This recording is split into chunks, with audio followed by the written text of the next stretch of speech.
working on more insignia polish. Man, I've been going through it a little bit.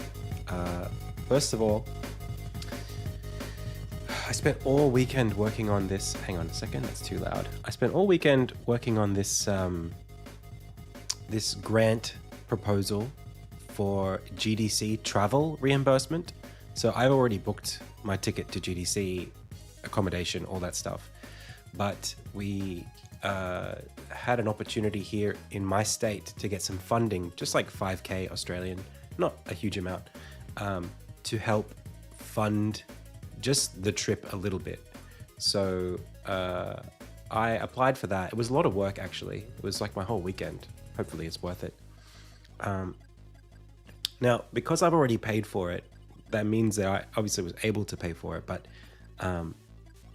if the grant is successful, what it will allow me to do is reallocate some funds on the main grant to not be spent on the trip. So I was paying through it out of my main grant, and that is specifically for the demo and promotion of the demo, whereas this is just for travel. So I can put more money into the demo if need be, if we're successful with this grant. It's not a lot, again, it's just 5K, but it might mean I get some key art designed. It could mean I get, I get to pay myself a little bit extra because I'm pretty much at the end of the grant is designed to run out. So any extra funds that I can allocate to the time that I've put into it means that I get to survive a little bit longer after the grant's finished. Just because you know how it is. I'm on my own payroll, so I got to pay myself too.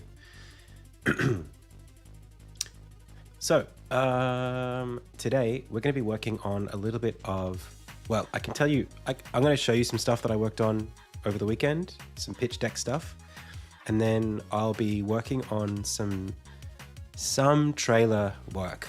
So it's not going to be spoiler stuff, it's just more art direction. So if you're on YouTube, you should see that in the title. I'm trying to be a little bit better about titling my videos on YouTube, at least. I know on Twitch, you guys know what I do every day, but on YouTube maybe, trying to fix a little bit. I don't have clinkers, unfortunately. Hey, McKinnell. That's a good point for me to say, hey, and welcome to everybody who's here in chat and on Twitch and on YouTube. And a big thank you to our most recent follower. In fact, if I just do one thing, it might change. 1 second. Stream labels. Just hit that button and see what happens.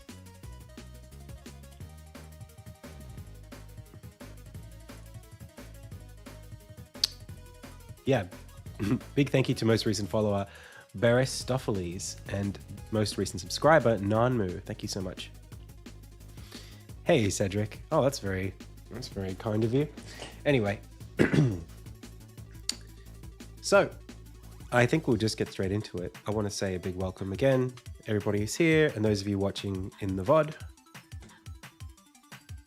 Let's hope everything works out for me, yeah? Today. Okay, so here is my current to-do. We're going to be working on pose references for a little bit, and then maybe some banner stuff. I don't want to spend too long on this, so this might take me less than an hour, but I probably might need to also do some VFX references.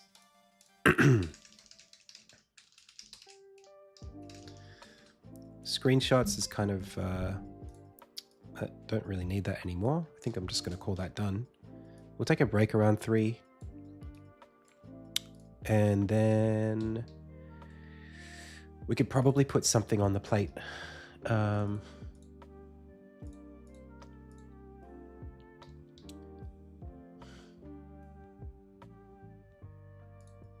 think Athenium level design is pretty high priority. Maybe higher priority is Crucible and unlocking. That's really, really high. Yeah. And the alpha too. Maybe we'll do that a bit later. But that's going to take, both of these are going to take a while. Like maybe an hour each. Maybe more. So we'll see how we go. In fact, setting up the alpha might not even be practical. I'll see how that goes. goes. Okay, so cinematics. I can't share any of this on screen, but I can show you the work that I do. So I can copy these and go into Leonardo, and I'm going to do some edits over them. But in the meantime, I'll just flick over to a different document, and then, yeah. So what's happening with these animation art direction is I've done storyboarding and animatics with Yamna, our animation sort of producer, for a trailer. And now these are frames that an animator that she's working with has put together. But I haven't yet had my opportunity to provide feedback on these. So I'd like to provide a little bit of direction to help these look a little bit more like Armin and a little bit more consistent. Right now they don't look, in my opinion, super great. So we're going to help fix them up. Am I making a demo? I am making a demo. So Armin looks like this. That's our boy.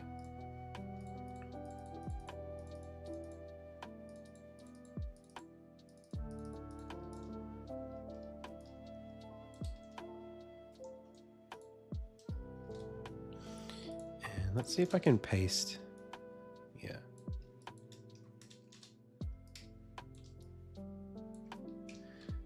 Just on a new layer, some references.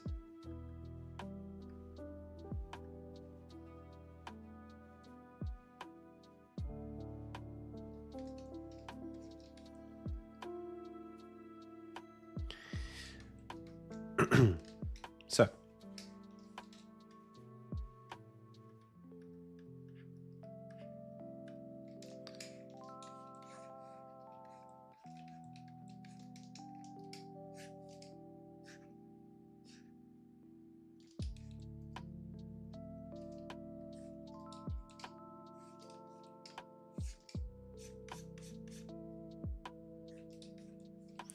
I'm not actually sure if these might have come transparent with a white background. I'm just going to check that, because if I can bring them in without the backgrounds, that would be even better.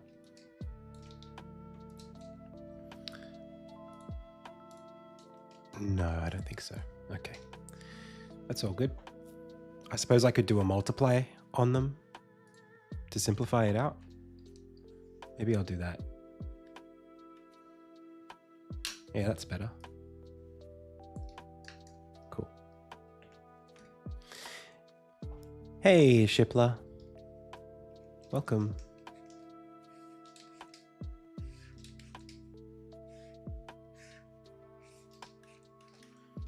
All right, so this one here, it's not too bad. I do have some feedback for it. I think it's mostly his mouth, and I think the sword is up a little too high. I do have a reference for this that I provided that I'm still pretty intent on keeping. Maybe, I see. Yeah, I probably wasn't specific enough. Okay. So, I think here,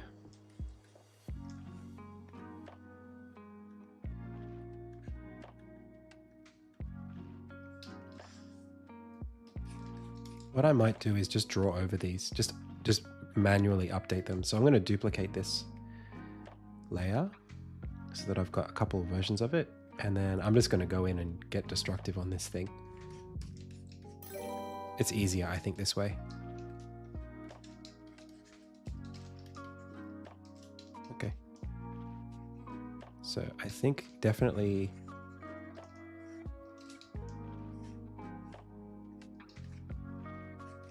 a little more like that. Maybe even like come up a little bit.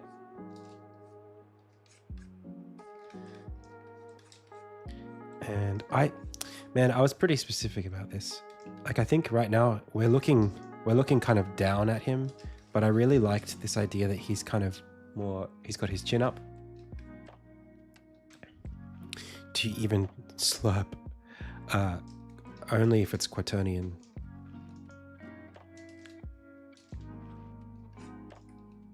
Yeah, so like this here needs to be more like...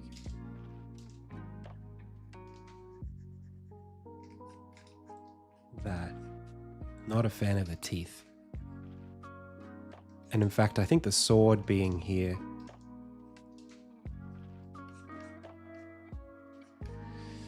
yeah, not a fan of this. This might... I hate these tasks because they take quite a long time.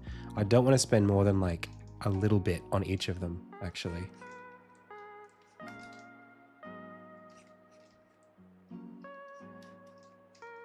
It's too downward, I think.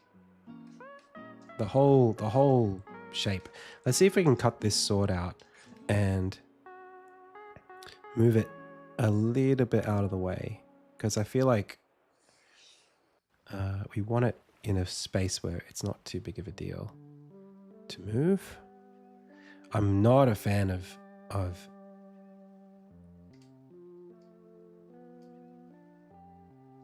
I mean, we could even flatten it if we want. In fact, that's what I had done, I think. Yeah. Oh, man.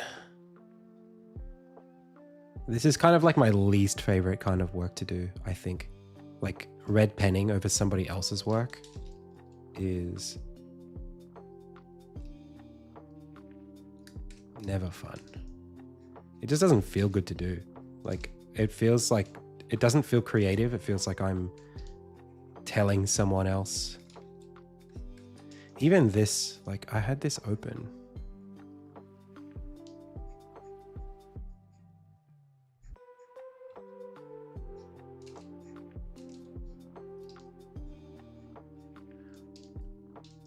It's probably not good practice to speak this way either. I should just like get on with it.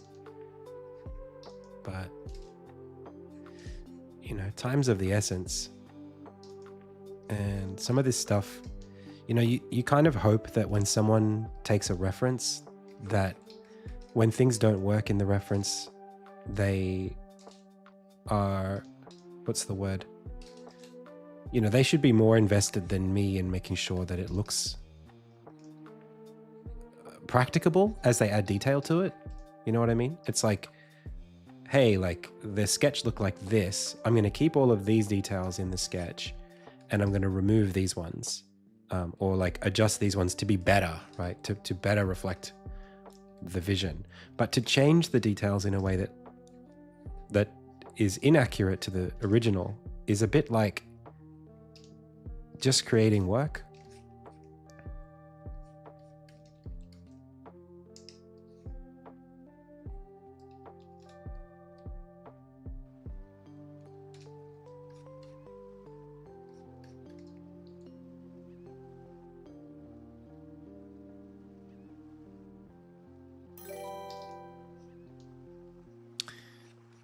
Like, I wish I had more time. I wish I had more time for this stuff because it's super time consuming to edit. That's the problem. Editing work is super time consuming.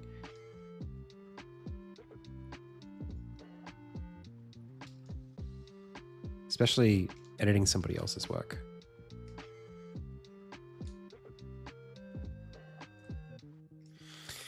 Yeah, man, you can see the perspective is different in the reference.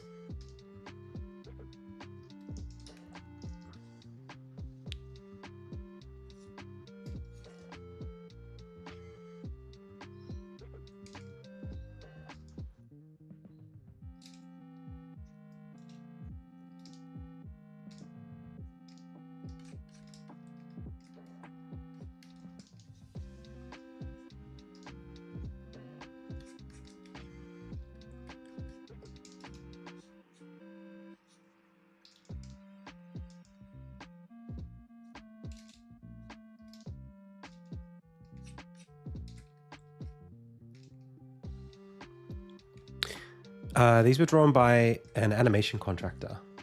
These are like work in progress frames. And I'm just doing a paint over to like, so they're not like they're like not on the team or anything. They're being paid independently. So they're doing animation for our trailer. This is a frame from the trailer, but I'm trying to make sure that, you know, as the director, that everything comes out looking like how it's supposed to look, you know? You got to be really careful with this stuff because, like, you know, you pay money, but like if it's not going to come out in a way that looks, what's the word?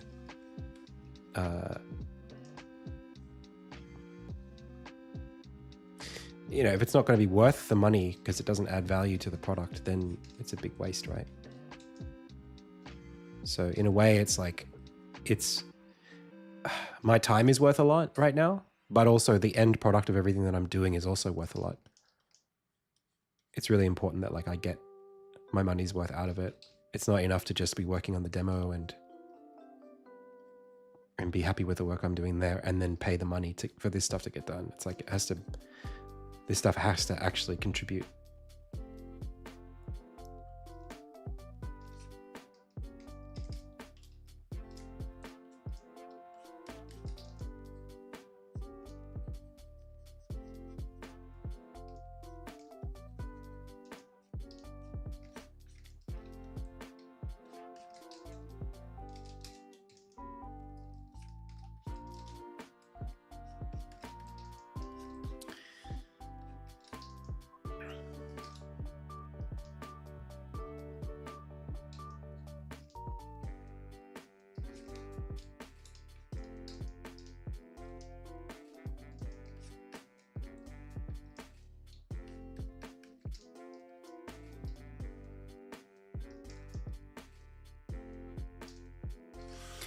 And the problem for me is that like, I'm not perfect at this either. That's my biggest issue, is that like, I am the source, you know, for Armin, like whatever I say goes kind of thing. But at the same time, like I can't draw him perfectly every time. So, I mean, that's what this is for. But even like translating this correctly is difficult to the different angles and different contexts. It's really hard, and even little things can change it.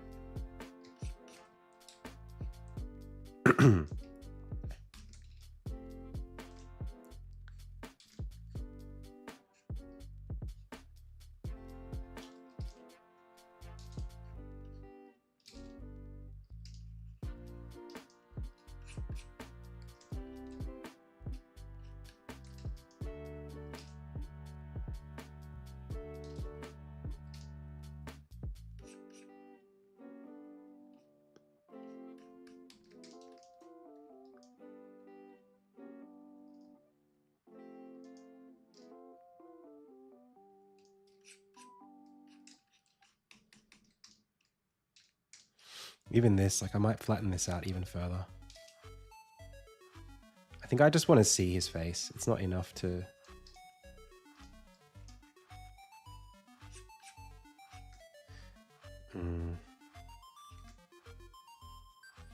That, and also the pose is way off. I might have to remove the sword actually, just to get the pose right first. There's tons wrong with it at like a structural level. Even this, the hands, is way off. So much of it. Dude.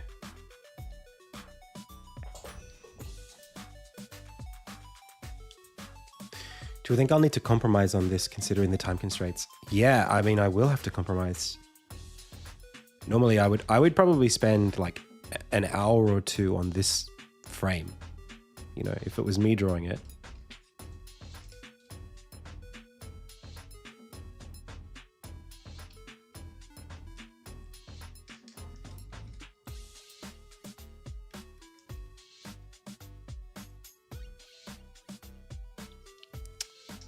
Yeah, man. Really hard.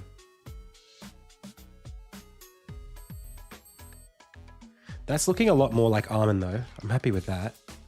The shape is better.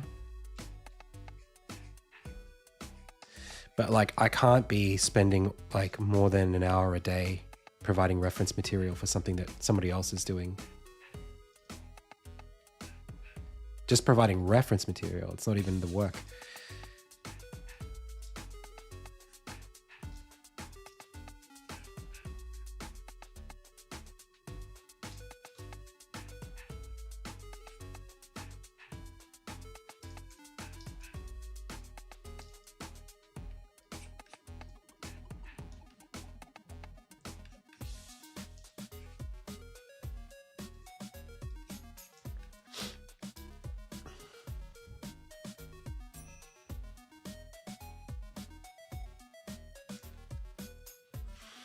Yeah. In this situation, it's, it's less about, like, I'm not going to say that the person, like, it's not, I don't question their, like, work ethic or anything like that. It's just that they're not super well acquainted with the project, and maybe just their, I don't know, their intuition, maybe they don't have the experience working with this kind of work. So like this is much better, but I need to have the hands swapped because the right hand is going to be is closer to the weapon. So I wanted the blade to be right up.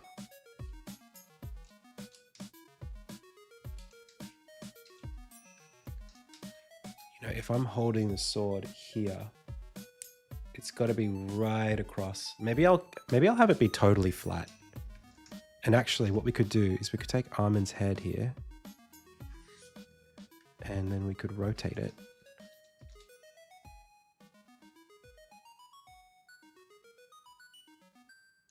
Like that.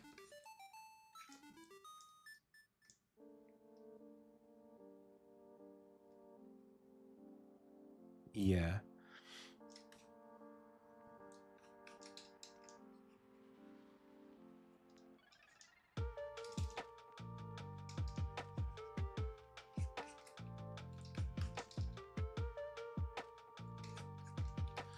And then we could bring, yeah, just not a fan of any of this, man.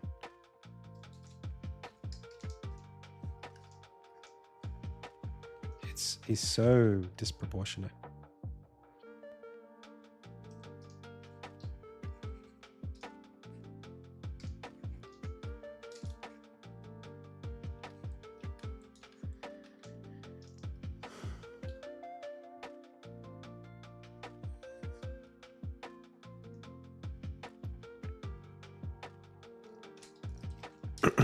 Okay, that's not too bad. Let's keep going. So the hand's going to be like here, but it needs to be kind of like that with the other hand.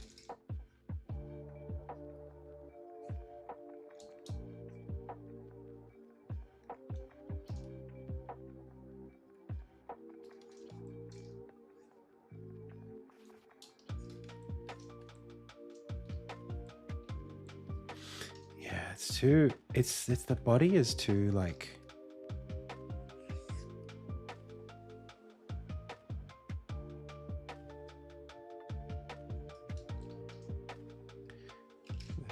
the positionings of all the pieces is wrong. It's like they kind of started with the detail and didn't do any of the preliminary drafting. Like they didn't rough it.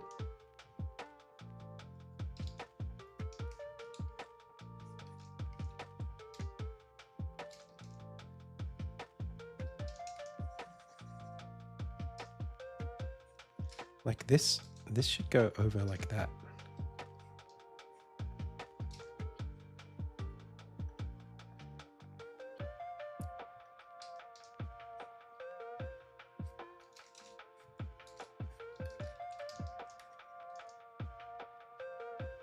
Because his shoulder is going to be here. This other shoulder is here. Hey, None Codes, thank you so much for the raid. Welcome.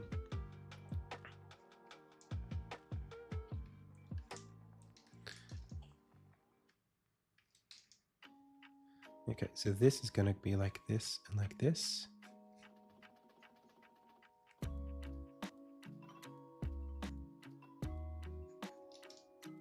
Welcome. What were you working on?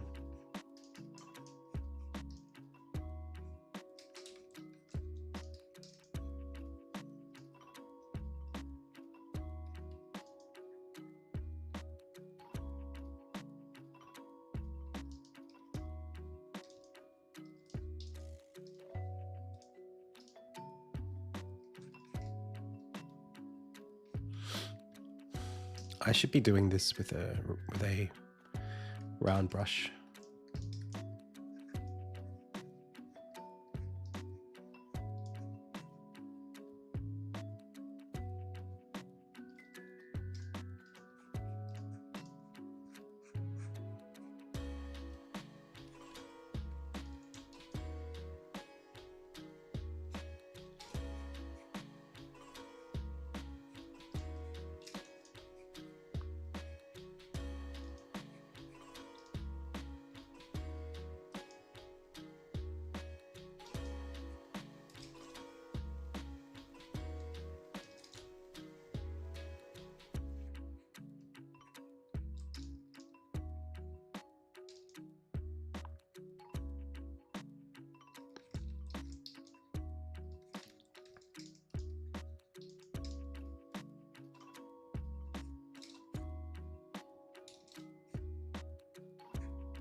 Nice.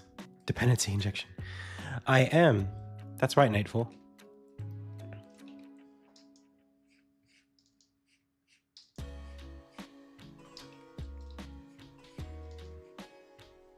Yeah, I'm revising art that an animator is doing for the work on the game.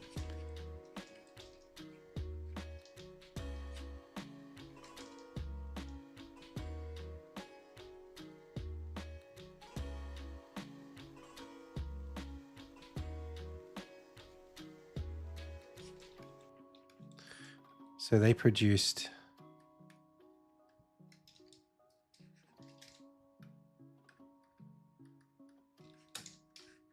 this, and I'm fixing it.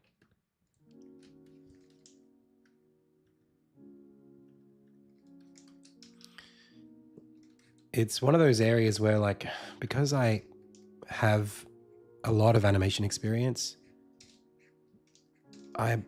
I mean, as a director, it's a little strange, I suppose, because on one level, it's like, this is what, like, I don't have a lot of traditional animation experience, but I'm picky enough with this stuff because I do know what I'm doing.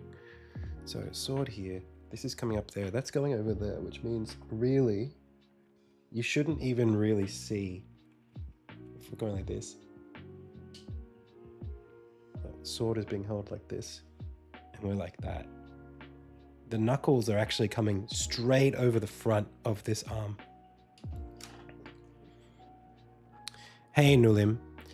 Ideally, yes, but unfortunately, in these circumstances, the best feedback is to just do it. Because the problem is you risk getting it wrong.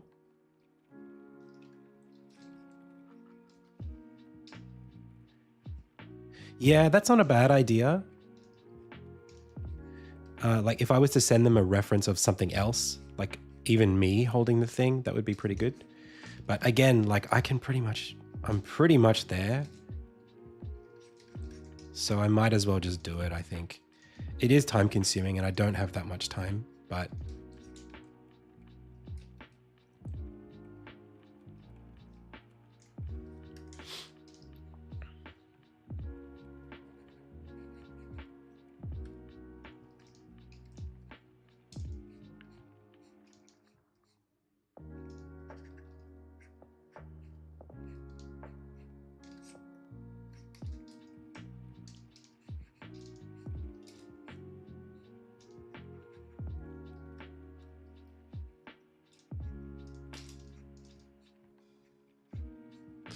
How many minutes we got? It's 1:42. That's not great for time. So this needs to be more locked. You can't have the wrist be bent here. It needs to be like a straight line.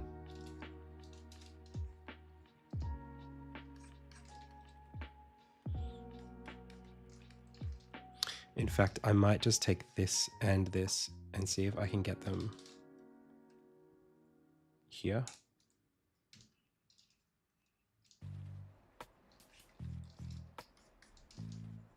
Yeah, that's pretty good.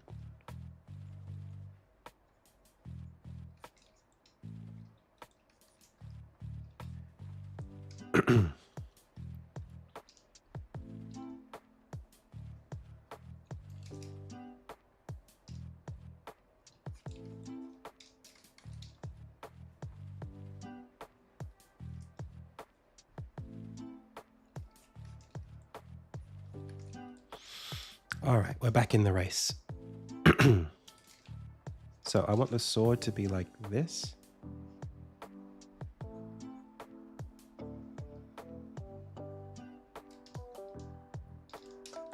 And I want the blade coming across right under the chin.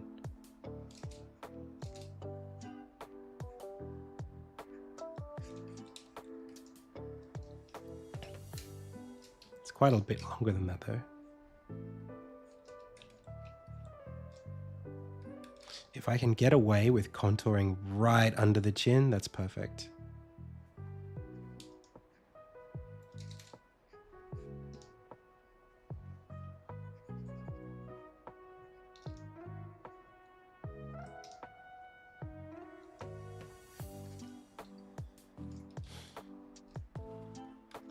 Nice.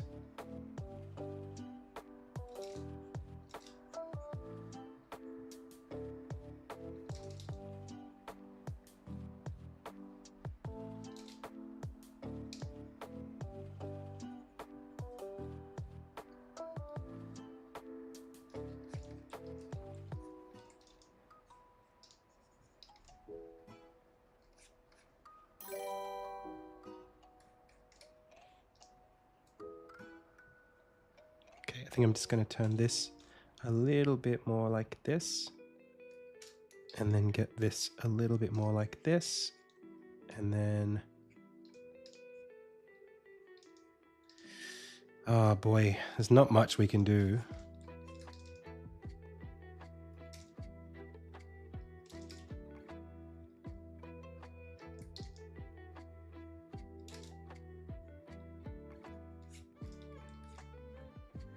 That's no good.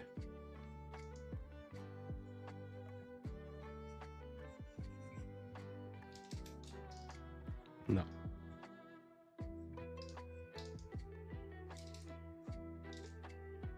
Maybe this needs to come further towards.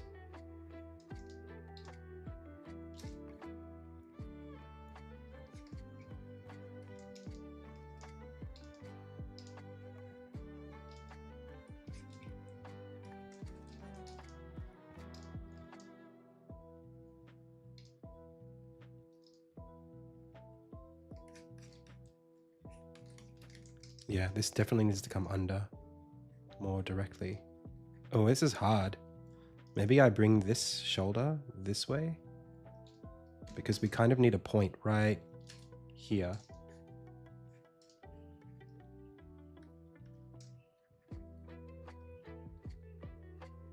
What? Oh.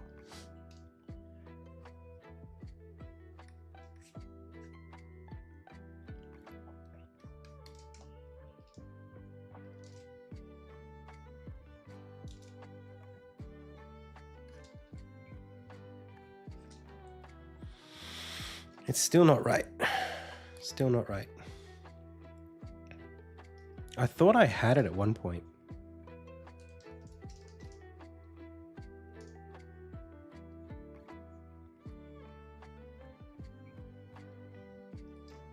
I think it might have been the perspective. Okay, let's just go from all the way back here. That way we're forced to look at it as a whole.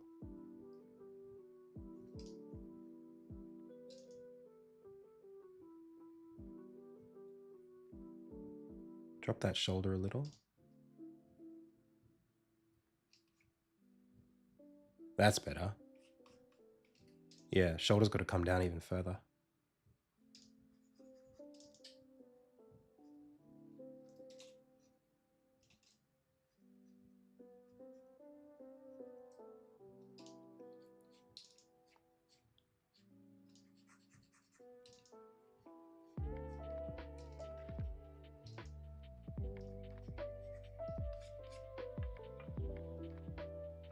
Yeah, sick.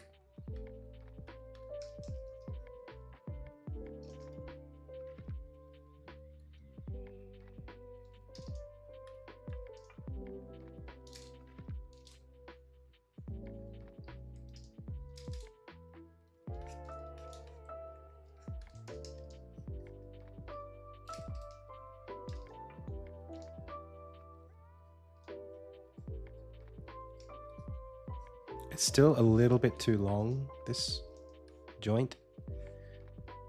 You can try bringing it a bit over this way.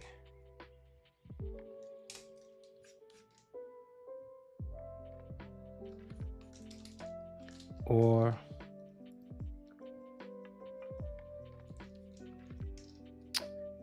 man, I liked what I had. I guess the shoulder just needs to come even further over.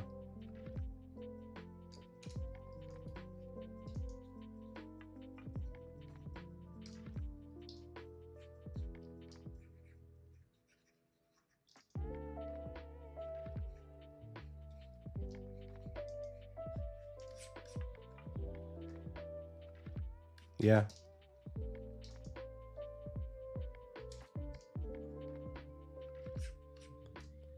Yeah, that's way better. Damn. Okay.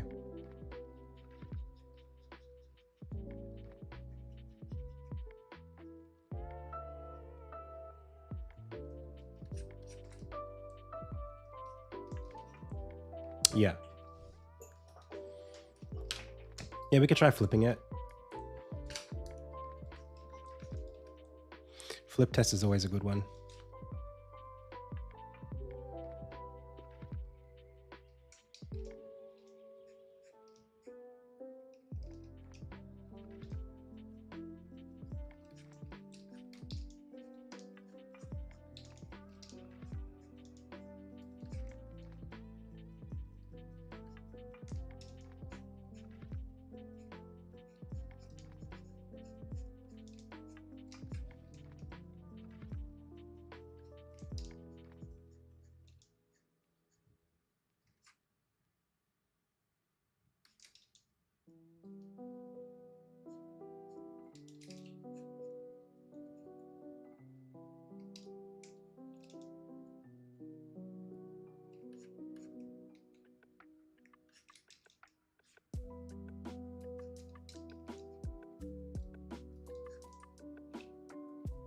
Sick.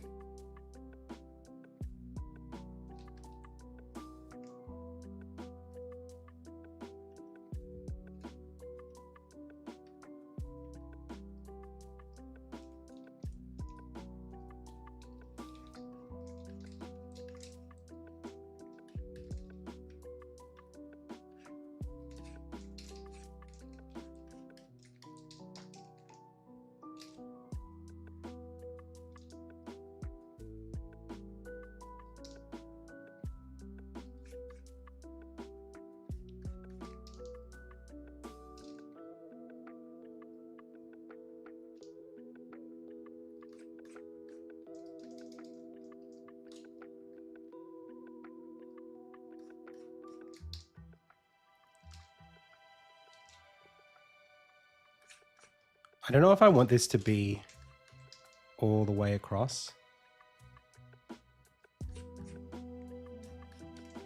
I don't really know what to do about it.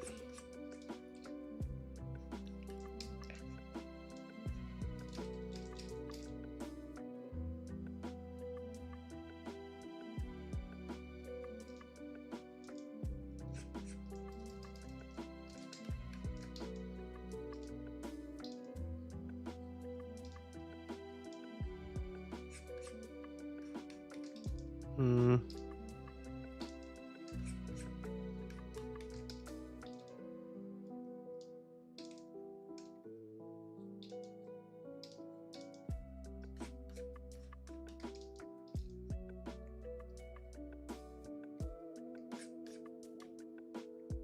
I mean, even that's better.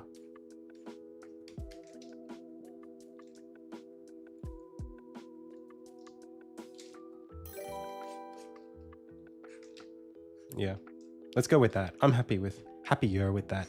It's just like you have to get these things right, like the eyes and stuff. If you don't get this right, it just says a completely different thing, you know, in the moment.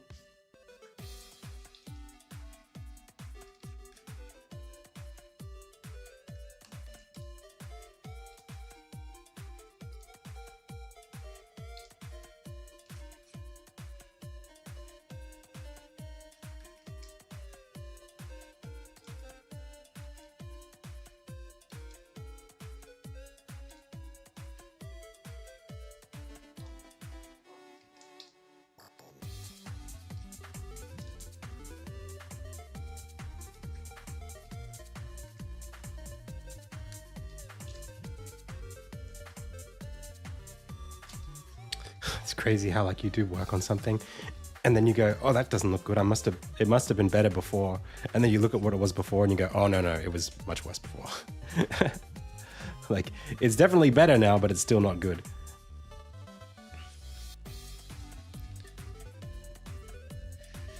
It's all right. I guess I'll just have to deal with that. All right, major changes before I head off on this shot.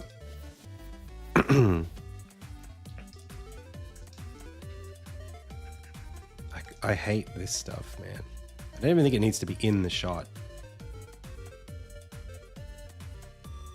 But if it is going to be,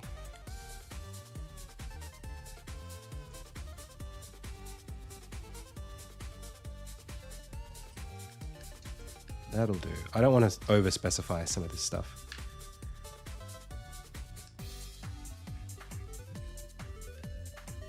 Maybe we can have him stick his neck out ever so slightly further. What do you think? Not much.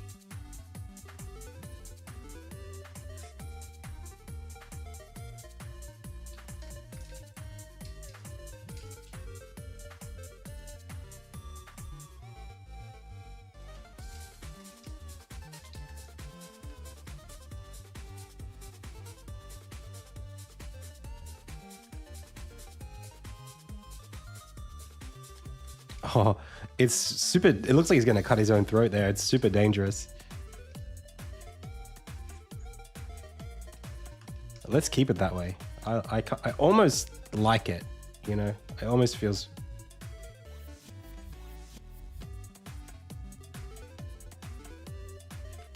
Did I get it right? Yeah, come on. That's pretty good. Side by side? Sure.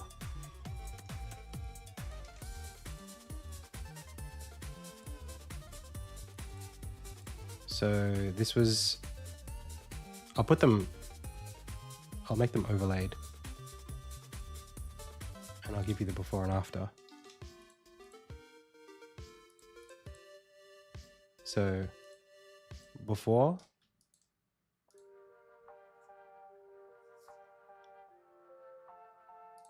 After. Before. After.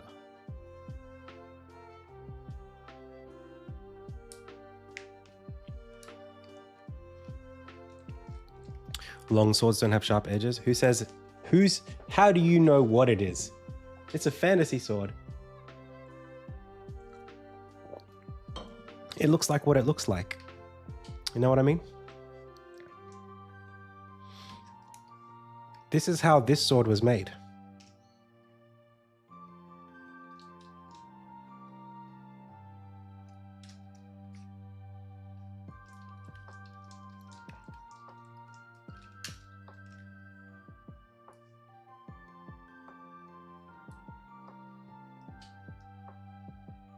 Exactly. Exactly. Okay.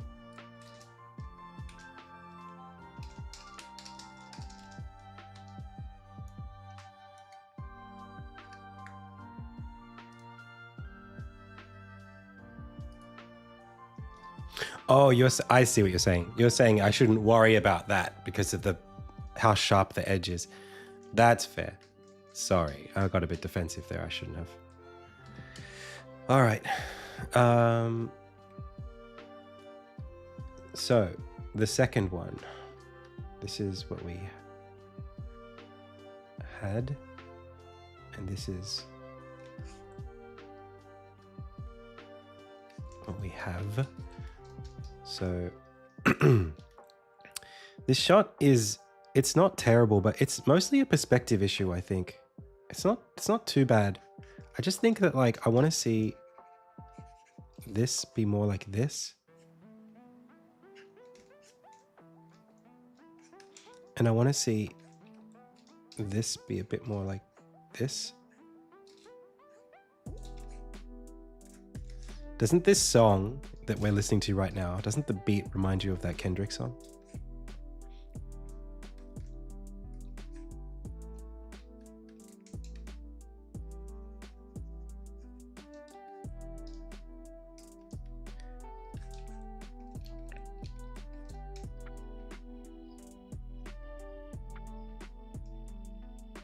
Say Drake.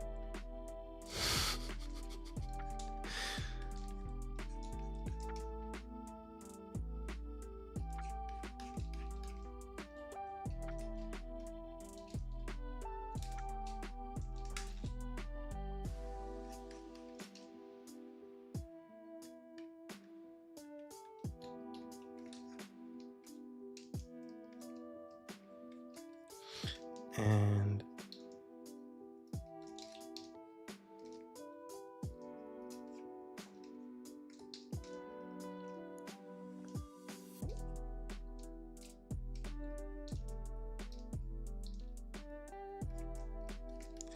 this is okay. I just think like, let's shift the head over a little.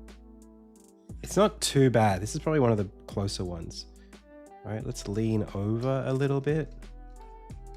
This is actually, I mean, all things considered, it's really just the hair is super weird in it.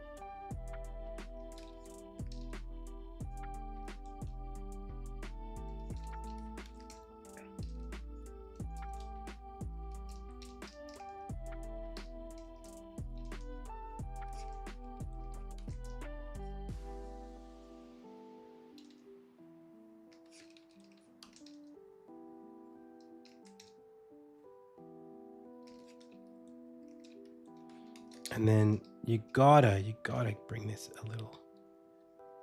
I feel like in a lot of this stuff, it's a lot of it just about like perspective, you know?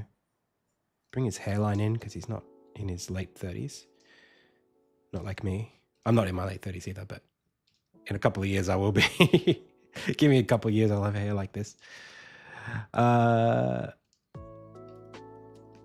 give us a bit more of an angle, you know? Give me a little bit more.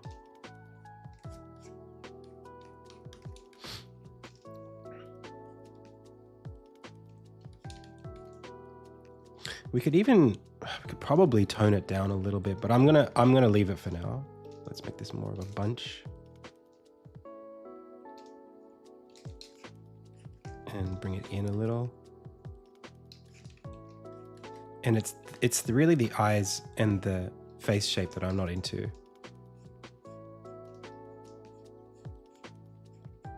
It's not horrendous, but it's not Armin.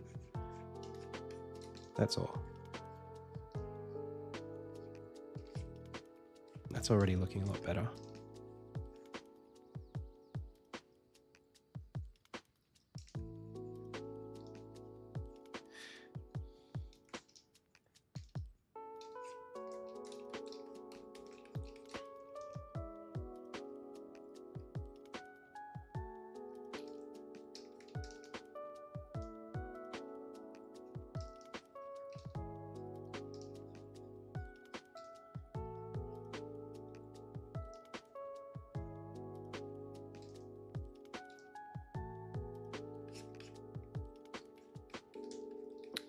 This is hard.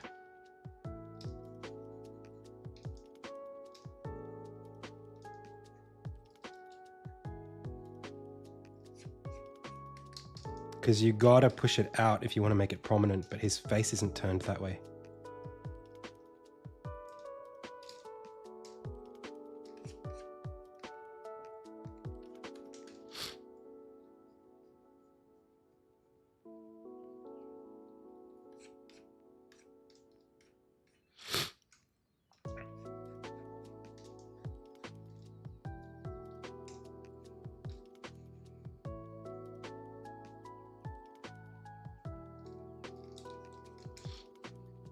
Also, we don't draw these for Armin. Let me make this a bit thicker.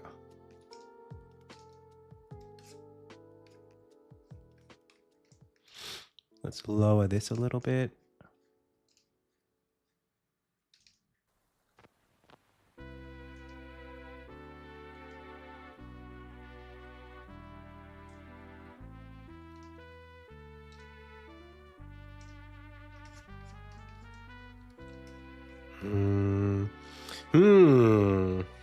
Is it Armin? I don't know yet. I don't think I quite got it. Oh, that's looking better to me.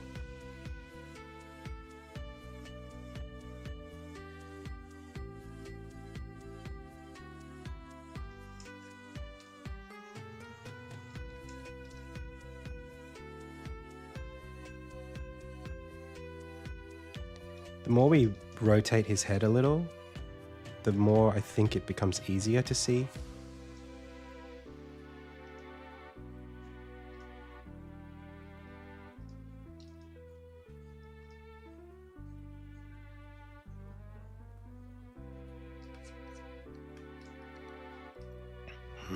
That's tough.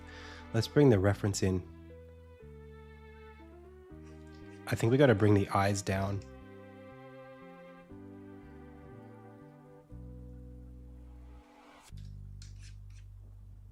Oh yeah, that's way better.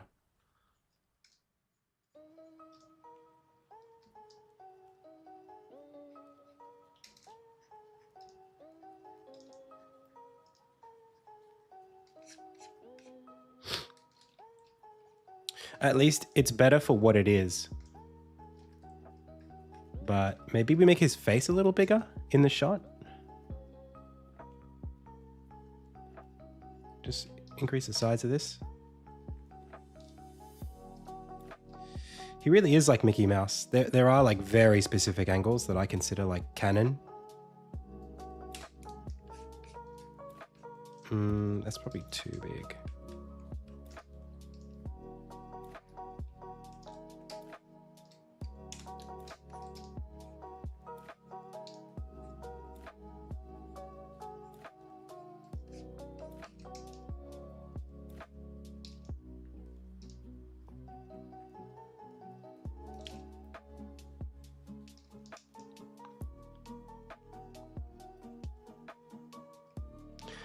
Man, when I draw stuff like this, it's so hard not to emote exactly like the characters. I got my like murder face on while I'm drawing. I just know it. I know how weird it looks.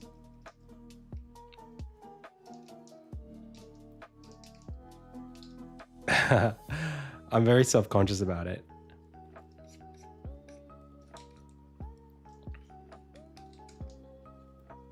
Because I'm trying to, for whatever reason, it helps to do the expression, at least in some part that they're doing.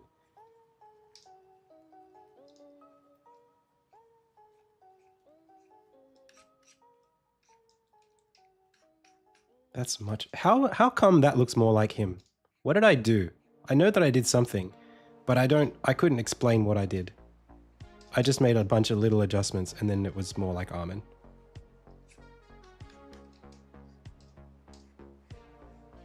Some of the adjustments are just a little bit more like consistent with, I guess, anime, like manga art, but like some of them are just, I don't know.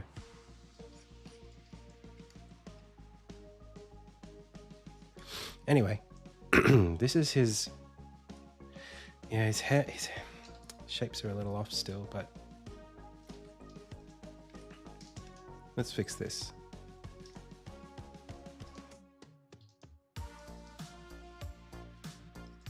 Even like this shape.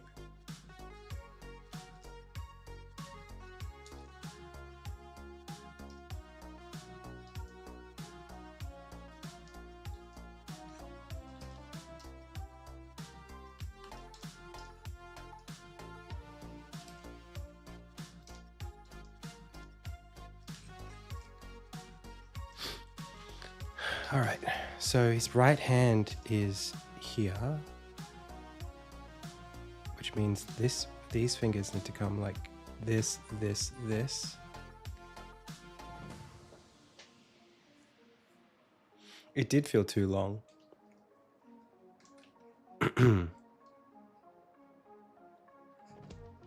So like his hand's there, and then this hand is, it's like a golf grip.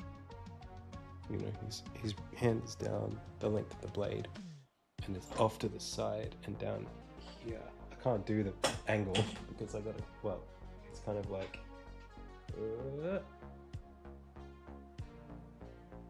I can't rotate myself into that position while staying in frame. But the right hand's over the top, for sure. I guess, yeah, the left hand just comes up underneath it.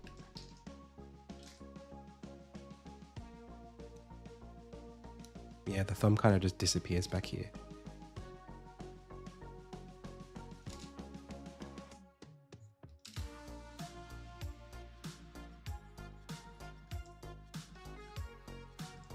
It's not great, what I just did.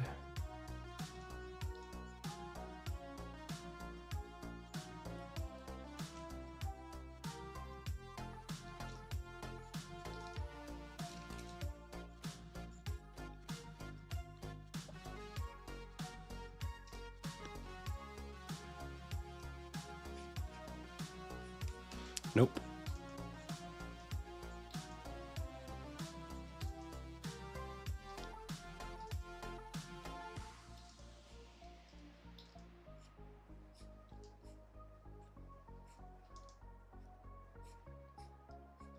I thought the person who drew this did a decent job at first.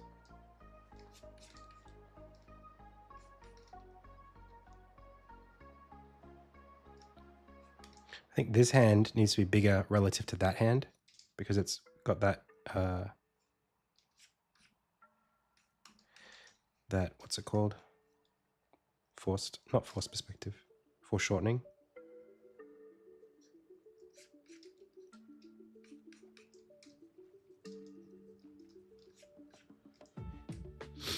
Let's see where we went wrong. What did they do? Oh, not that different. Pretty similar.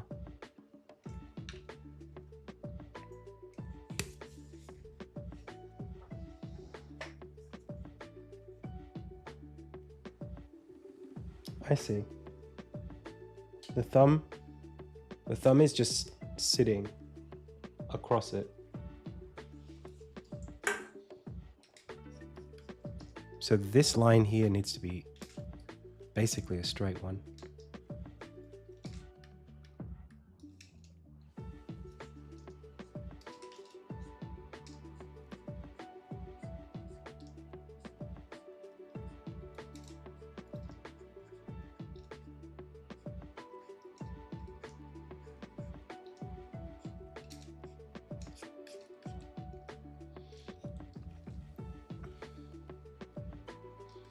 And I almost feel like right now, like this could all be a lot more in.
That's better.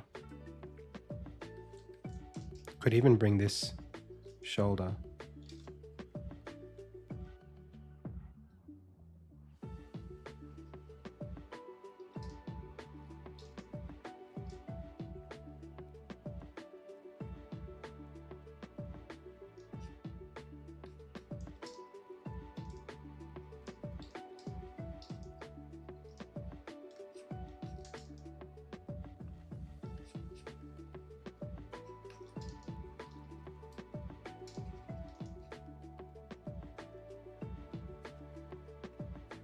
The rest of it's pretty good.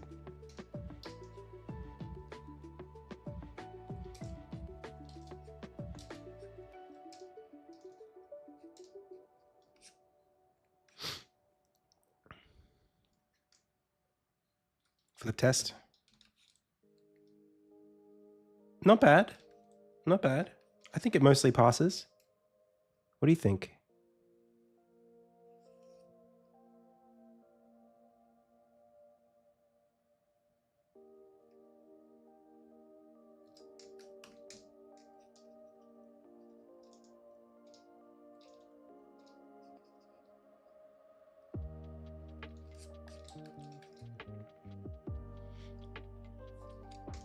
This is called Leonardo. I think his head, now that I'm looking at it, his head is a little bit pivoted relative to where it's placed.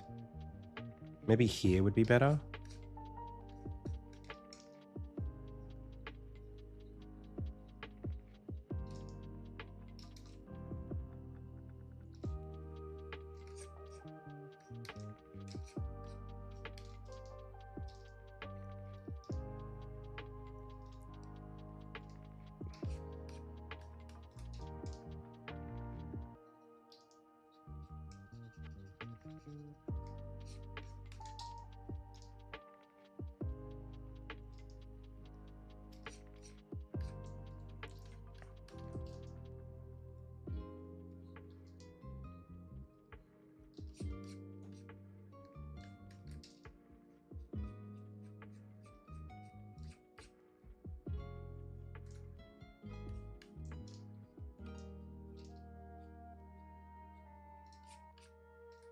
Yeah, okay.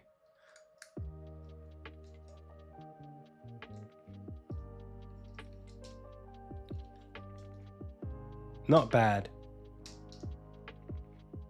The lighting should help it a lot, I think. Maybe his head should be bigger in the frame? I don't know. Or maybe I'll just do a little bit of this. Hang on.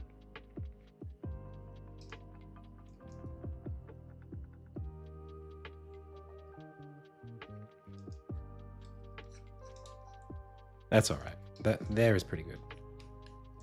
Bring this in a little bit, not quite so sharp. That's sick. Man, that's like a Dragon Ball frame. It's pretty good.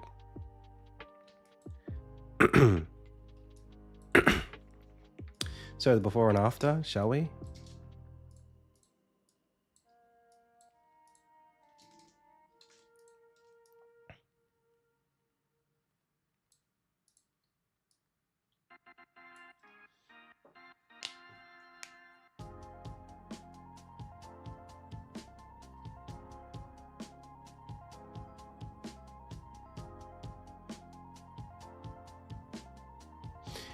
There's a little bit of something I just noticed.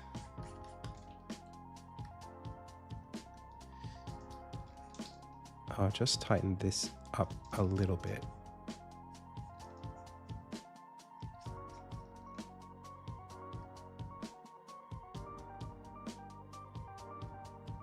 Yeah.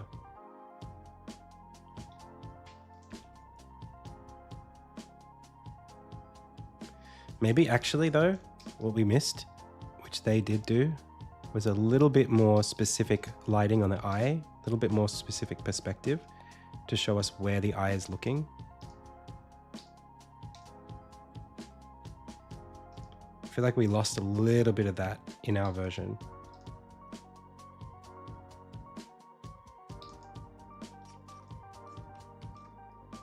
Can even bring this down a little.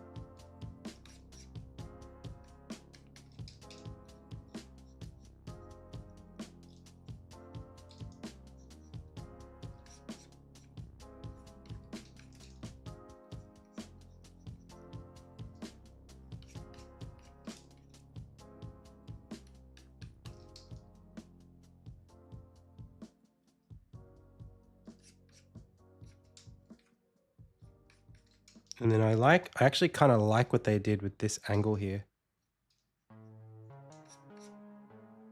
Yeah, buddy. That's much better. You learn a lot. Yeah, that's sick. Okay. Maybe not quite so much though. Hang on. Yeah.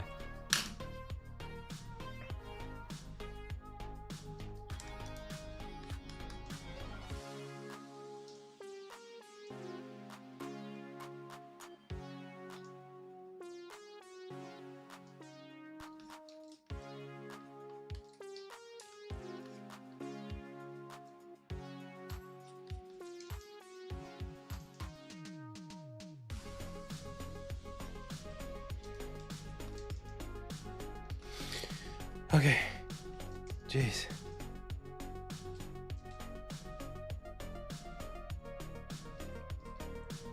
That'll have to do. I don't have time for any better than this. I'm too busy this week.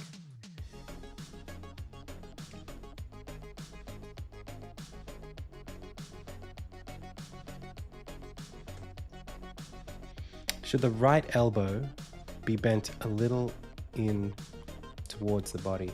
Man, I'm looking at it and I don't like it. I'm looking at it and I don't like it. What did I just looked over at the second monitor and I was like, his head needs to be a little bit more tilted. Like that.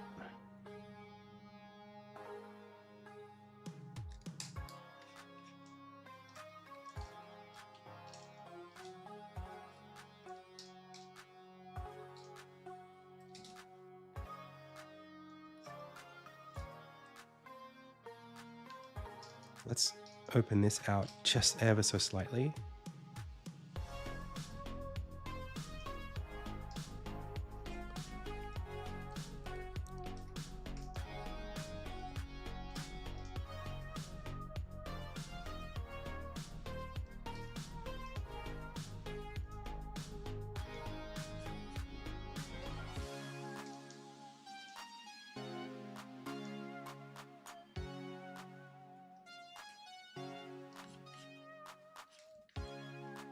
Cool.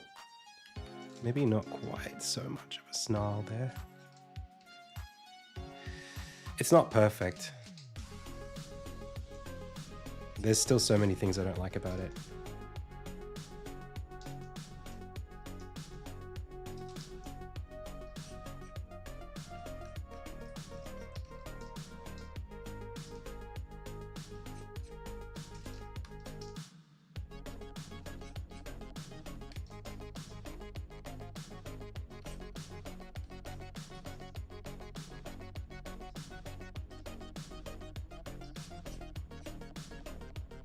But it's gonna have to do, I think.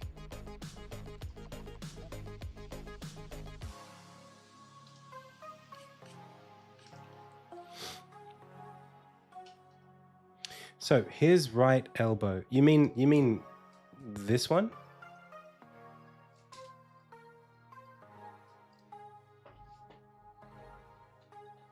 It could be a little further in.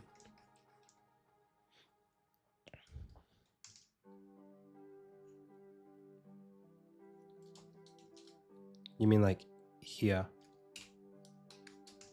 And then take this and twist it more like that.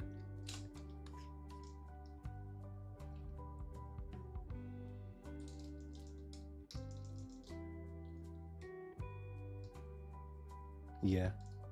We can even try to bring this a little more forward.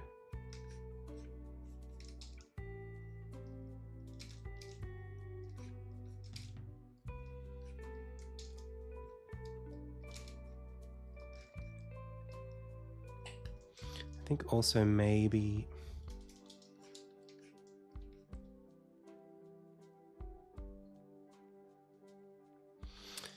I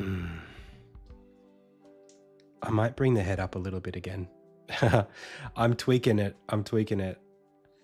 Just relative to the shoulders. It does look a little bit stuck on now to me.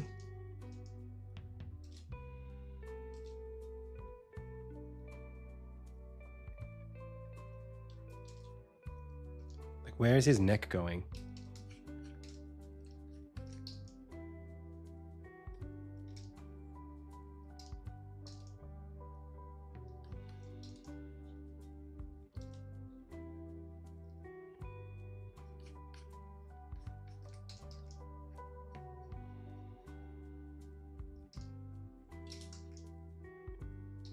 Again, it's probably just a lighting thing that's making it hard for me to interpret.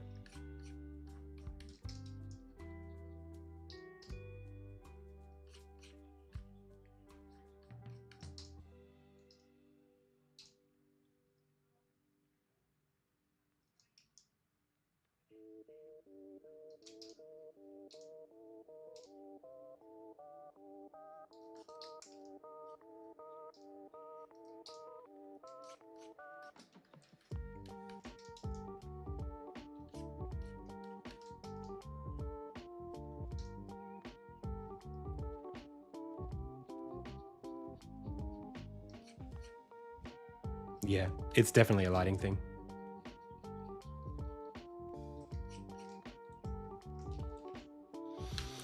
All right.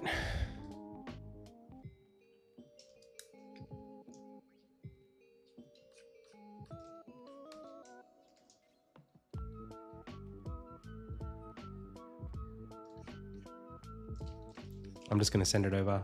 I don't have time.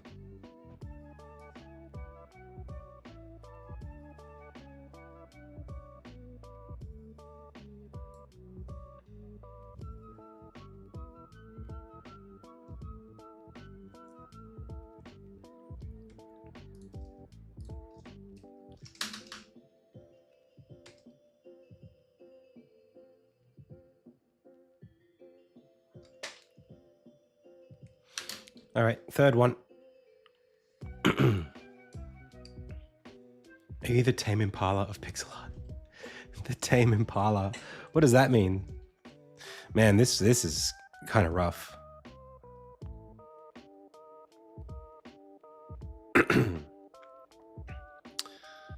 Jeez. Oh gosh. What am I gonna do for this? I need to suggest a quick and easy edit that's gonna make this look way better. And I don't know if there is one. It's just not a very...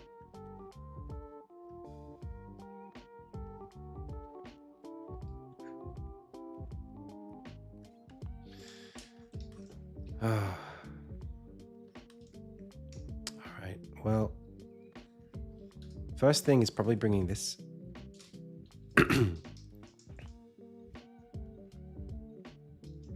in a little bit. Second is the hair, way too big.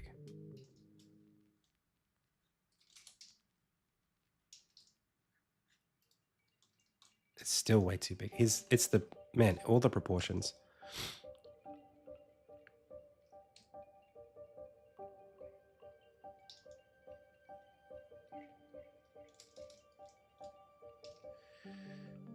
I might just start by grabbing this and scaling it into this.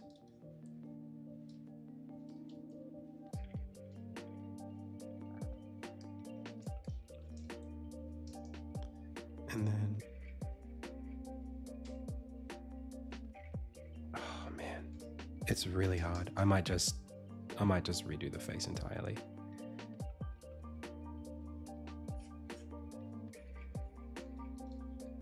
Let's scale this down.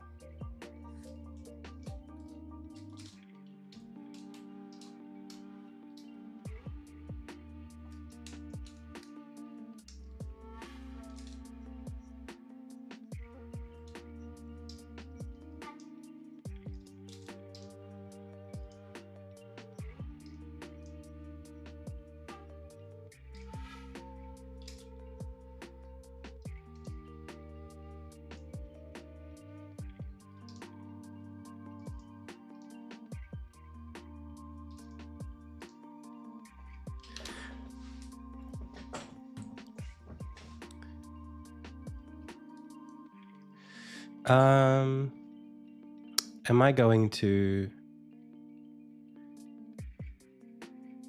Tame Impala is a singer. I know who Tame Impala is.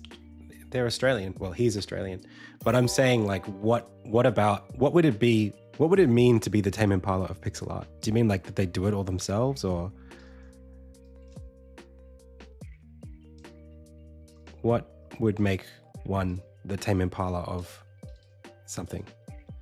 That everyone thinks that that I'm a band, but I'm really just one person. I'm trying to work out what the reference is.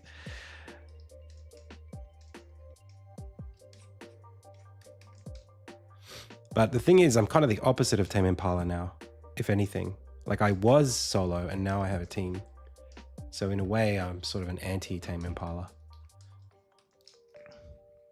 I'm a wild Impala.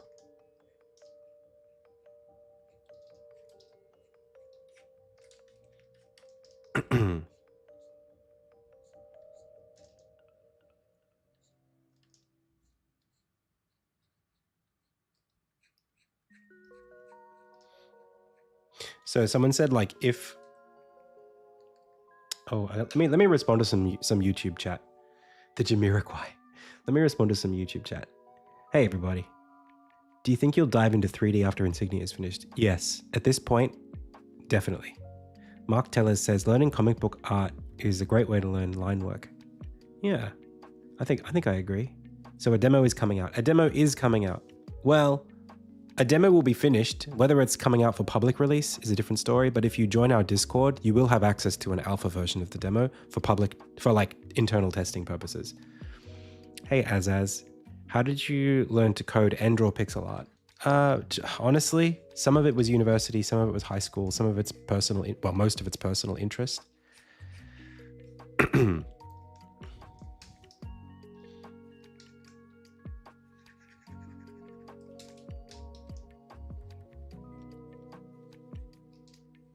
Gotta start with the eyebrows. That's where it all lives. Armin is these eyebrows, I think, which they're kind of a little bit like my eyebrows. I like the idea of the character having thicker eyebrows. You know, ethnic boys represent.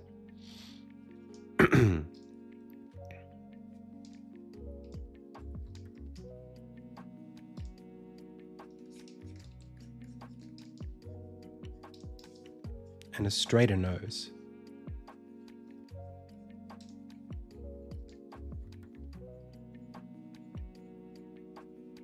Less pointy.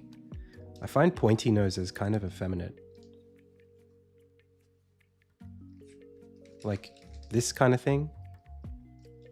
It's gotta be like this. You know? Give that man a real honker. The Jamiroquai of pixel art.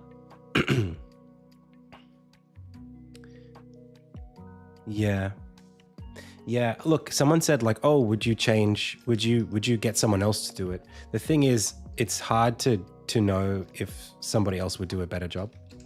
And we don't have a lot of time. This is going to be released, or not released, it's going to be like ready for release in like a week, this stuff.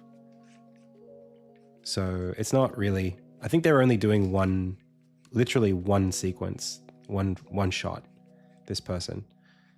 So it's okay. Like, I'll just tough it out. And they're not like, you know, their actual roughs are pretty good.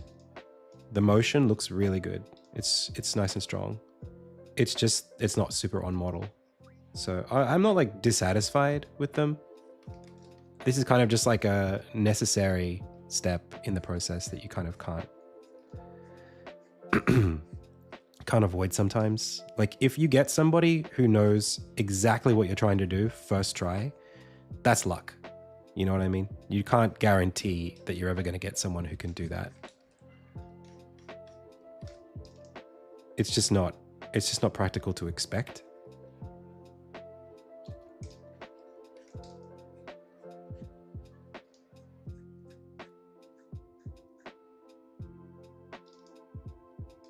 So instead, like, as much as I like to moan about it a little bit and just be like, you know, grumpy, just because I've got such little time, in reality, if I had more time, you know, being able to express what I want is more important to me than getting what I want first time.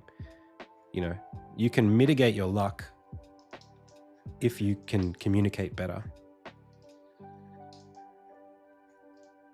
Then you don't have to count on someone who's like, you know, who just gets it.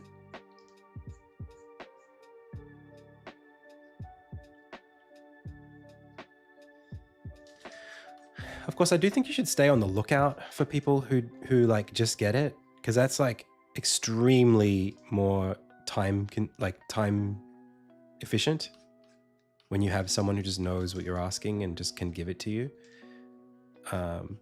Like we sort of replaced somebody who was working on sound effects on the project about, I don't know how many months ago now, 5 months ago, 4 months ago. And it wasn't like they were a great person. They were doing, you know, not a bad job, but they were finding it really hard to deliver what I was asking for, just because it was out of their comfort zone. And it you know, they were excited to try to flex into the role, but it just didn't work out. And the next artist that we went with, who's Squiggy in chat, he's like, it was like a complete different scenario, you know, just because I think Squiggy's experience aligns much more with what I'm making. It's just a lot closer to what Insignia is. So the starting point was a lot closer, which meant feedback was really easy. And that's not like, I'm the same guy director wise, so I can't claim that. And but I still think it's kind of like, as a director, it's kind of your responsibility. Like, I think I got lucky with Squiggy, is what I'm saying. And a little bit unlucky with Jack. But again, that's not a question on anybody's like work ethic or talent or anything like that. It's just like, you know, how hiring works, I guess. You know, you someone applies for the job, you don't know exactly how they're gonna do. You do a test, maybe. We did a test, and you know, they started out okay, and so it's not. You only have so much info to go on at the beginning. You should expect to, you know, have to meet a few different people before you like necessarily land on exactly what you're looking for. I've been very lucky with team members in this project. In general, I would say, like, luck-wise, we rolled like a nat, not a nat, like a 17, I would say, out of 20. If we're in D&D, if this is like a D&D version of game dev, I would say we rolled a 17.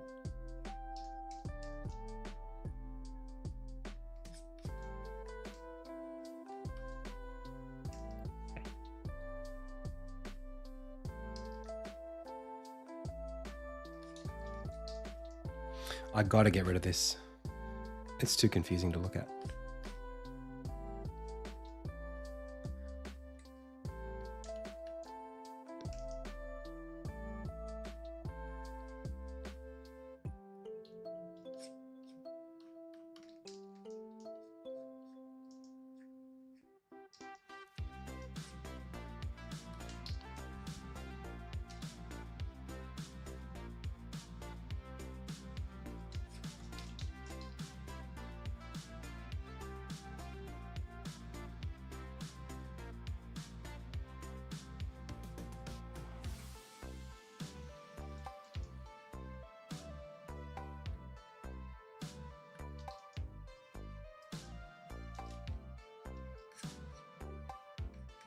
Yeah.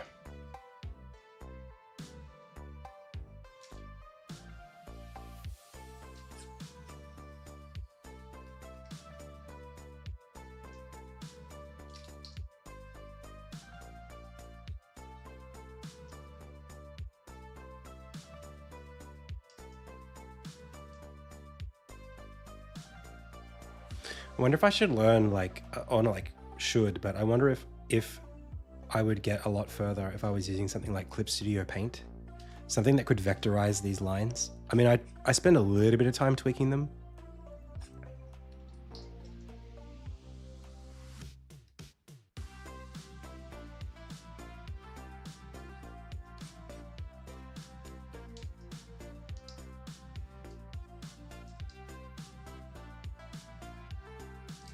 I don't have like a lot of experience with it, so I'm scared a little bit of the time it would take to get used to it.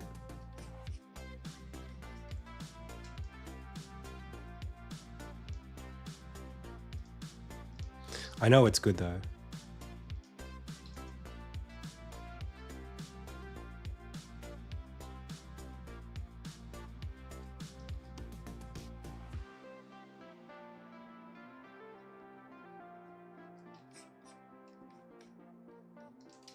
I think I wanted this. They had it down.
Man, my face is tired.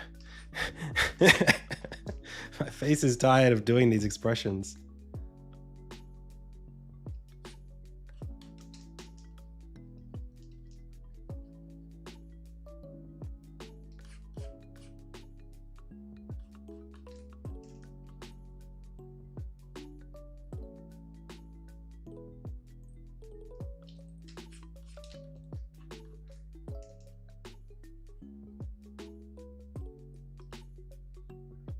I can't stop.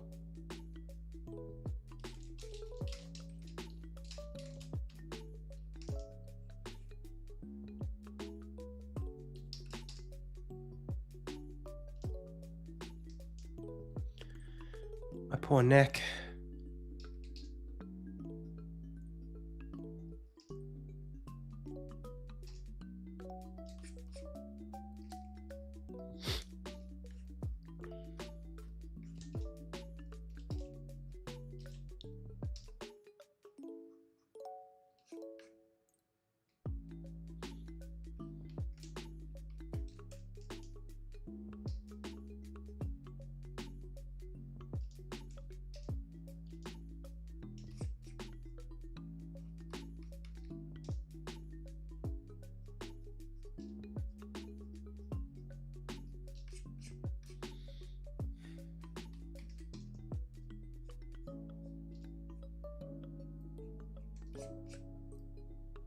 That's better.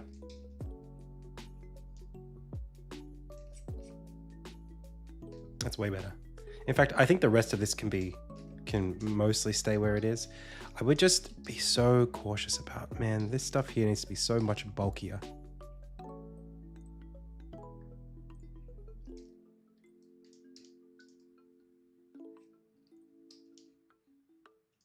Like, his pants are baggy.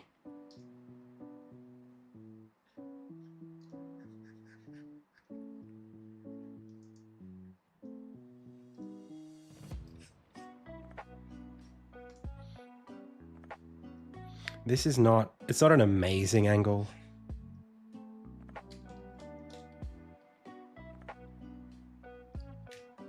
I would straighten this out so that it's a bit more towards.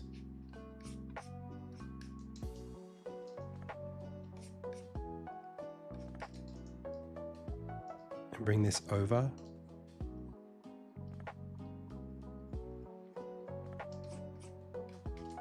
this a bit over this way too.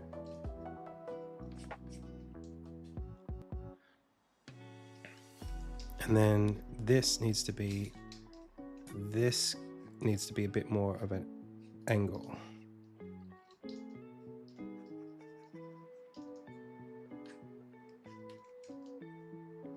And these do not work that way.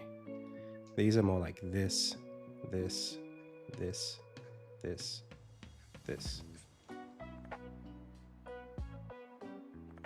That's better. That's almond.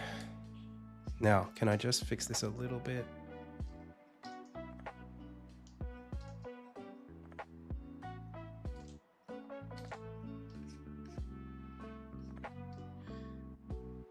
I'll live with the rest of it. So, the ref compared to where it was previously. Comparison in 3, 2, 1.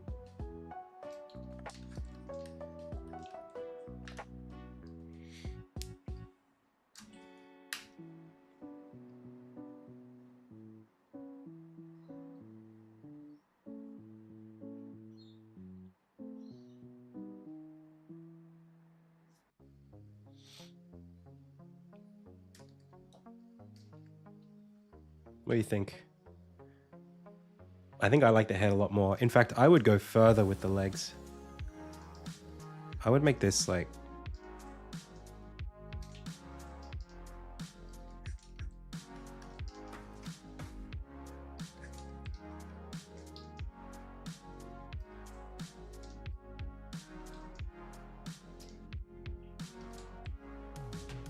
maybe not that under bit.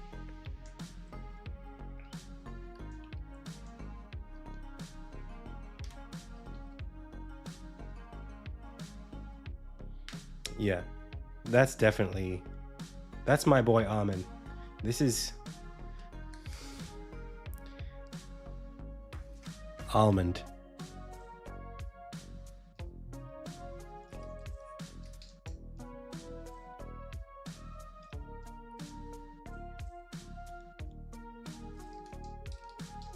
Amrin. Amrin.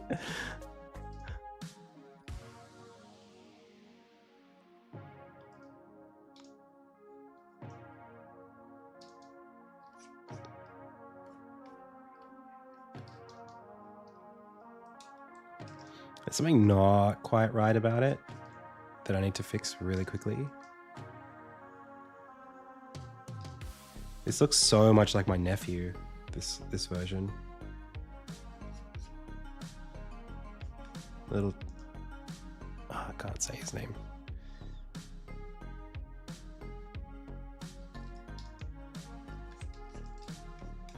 He's 6.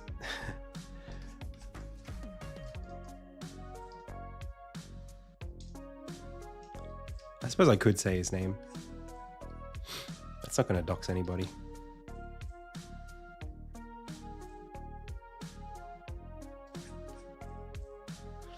My little nephew Tiago looks like this guy. Looks like Armin a little bit.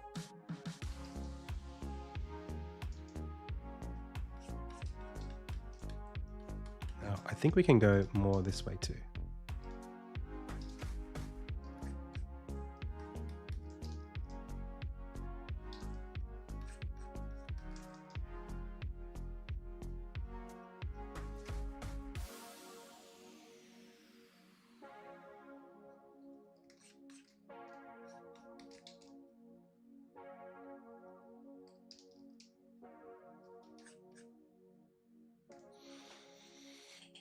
Something's not quite right about it, is there? There's something not totally right.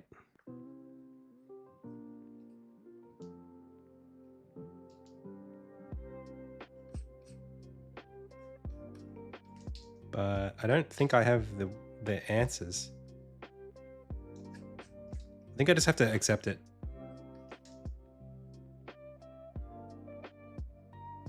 Wait, flip it? It's pretty good.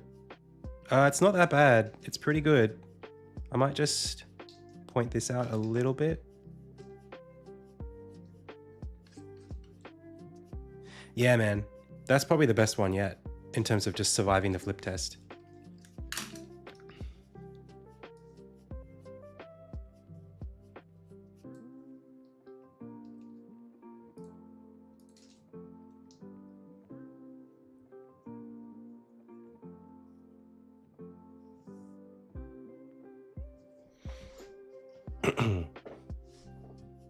The crook in the neck meeting at the ear. Yeah, I mean, like at this angle, it's right, but I don't know what it's not like there's too many other things that are an issue.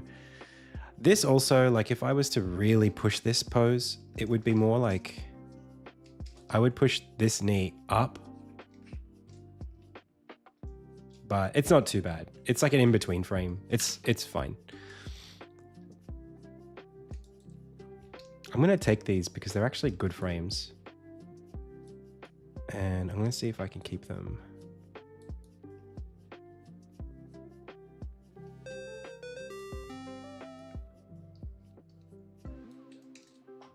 One sec, pals.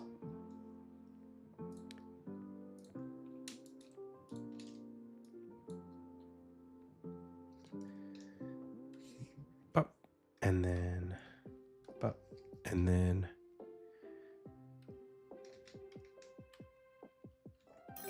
Cool. And then merge that down, and then close that, don't save that. Close this. That's right. Hey, Saravati, thank you so much for the sub.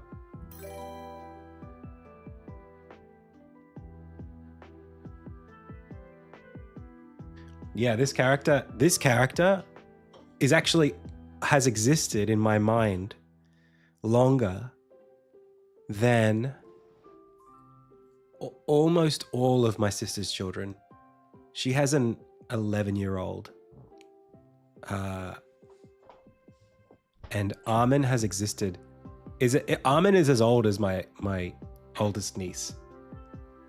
That's how long he's existed in my mind for.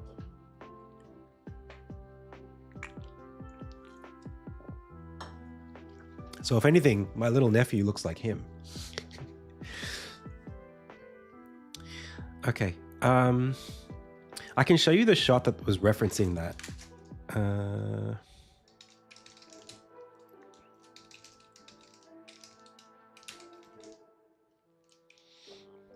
So this is the frame that we were looking at just now. And that's the move that's going to be in that animation.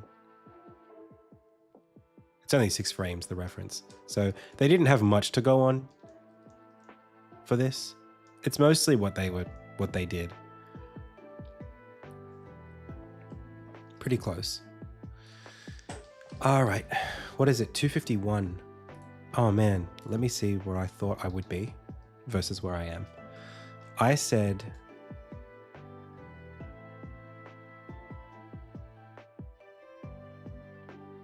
what am I looking at here? Oh, here. Oh, that's actually not so bad. Oh, I thought I was way worse off. We're like here. That's all. Wait, Armin. Oh no, we're not. Okay, this needs to be like here. This took us all the way to here. That was like a whole hour and a bit. But that's pretty reasonable though.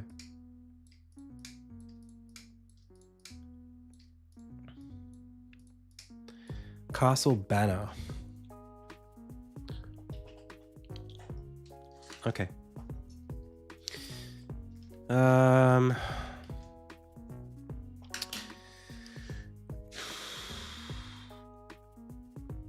All right, I'm gonna do something here where maybe I can split 2 things into one thing.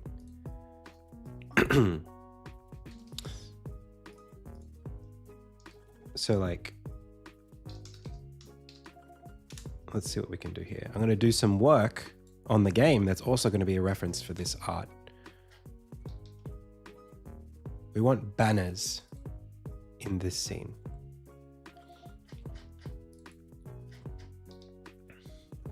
Oh, I added some new stuff. Those of you who were wondering what I was doing yesterday off stream.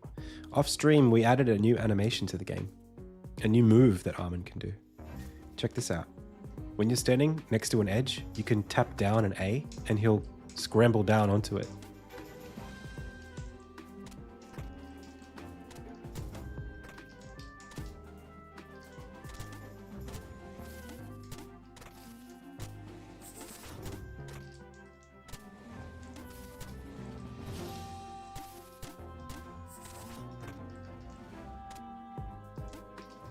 So before you had to like jump and then like make it back in. It was really hard to do.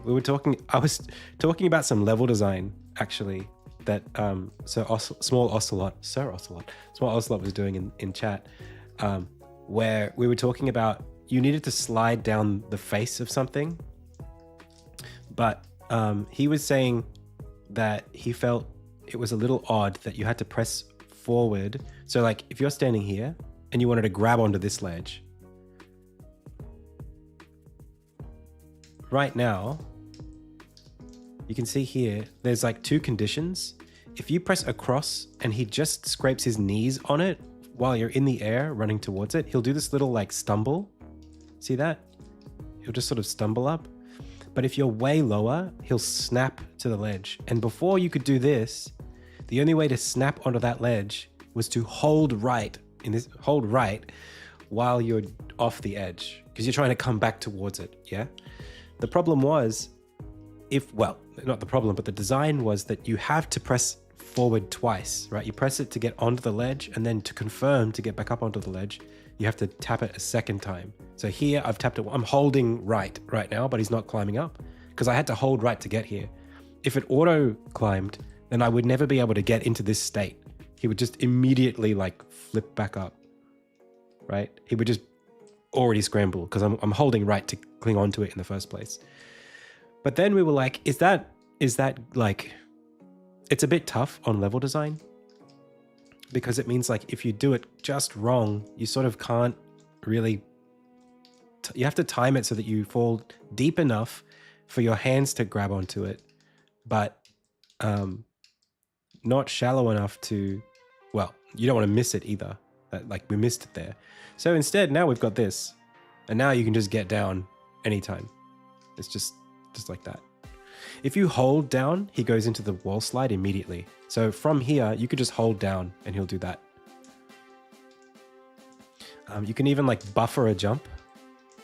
So you can like go down and then jump off the ledge. You can get back on if you want. Maybe I should have the buffer be a little bit longer.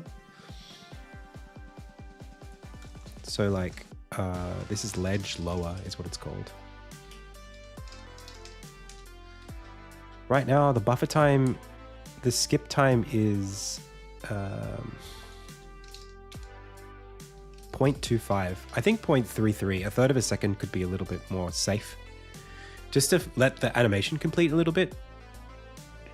Right now you can cancel out of it very early, but I think an extra few milliseconds should be okay. From a quarter to a third of a second. Yeah, the movement, I'm very proud of it. Like, I'm very proud of what I'm making. It's not perfect, but it's getting, the systems are now at a point where I no longer worry about like whether or not I can do something in the game. I can do anything I want in this game. If there's some move or some thing that I think you should be able to do, I can make it happen. Like we've got this little thing here. There's even like little slight speedrunning tech in the game. If you roll and then buffer a jump,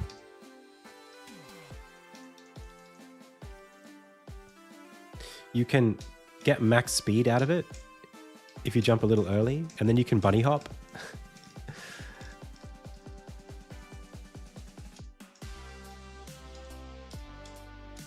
So you can even do this. So like this, and then if you hit the bottom of this slope, if you hit the slope when you jump, you'll get more speed. So you can sort of do this. It didn't quite work that time. Hang on. You got to get it just right.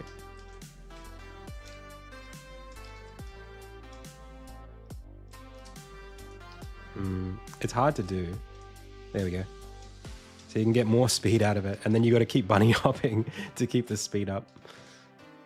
And all of that stuff is just like his main abilities. Like combining that with the special abilities is, to me, like, we're at a point now where the game, it plays really well. The enemy behaviors are probably the weakest. But like, being able to do like, run, air stall, jump, do this, do that.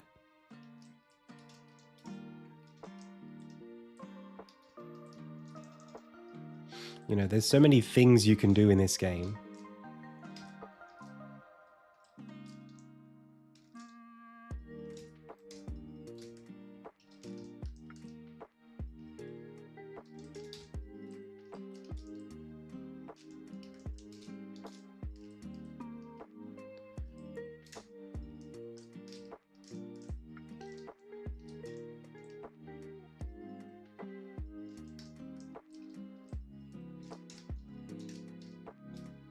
Can you pogo enemies? You can kind of pogo enemies. You can jump over them and you get a little bit of a pop. There is an ability that you can use to pogo them, actually. I'm lying. There is a pogo, but it's a special ability. Let me show you. It's in, I think it's in this level. It's like a test level.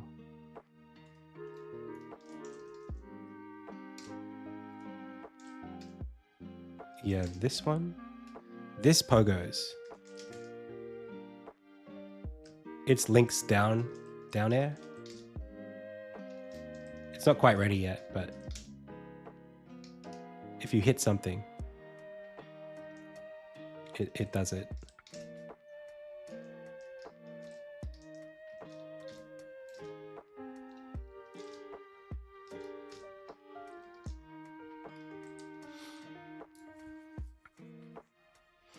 The scene graph is nuts. Yeah, we built this to work on the game specifically.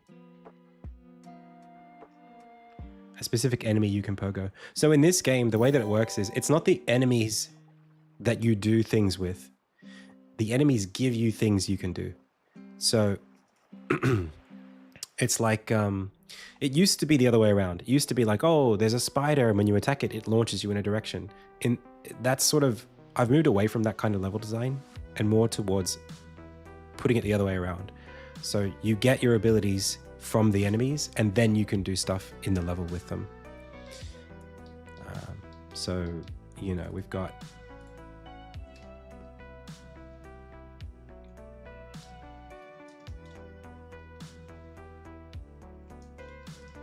this kind of thing here, where I might just skip down here for a sec. Yeah, like the snake gives you an ability that lets you jump. You can bounce on the snake, that's true. So we just got from that dandelion, that vine, we got an ability. Oh, there we go. I don't know what that was.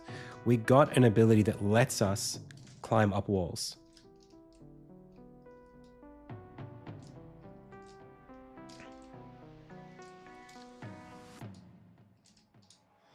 That's kind of like the more, that's the like design intent anyway.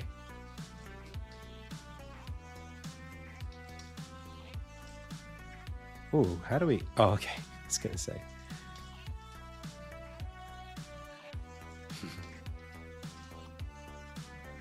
So here, the hedgehog, what is going on? Something compiling in the background?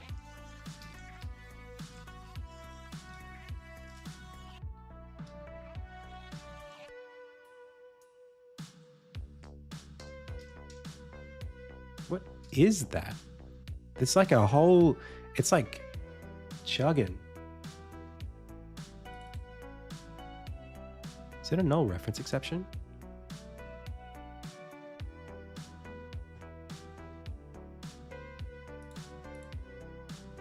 I mean, it is, but like, I don't know what that is.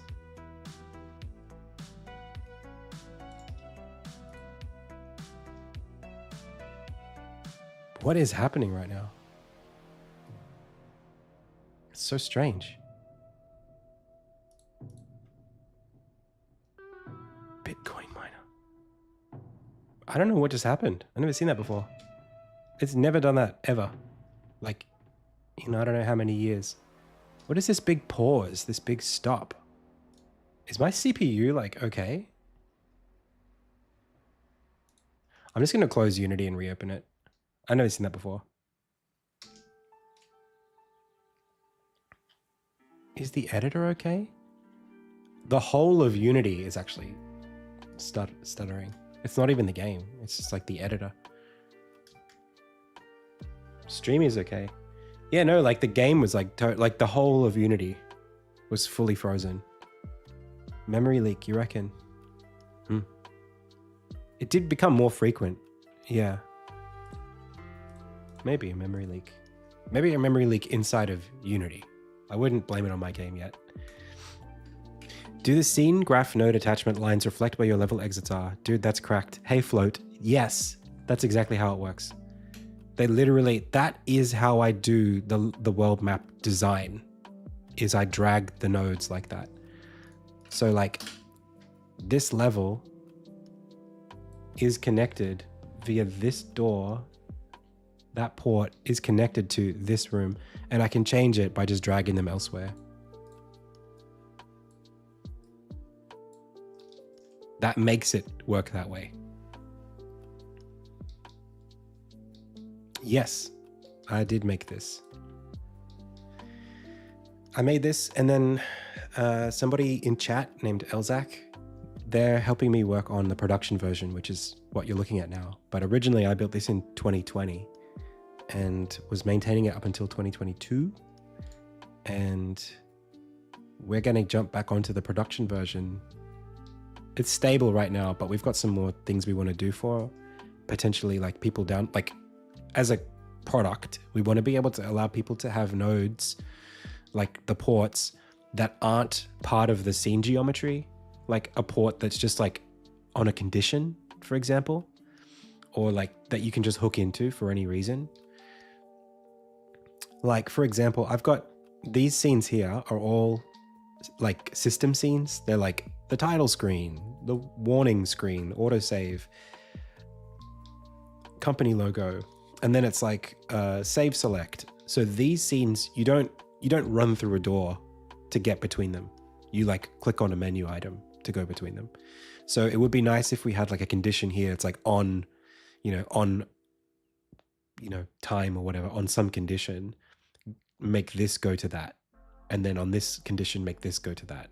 So they're still visually chained together, but it's not because the player character went through a door. Lots of games don't work that way, lots of games don't have player characters. I still think that there's a viable version of this where we just sell it exactly as it is and we don't even bother supporting that stuff. But I think people might expect it.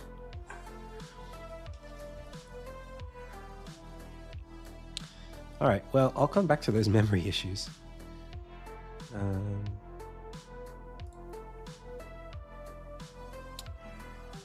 Hey, Diamond. So, did I do anything important here? Adds delay time buffer before canceling out of ledge lower.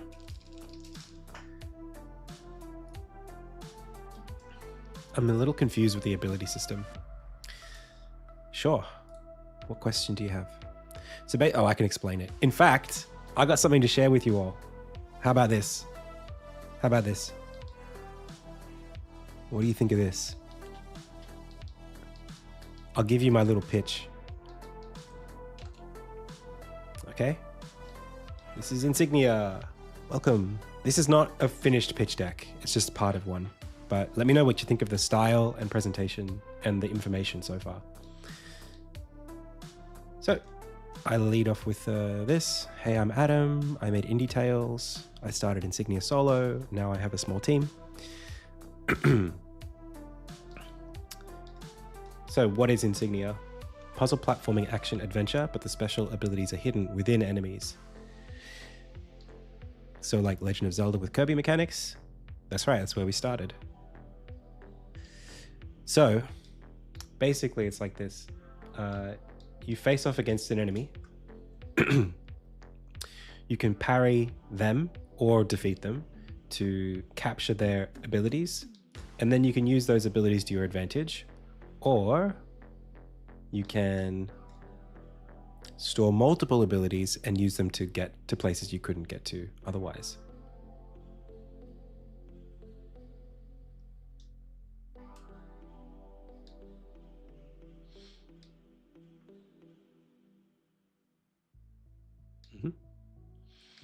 Then I explain this system. So you unlock new capturable ensigns at mysterious shrines hidden at the far corners of the world. So basically, the way that it works is you unlock these things, kind of like Metroidvania style, but you can't use them unless you capture them from enemies. So you might go to a shrine and learn an ability called Slide, and it's like a flaming power slide. You can't use power slide unless you find an enemy in the world, like in a level where there is an enemy that has that ability on it. Before that point, if you defeat that enemy, you don't get anything. Nothing happens. You actually see the ability fly out of them, and you can't use it.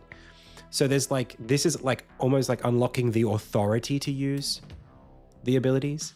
And then in the level, the enemies have the abilities inside of them. When you leave a scene, you lose the ability. So like you can't just find one enemy once in the game and then use it forever. It's not a Metroidvania in that sense. So in like Castlevania, you would learn the mist walk and then you can walk through doors forever. You just keep it. Here, if you learn an ability, you still got to go into a space where you can use it, and it's one extra step of puzzle platforming, basically.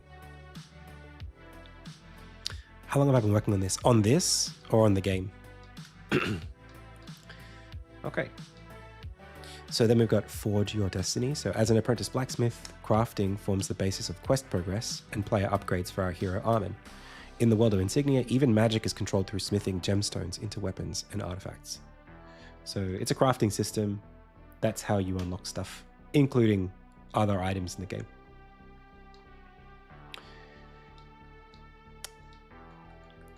The game, I started it in 2017 when I was working at a full-time gig that I had. So just world stuff. And then a stacked cast. This is not all the characters. This is some of the characters in the game. And then just a bit of a plug of like our tools and how we use them to tell story. I don't know if this is a good like slide to put in a pitch deck, but I like it. I think it helps explain some stuff. It might be a little empty. Maybe I should have it be a little more. I could just pack it in just for the sake of it. And then more like market stuff.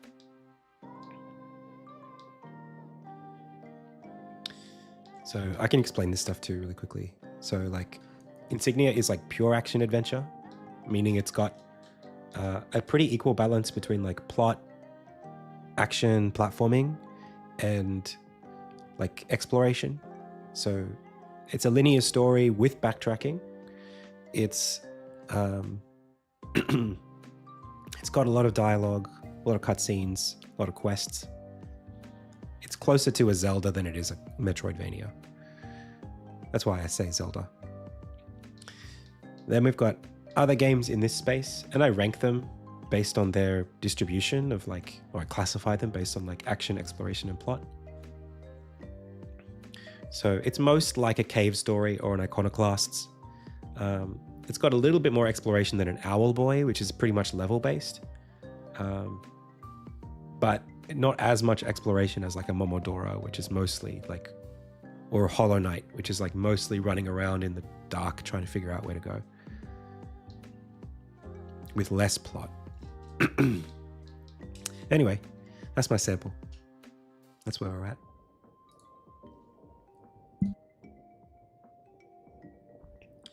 There's more that'll have to go into that deck. Does it come across well? I think it's I'm starting to feel very confidently about how I talk about the game. In terms of like the brand is, I'm homing in on something here. I can feel it coming together. It's not there just yet, but it's like starting to coalesce. You know, we're starting to get a lot of, you know, nice key art. These little like wispy things on the corners. They're not quite refined just yet, but they're getting there. This masking that I'm doing, I quite like that. The cutscene slide felt a bit random. Yeah, maybe. Yeah, it's hard to explain. For me, it's like I'm trying, and maybe it's maybe because it needs like something between, or maybe there's just needs to be like a character story thing, like a plot thing.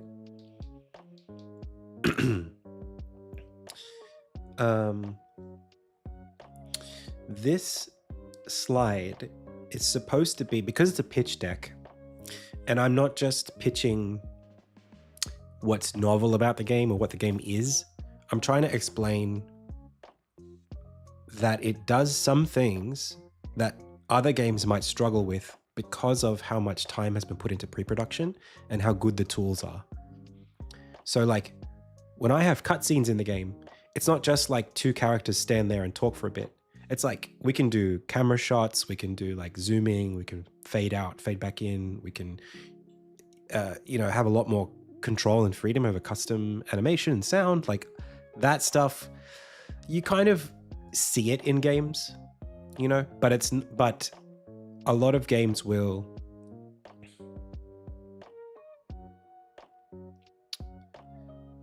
they'll either not have very many cutscenes like that, or they will just be a lot simpler. Whereas in Insignia, it's like all the time. This like every, like maybe like 15, 20 cutscenes per chapter have like directed timings and custom animation, and it's a big part of what makes the game special. So maybe this isn't the right. Yeah, maybe a GIF would be better. Yeah. I always try to design my slides to not need a GIF. Just because like PDFs, you want it to be pretty portable.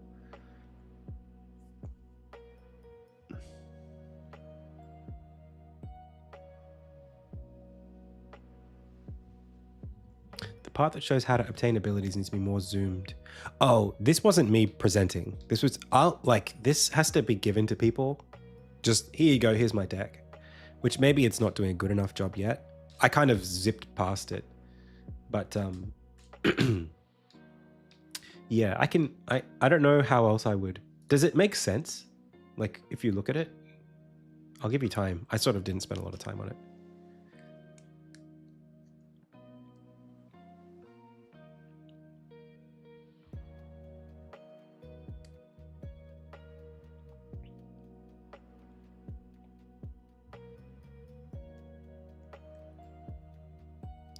I've worked so hard on getting the VFX to visually indicate what is happening in a screenshot.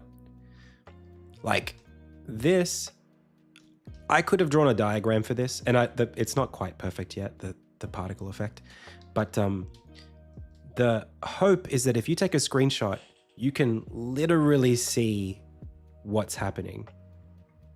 Like you can see like, okay, we parried, and then this thing came out, and now it's going into here. The fact that you can look at it is like, you can see how it works. And then you see him using it. It's like, oh yeah, that's how that works now. And then this one, I think I've got it right. I had to knock back these intermediary steps to sort of show you the beats where you use the ability. And I wasn't sure if I should show you like the active frames or the start frame. Like Like, do you light up this one or this one? I think this is the better frame, so I'll just light it up. And then it's like almost every other frame. I made it so that the end signs fall behind the character. So it's like you use it and then you go here. You use it and then you go here. You use it and then you go here. I think it's good. I was also considering not having the text, but I found it was a little empty without it. It kind of doesn't, the flow doesn't feel as clear. And there's a big empty gap in the middle of the frame. This one, I think this is fine too. I'm okay with it. I think actually, personally, I'm quite happy with these slides. This one, it feels like we lose steam a little bit. I didn't want to put Armin in each of these because I wanted to showcase the environments. And I think it does better without Armin, because when you see Armin, then you expect enemies and items, and the scenes become very cluttered very quickly. But there's 4 of them here. So maybe this, I mean, it's a bit wordy. I could strip the words back and just make it bigger screenshots of the spaces. Not sure. Stuff like this is, I think, super strong when we can fill the whole frame with like an image. Even this. Even this. Frames like this, I think they just add like a pop, you know? It's very confident.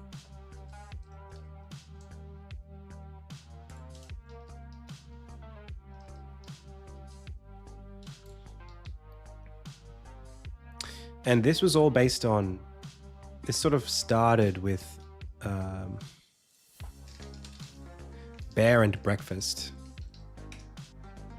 which I really like this pitch deck. I really like it. And it's got that same very bold style about it. It's very like, hey, this is who we are, this is what we're making. Done. It's you know, even more so than Insignia. It's so, but this feels very early concept. Like this looks like it could be a mock screenshot. Maybe not. Maybe it is in engine. But it almost feels like they're early in the development, whereas Insignia is not early. Insignia has been on for a long time. So yeah. Yeah, we're probably here versus here. We've got a lot more to show. But it's hard to, for me, the hard part has been communicating a couple things. One is like, we know what we're making and we have a lot. And because we have a lot, we can say a lot, but we don't need to. That's the hard part. It's like, I should be able to show you that we've got a lot. Very confidently. And where I am using a lot more text probably means I've got more work to do. You know, maybe this stuff is too much. Like this, maybe this is more like proving that we've got research, like insights. And I actually still think there's something here that I wanted to talk about, which is about understanding the market that we're releasing in. But maybe that's something that, I don't know, maybe it doesn't go here. Yeah, it definitely fell off a little bit towards the end in terms of like tightness of the narrative that I'm taking the person through. And I've still got more work to do on it. Also, we do have a timeline slide, but I didn't put it in here. And like an ask slide, like what we need.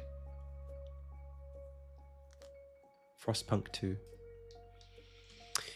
Yeah, I mean, that's important to me. Being able to say like, hey, this is what we're making, you know? And because we know what we're making, we know where it lives in the market, and we know what kind of games it's not.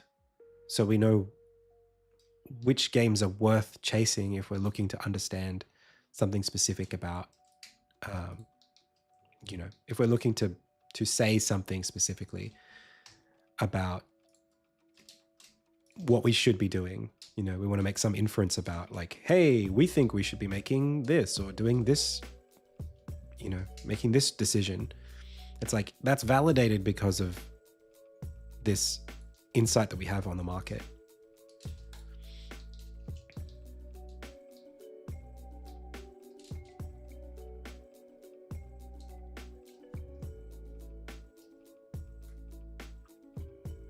The Venn diagram makes more sense than the ladder. Ladder?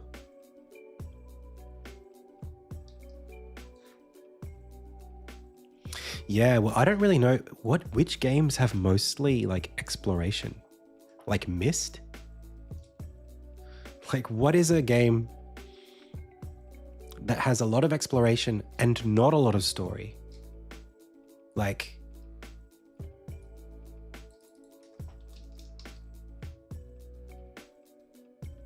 No Man's Sky, but like we're supposed to be in like pixel art space here.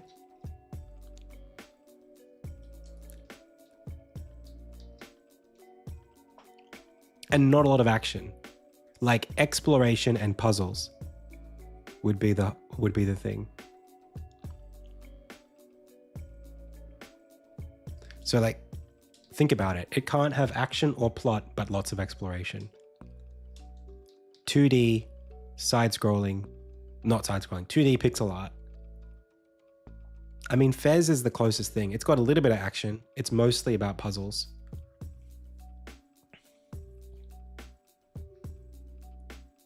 How did I go about getting funded? Worked really hard on an application to grant funding. Yeah, The Witness is really close. It would be The Witness. There is a game called, actually, it would be like, there's a game being made right now in Sydney that's very close to this kind of thing, and it's called Nonolith, I think.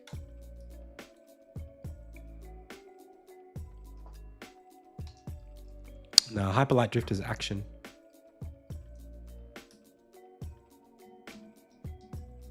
Alternate versions of an Our Neighbors slide. Look, I could take Cave Story out or Momodora out. These really are the 4 games though. These really, like, man, these are the ones. But yeah, like Momodora, or like, it's really hard because to me they represent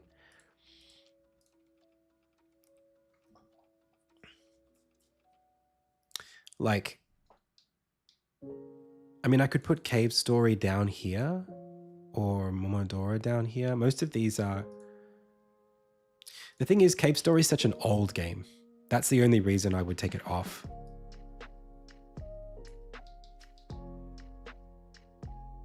You think like this, maybe?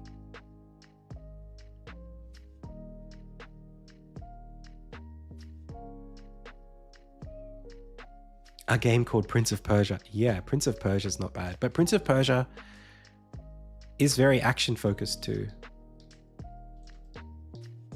It's got to be not a tight game over platformer. Proteus?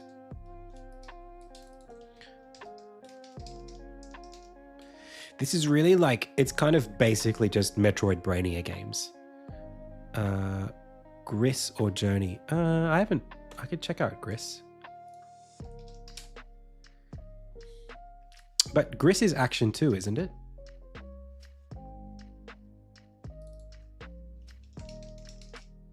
Or is it less? Let's put Gris in there.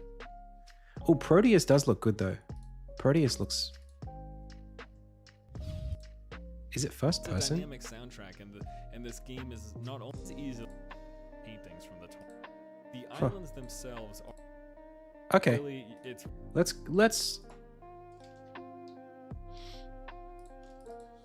put Gris in there.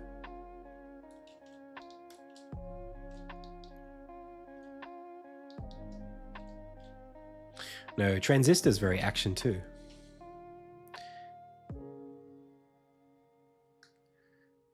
Yeah, I agree.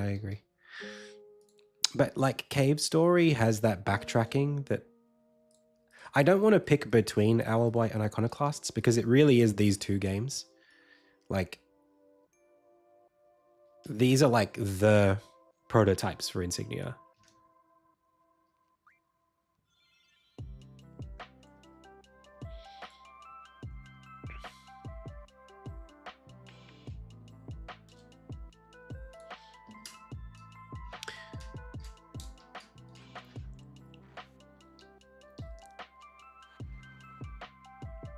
Maybe I should put Animal Well further down.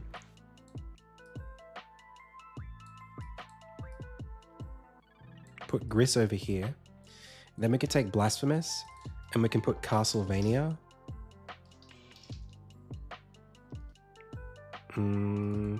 Metroid, maybe?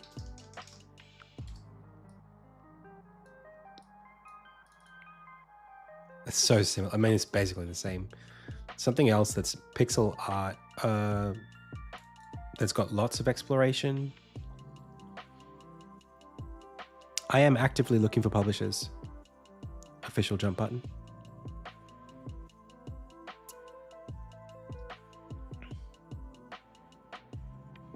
Yeah, but Journey's not really pixel art.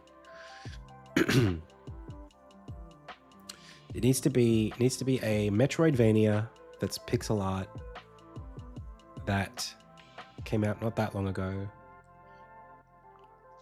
Oh, Dandara? Is that maybe action-y with a bit of exploration? Or is that level-based?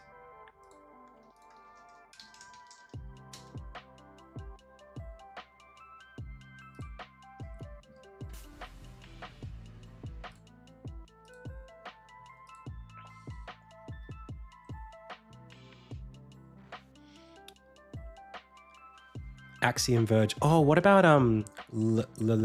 what's it called? 4 letters. Guy with the gun on the front cover.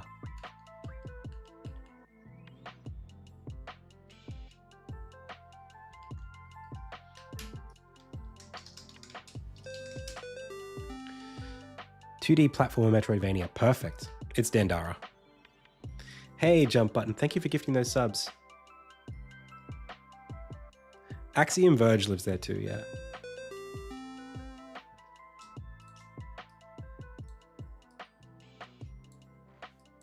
Let's put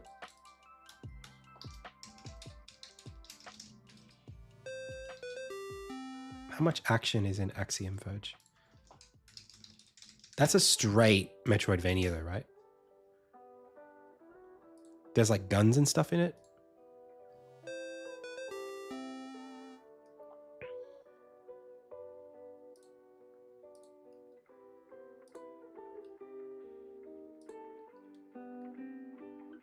Yeah, it's like run and gun Metroidvania, straight up.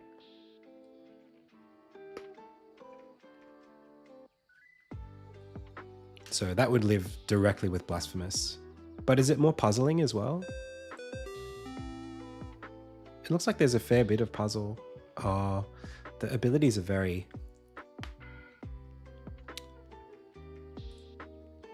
It's just Metroid, man. It's so similar. I'd put it even...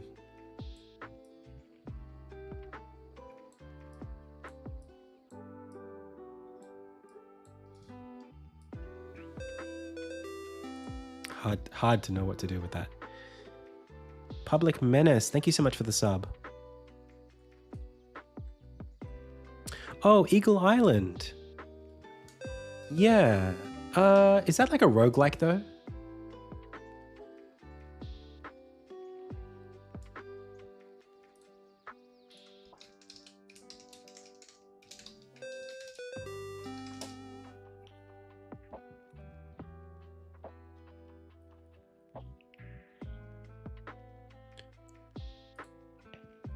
It's a roguelike Metroidvania. Does it have a story?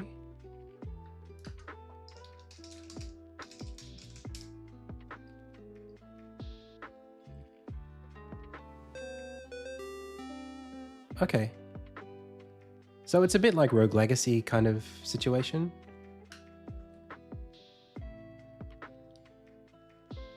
Ooh, La Mulana. Yeah, maybe that lives here instead.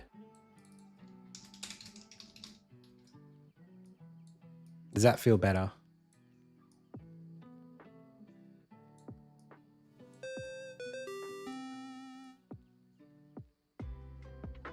The Drifter has a little bit of exploration.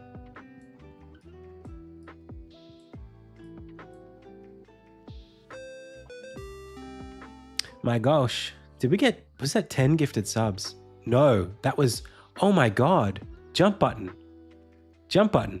100 gifted subs? I didn't see the extra 0 on that. Oh, we're going to be here for a while listening to these. 100 gifted subs?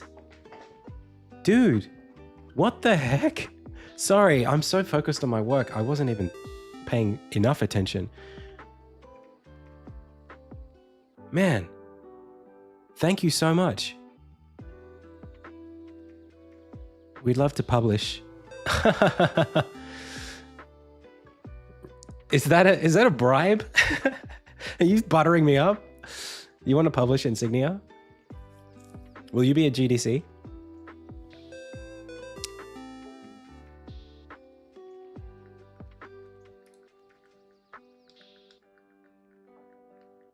We can talk. Where were you 3 days ago when I was providing my application for some grant funding to get to GDC? Still being considered. Yeah. All right. Yeah, reach out. We'll talk. We'll talk. You've seen what I'm doing. You know what I'm making. So it's probably, let me see if I can mute this thing. No, I can't. How do I make sure that, oh, I think I have to go to our overlay. One sec. Studio mode, overlay, alert box. And then I can go properties. I think I can mute it.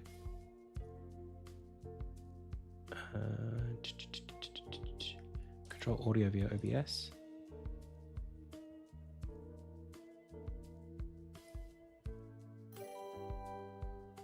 Yeah, there it was.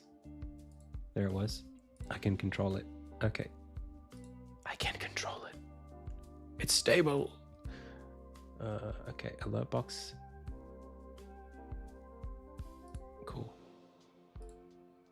Yeah, only 100 more. Are you hearing that though? Not sure if you're still hearing it.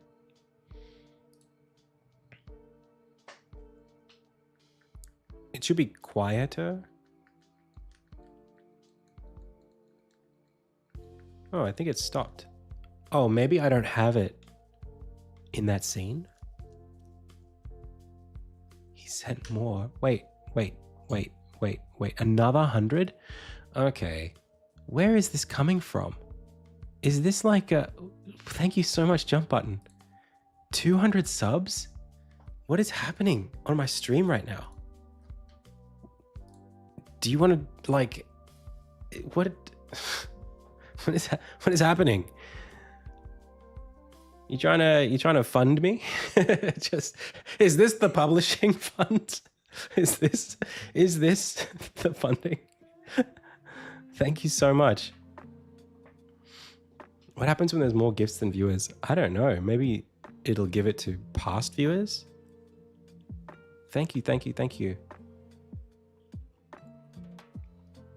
Do you know what? Maybe I alert box. It's on. Maybe it just got overloaded. Published by chat. Yeah. Oh man, I'd love to chat. I should take a break. 200 gift subs that's more than Ludwig donated. We didn't believe it when it happened. When Ludwig donated, we were like, I didn't believe it. I was like, that's not the real Ludwig. You can't fool me. And it actually was Ludwig. And then he put a video out gifting the subs, and he cut me into it, being like, thanks. I looked so ungrateful. All right. Okay, we've taken a break, but I got to take a proper break. VFX references. Man. How about we just take this and this, we take them out.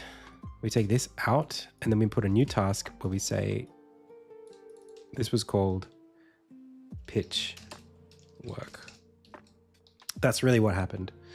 Sequences around Crucible, unlocking abilities.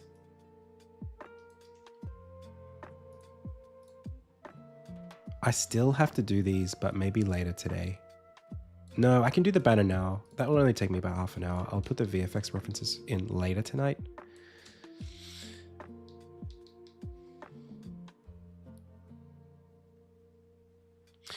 Yeah, we're doing a lot here. Can I ask official jump button? Oh, I think they're gone already. Well, let me know if you're still here. I just want to ask you a question.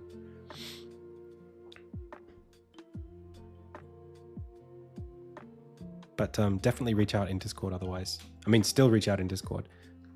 Okay, you are here. I have a question. So I've had a strategy that I'm working on regarding like when to be more public about the game. Because I've been working on the game for like 8 years. I'm in like a position where I think it's a luxury that I have a demo that I could drop any day. I have a Steam page I could drop any day, a trailer that's coming along. In the next 2 weeks, I'll be in a position where I have like the full pitch and no commitments. Do you think that strategically that makes my game more attractive or less attractive to publishers because I don't have the, social proof of the Steam page having already dropped and having all the wish lists? Like, I think we've got some big beats on the marketing runway that we can just like fire off when we're ready. And I think that's an advantage, but I don't know if me being a streamer and having my YouTube channel and all that stuff,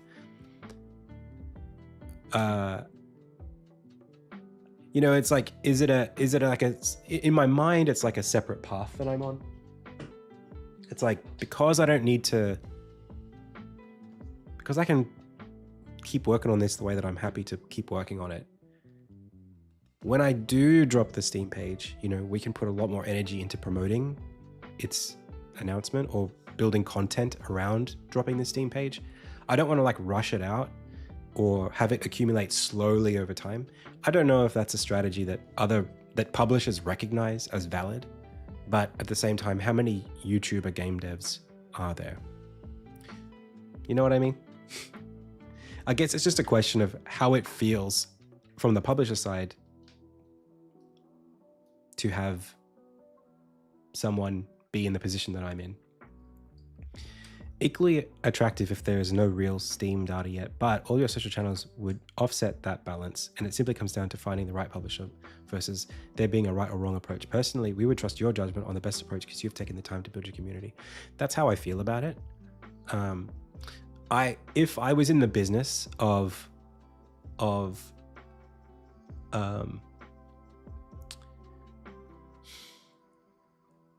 pushing things out and rushing them out, the game wouldn't be what it is today, and I wouldn't be here.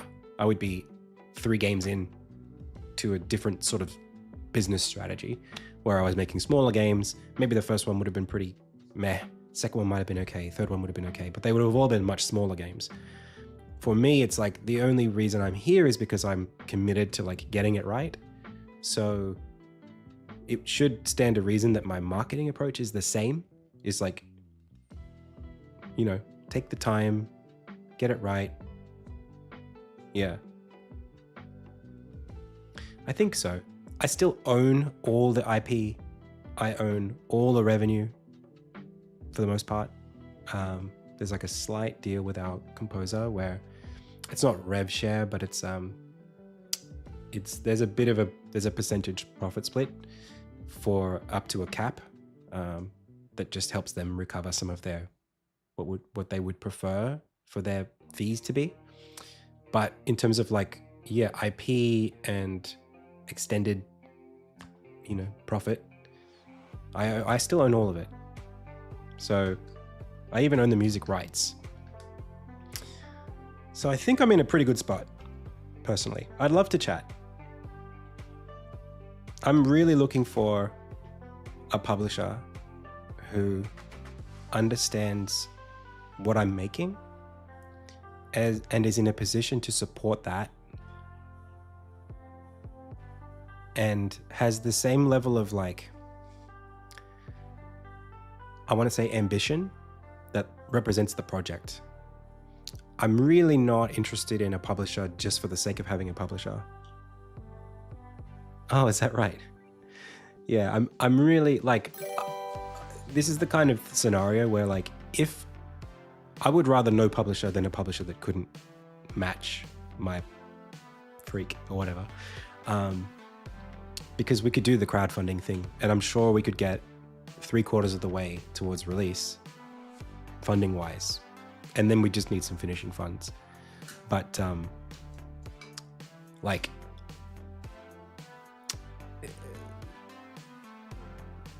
I'm not desperate is my point. Instead, I think it's more like we have such an opportunity, like with a bit more like oomph behind the project, just in terms of like experience and like guiding a project like this to market, and then a bit of like marketing muscle to amplify what we're already doing. I just see this being special. I think the game is already like becoming, I don't know, I don't want to toot my own horn, but with the right time and resources, like I think I'm making something pretty special. So I wouldn't be here if I wasn't. And I think it's a good story too. As in the development process. The development of this game, I think, is a good story. But I just didn't have a lot of resources to... Well, the resource I have is time. The resource I don't have is money. I'm going to take a break. I'll be back in a bit. But yeah, jump button. Reach out. Let me... you know my email. That's mine. Shoot me a message and we'll talk. Industry is a big ball of you don't know what you don't know what you don't know, but you can always find out. Yeah. Oh, cool. Well, I'll catch you. See you guys in a bit. I gotta take a bit of a break.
Okay.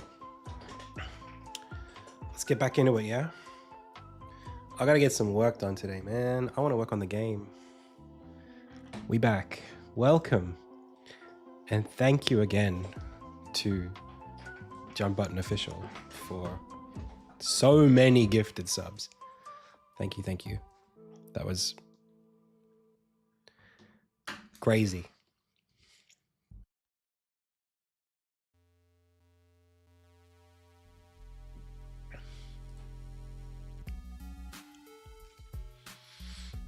All right. So let's talk about this. What did I say I wanted to do? It's now 4. We took our break. That was right here.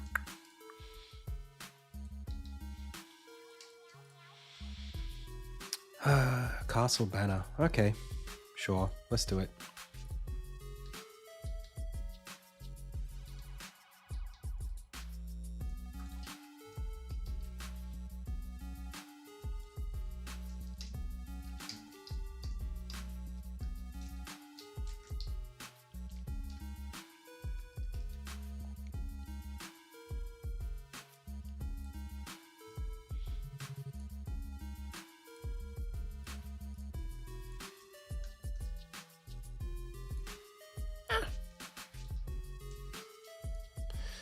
Color mode, sprite size. Let's divide this by 3. And then, yeah, it's only 4 p.m. where I live. Yeah, very different.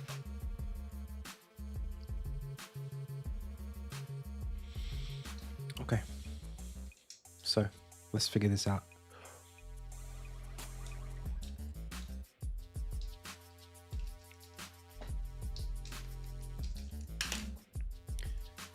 Ace brush, please.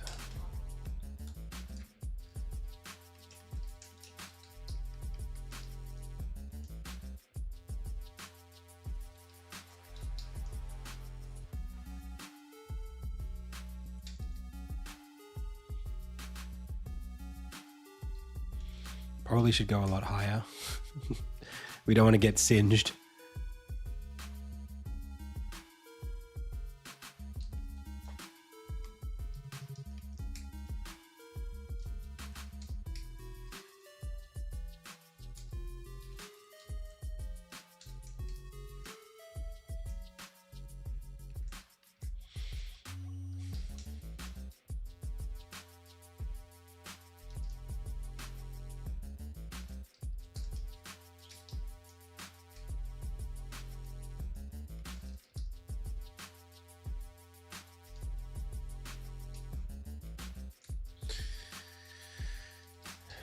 Okay. So what this is it's actually not specifically for this scene. I've got a banner that what the heck? I hate when this happens. I've got a banner that I'm using for the trailer.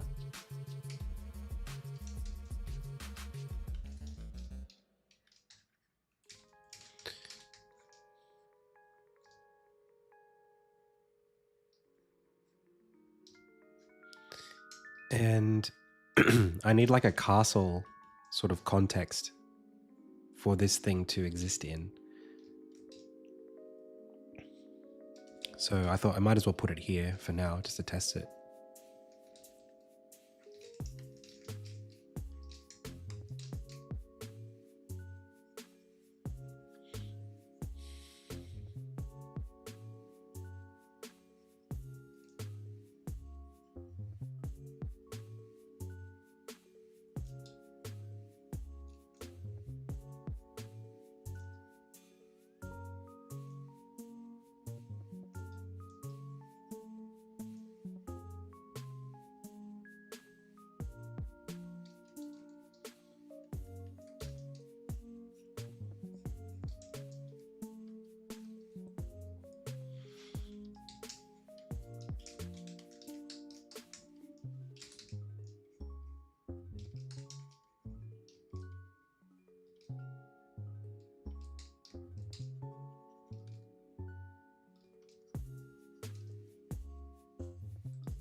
No. Have I played Kingdom Two Crowns? I have. Well, actually, no. I've played Kingdom New Lands. New Lands it's actually one of my favorite indie games. A friend of mine, Mike, introduced it to me in like 2018, and I've played so much of that game.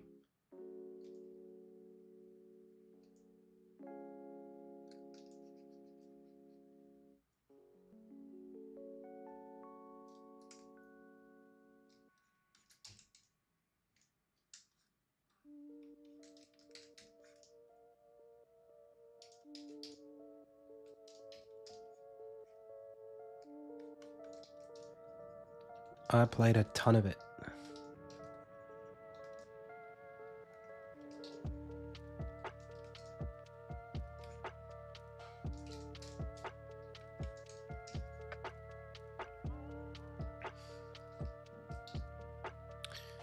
There's something about the slow burn of building towards something that you know, like the slow burn of like trying to outpace the level as the monsters come in and the waves get stronger every night. The little like luck, the little dice rolls that are constantly happening of like, oh, will my little archer guy collect a lot of rabbits today? You know? That like survival loop is so satisfying. Like, oh, just go and get that rabbit. And like, they don't see it. They're facing the wrong way. And then the sun goes down and they're like, you don't get enough coins to do something. It's like, you need that archer to collect that rabbit so that you can buy one more hammer so that you can build this thing a little bit faster. And if you don't get that done tonight, it doesn't, you don't have any way to repair your like, whatever, your stuff, or like lead a new charge ahead. It's like all these little tiny dice rolls.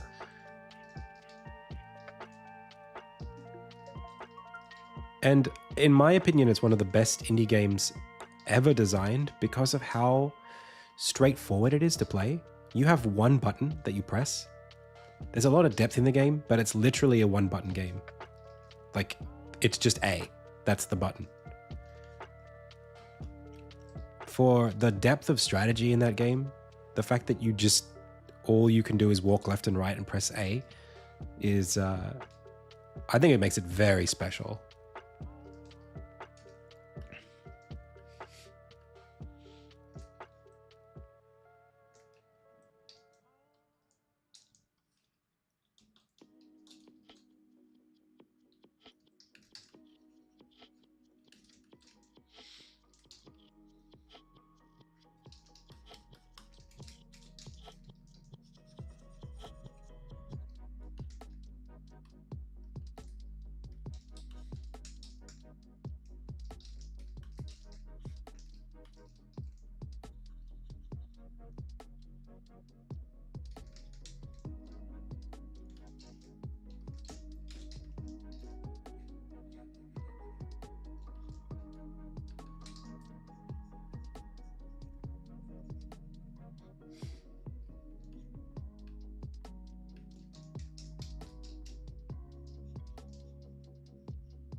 Maybe I shouldn't make the shading quite so complicated.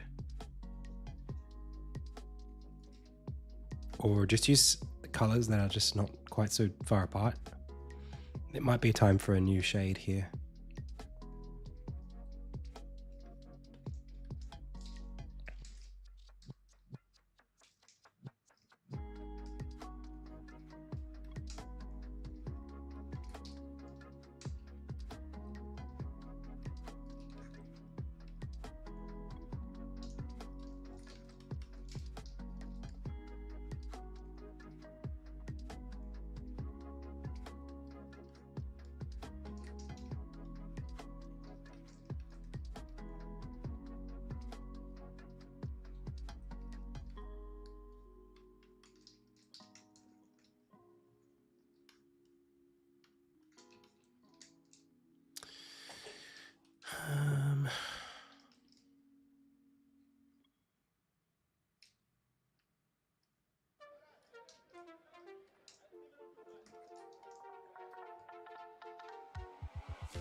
Well, it shouldn't go here anyway. Let me just back all this up a little bit.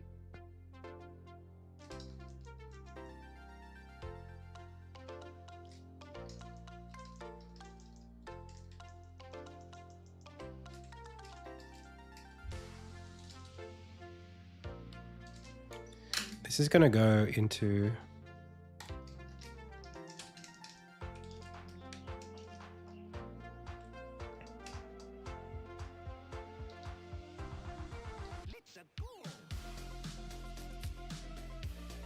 Hey, BMG Pride Lion, welcome.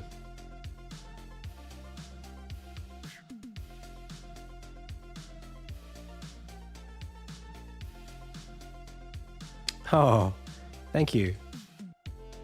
That's very kind.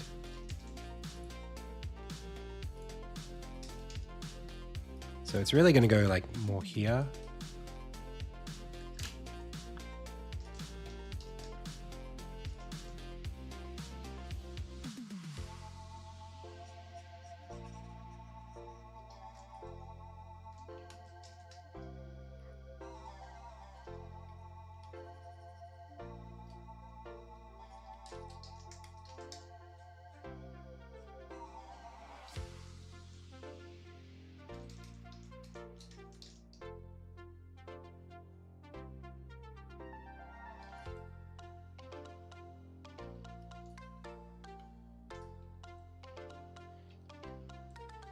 It will have an emblem, yeah, that's right.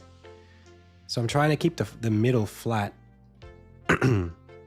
so that we aren't too... not in too much trouble here visually.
Do you know, I had an idea.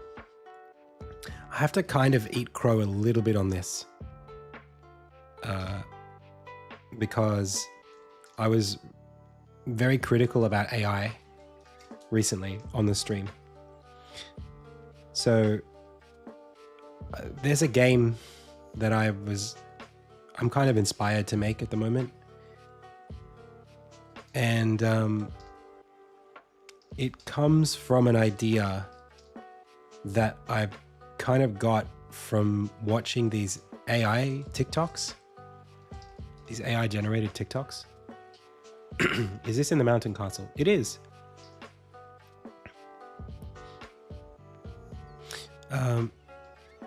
So like the TikToks, they actually were the inspiration behind a jam game that I made in October 2023 called Though I Walk, which was like it was like inspired by those dark fantasy TikToks. You know, like the you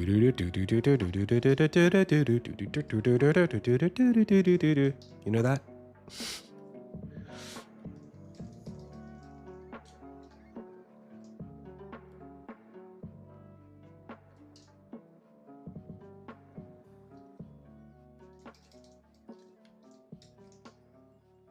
I forget what that track is called, but they were really popular like a year ago on TikTok. It's like dark fantasy music, basically. Dark fantasy TikToks.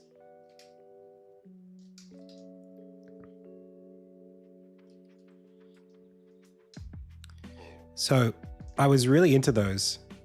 I just think they're cool. Like, I don't know what to say, you know? Like, I wish I didn't, but they're cool.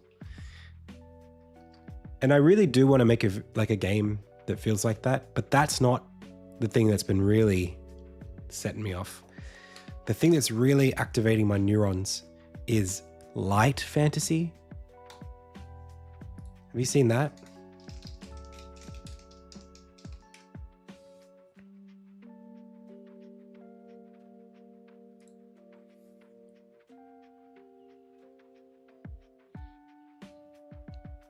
It's like this kind of thing. Uncharted lands holds a round table. Not this.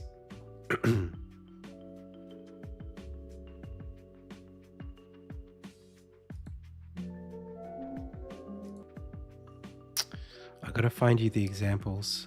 There's a specific person who makes these on TikTok that are like very, very nice.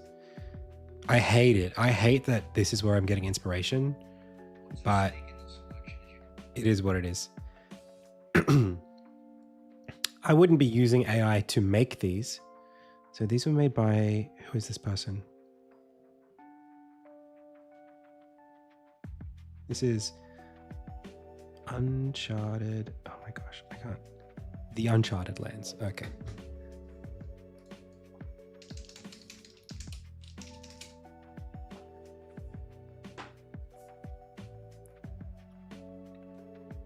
Oh, it's literally what I was just looking at.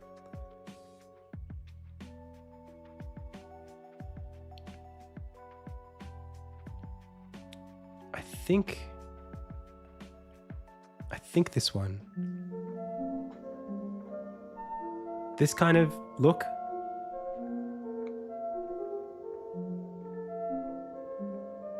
Like, doesn't that just put you somewhere? Oh, this one? Oh, man.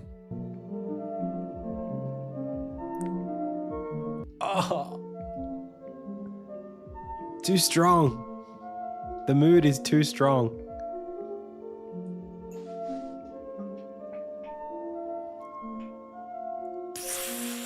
It's like Ghibli meets Van Gogh.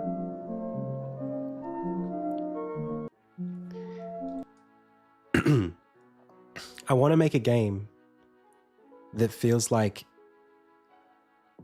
an 80s like VCR movie, like the Dark Crystal kind of thing, but it's actually like more Lord of the Rings-y, and you're like it's like a fantasy world, and it's all like painterly like this, impressionistic.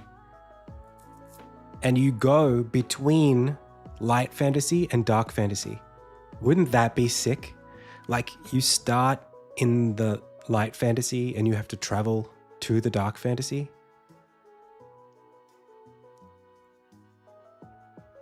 Isn't that a cool idea? And it's super like lonely. Link. There's the link. There's just something like, as far as like this as a lookbook, I really like it. I wouldn't be using AI to create any of the work in the game. And I was thinking about rendering techniques for this kind of thing. I wonder if Gaussian splatting would be a good tool for this. Like it's actually a painting. Like it's like blotted in. Do you know what I'm talking about?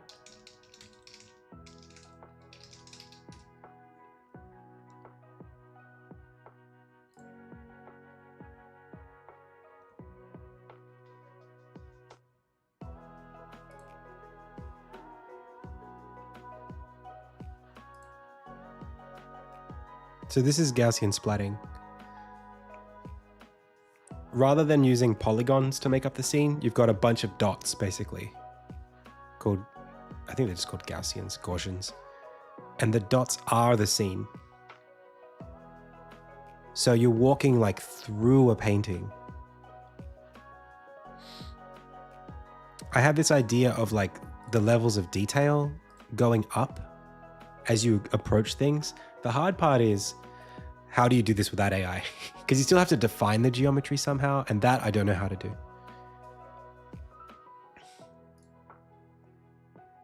Unfortunately. So, I don't know. It's kind of just like a thought at the moment. It's not really like a game. It's not even a game idea. It's just a thought. Oh, you can do it in Blender? But like, you still have to make the geometry, right, in Blender. That's the thing I'm trying to say. Like you, at some point, you have to be you come back to polygons. How do you define the volumes otherwise? At that point, you might as well just, you're just back at 2D, at 3D, the typical 3D pipeline.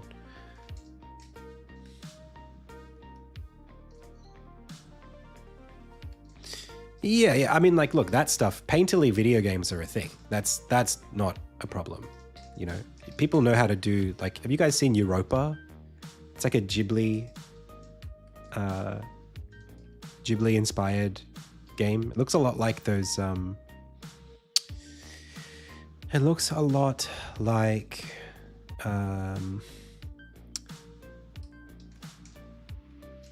what's it called? Ni no Kuni. It looks like Ni no Kuni.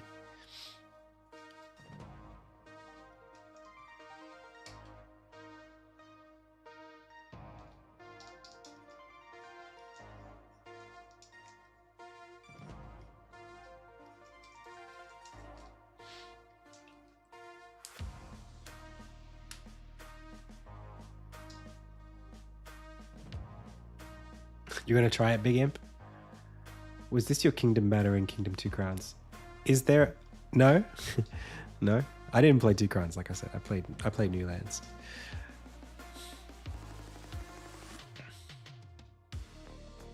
I'm trying to think about how to make this work.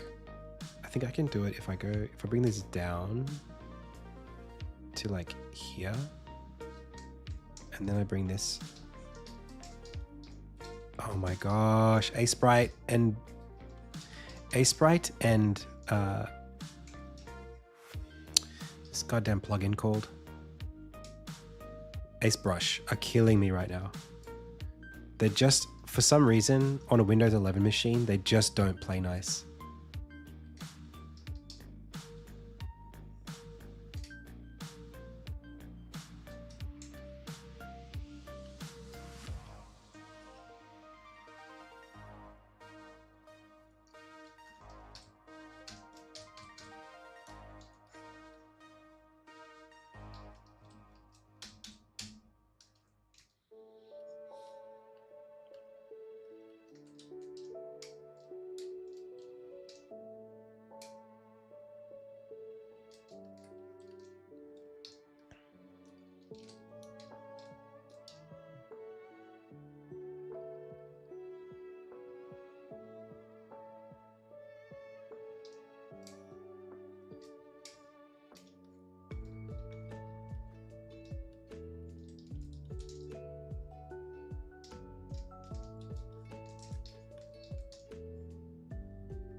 That's looking pretty good.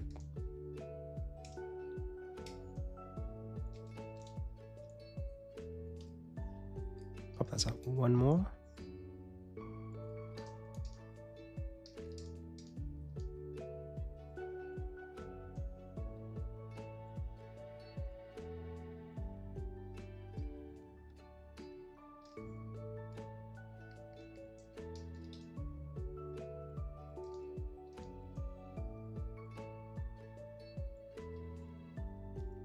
No, straight line. Make it strong.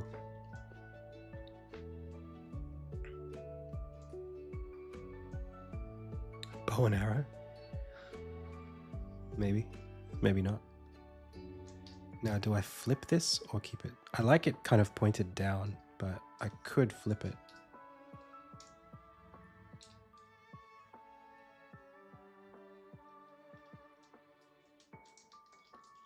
I think I prefer it flipped back the other way because it creates an empty diamond shape here.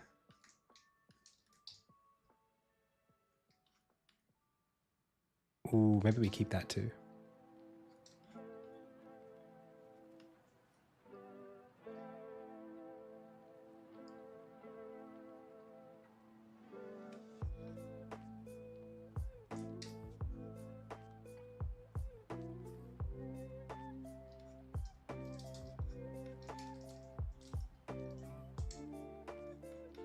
But then I got to kind of go like this to make it work.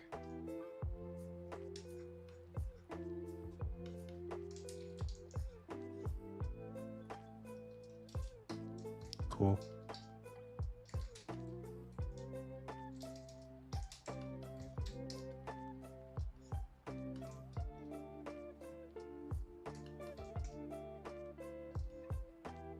Just like that. That's it.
This is like basically 45 degrees. This is way off. Maybe I should make it more symmetrical. Damn, that's crazy.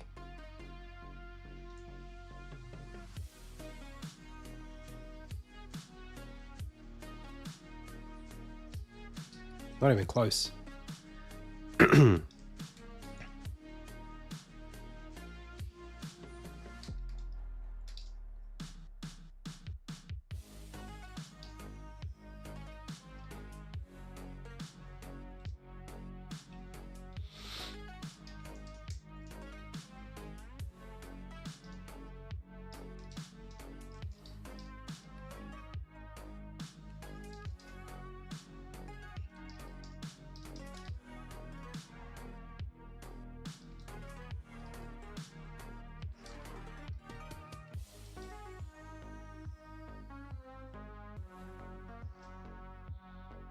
cool.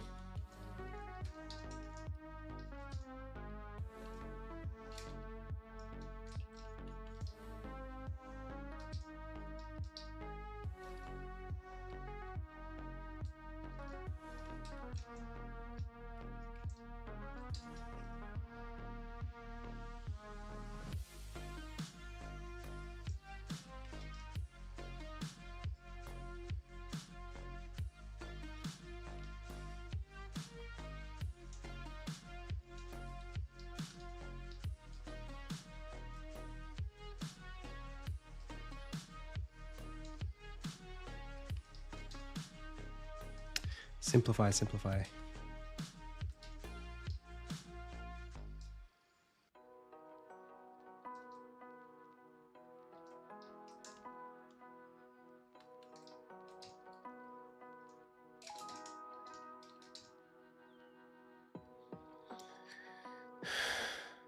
Okay.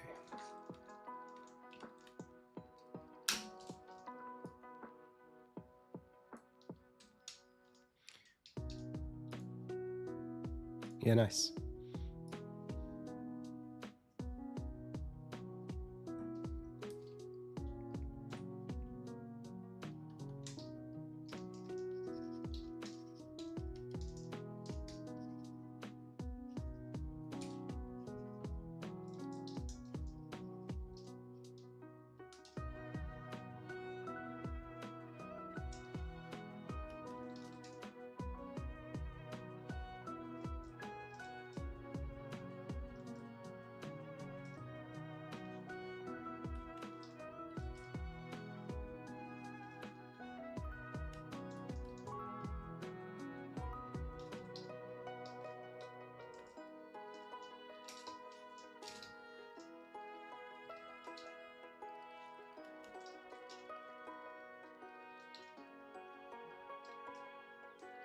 I don't know if these should be mounted like on the walls or hanging from something else. The rod's a little heavy.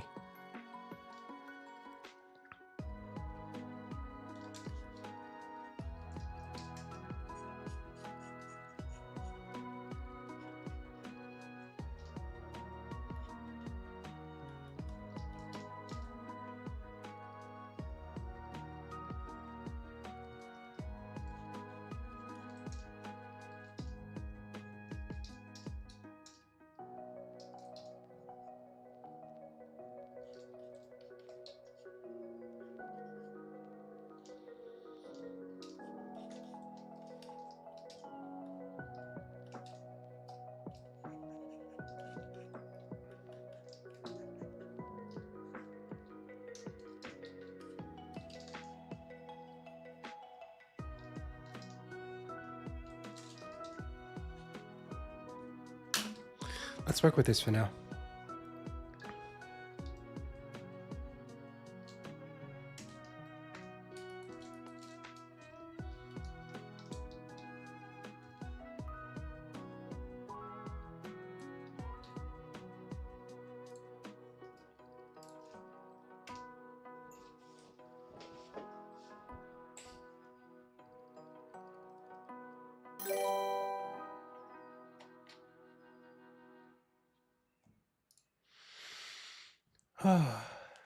Is it part of a background? It's actually, so like what you're looking at here is designed to be a reference for something that might be in a scene like this. And it's for a shot in a trailer that we're working on. So they were like, we were talking about things that could be in this hallway. And it was like, oh, maybe there's a banner. And they're like, oh, can you give us a reference for the banner?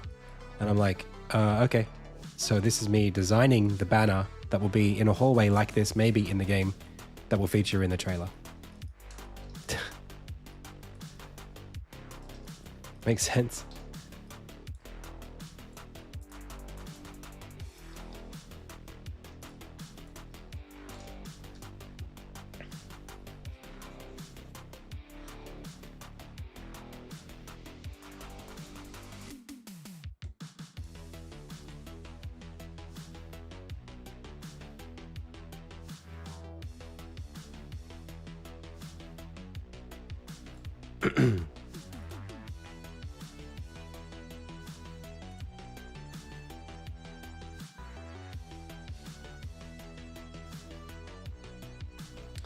All right. Why does that fire look fire? Well, it's not even fire. It's just like it's nothing right now.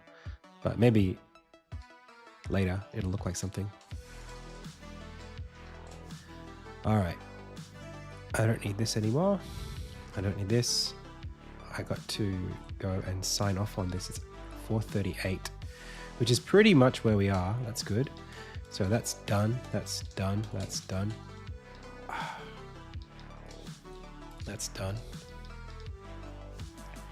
Sequences around Crucible and unlocking abilities. Yeah, that's really important. Let's do that. This is going to take a while, not 20 minutes. Like maybe, I don't know, all day.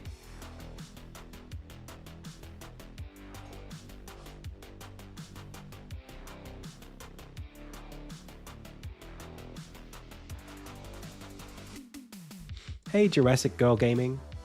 Hola.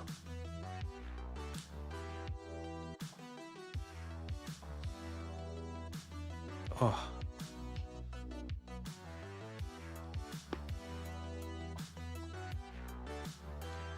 Whew.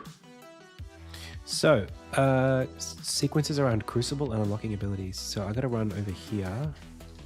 Actually, first things first, I'm gonna see if we can listen to some music that was provided for us by our composer. It might be actually sound effects. Direction. No, I think it's the music thing. Music.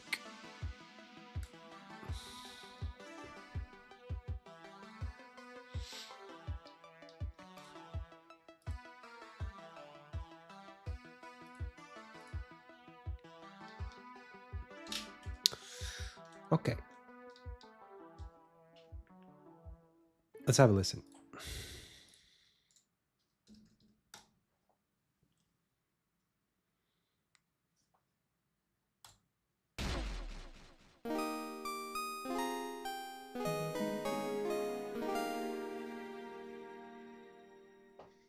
Yeah. Yeah, that's pretty good. You hearing this?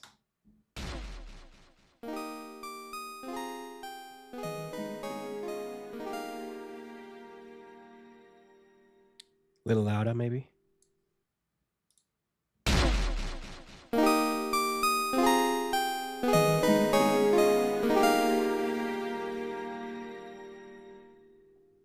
Yeah, I'm into it. This is based on a version that I made a long time ago, which sounds like this. It's my...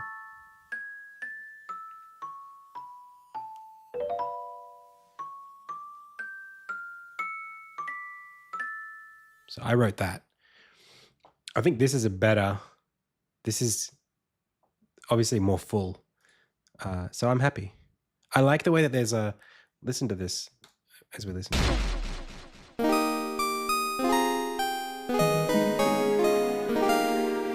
So there's like a that's going up.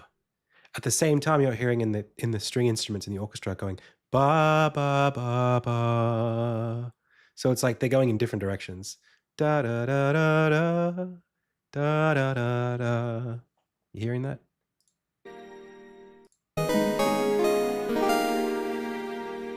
You can kind of hear it whichever way you want.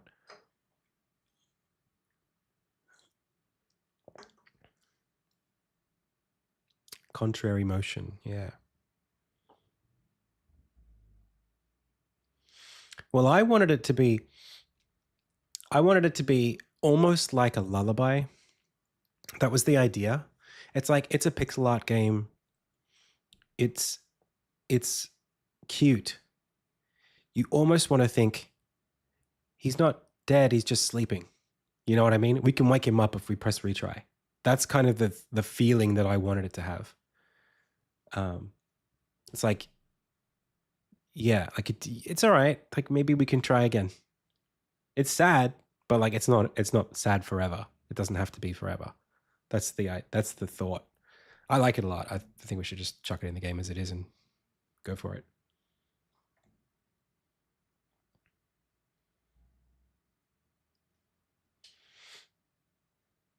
It's a little harsh. We use that square tone a lot in the game, that little kind of sawtoothy square wave.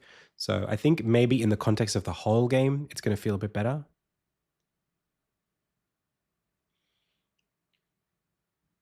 No, Shipler. It's a video game. It's a bit unashamed. It's a bit, the game is happy to be a video game. It doesn't have to like explain itself. Can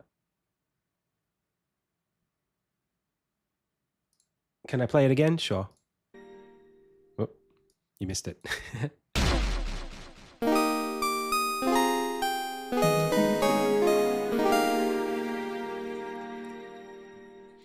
It's got a little bit of a chiptune kind of harpy sound to it, which I like.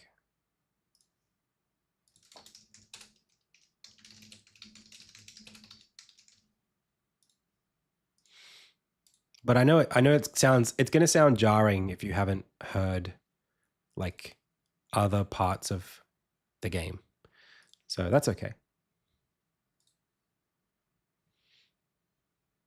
Is the shot sound the same as some mutes in the game? You mean the...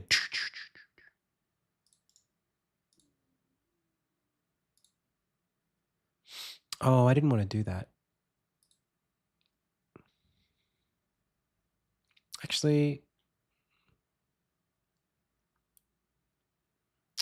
it's fine. I think I'll just let it happen. Scene graph.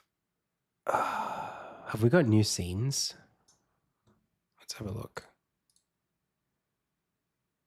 Underground West is a new scene. I'm just going to keep... Well, we didn't delete any scenes. Let's use Luca's scene graph. And then we'll use one of these. The render textures don't matter. Just merge all this. And then commit that. Okay, we're all merged. So let's have a look, see how the game sounds.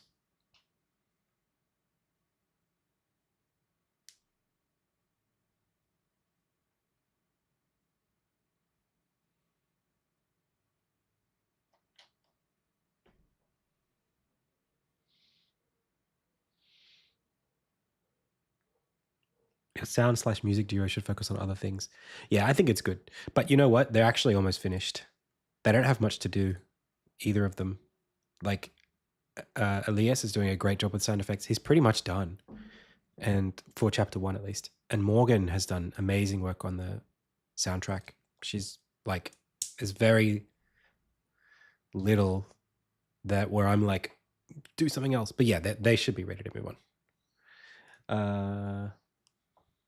Let me try and see if I can... Wait, we're ready? We don't have to do anything? I don't even... All right, so we want to die here. I just gotta... Just gotta wait here.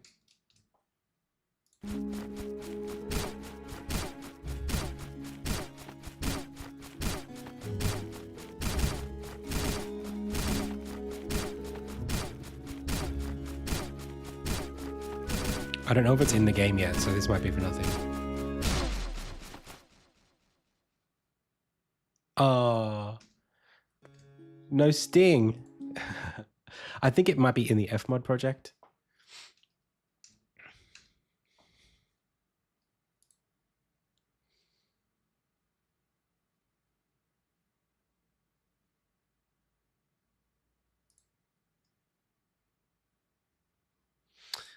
Man, I'm such a noob. Okay, let's go into Fmod and then just quickly bring it in. So, file, open recent. Elias is probably already doing this, but we'll see how we go. Okay.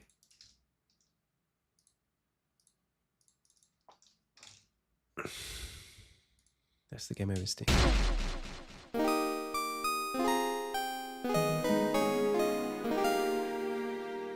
Yeah, I think maybe we could do a little better with that sound. It's not bad though. I'm not totally against it. Maybe like,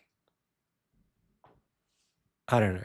Maybe long term we can do something interesting with it. But so game over. Stings, game over. That is, where does that live? I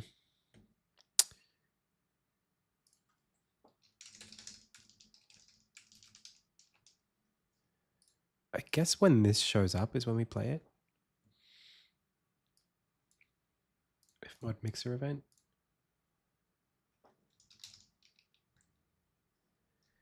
But there's got to be a death sound that we're playing.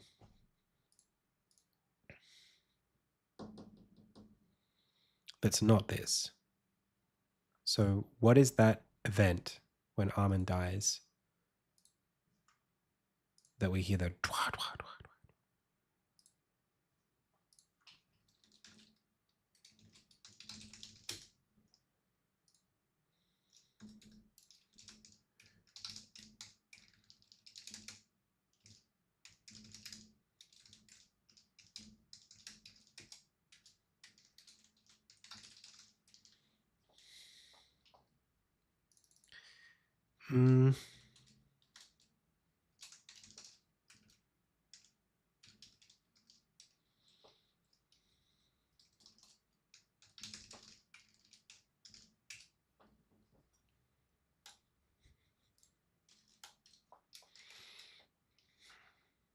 There it is. Now, I think that we have to take the death sound and separate it from this sound.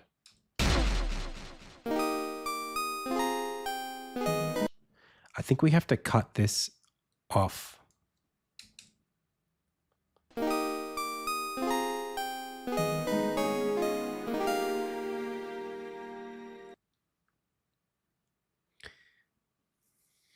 I don't know if that's like the right way to do this, because otherwise I got to do a delay in the code.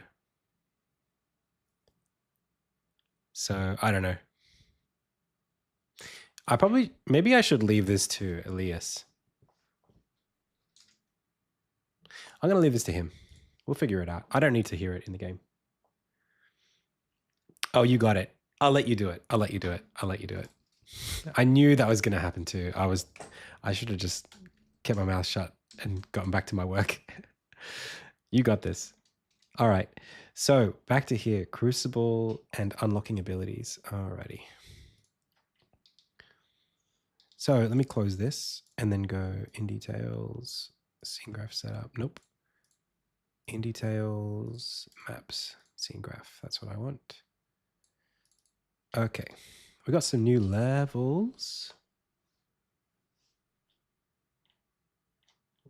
They might not be merged in yet. No, they should be. Did I have to compile? Did I bring the levels in? I did. I thought he put 2 levels here. Maybe he hasn't pushed them yet. Luca was doing some level design for me.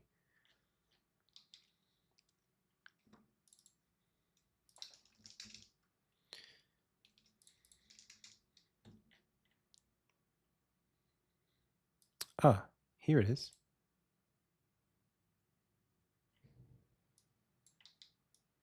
I'm not sure what just happened then.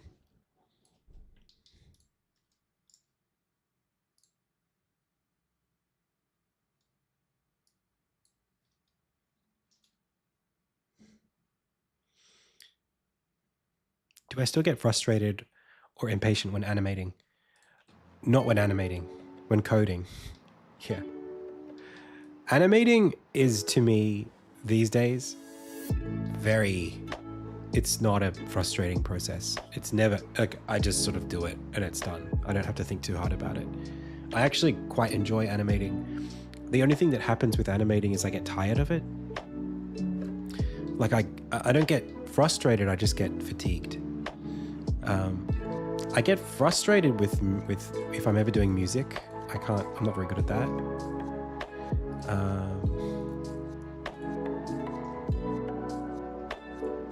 I feel like I've done something wrong here.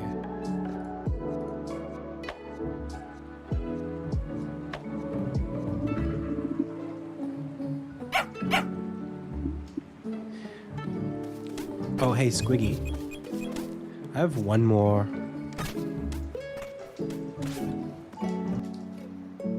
some feedback about the dog. I'm wondering if we can put a little bit more time into iterating on the bark sound. I still feel like they're two separate sounds.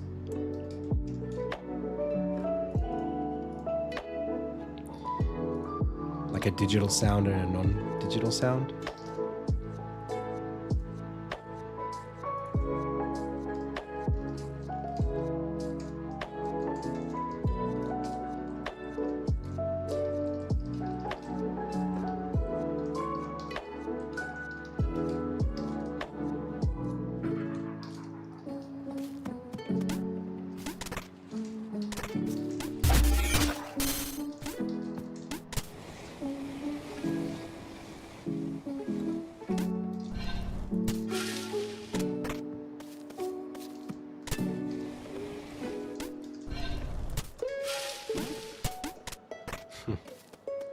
That was a little precarious.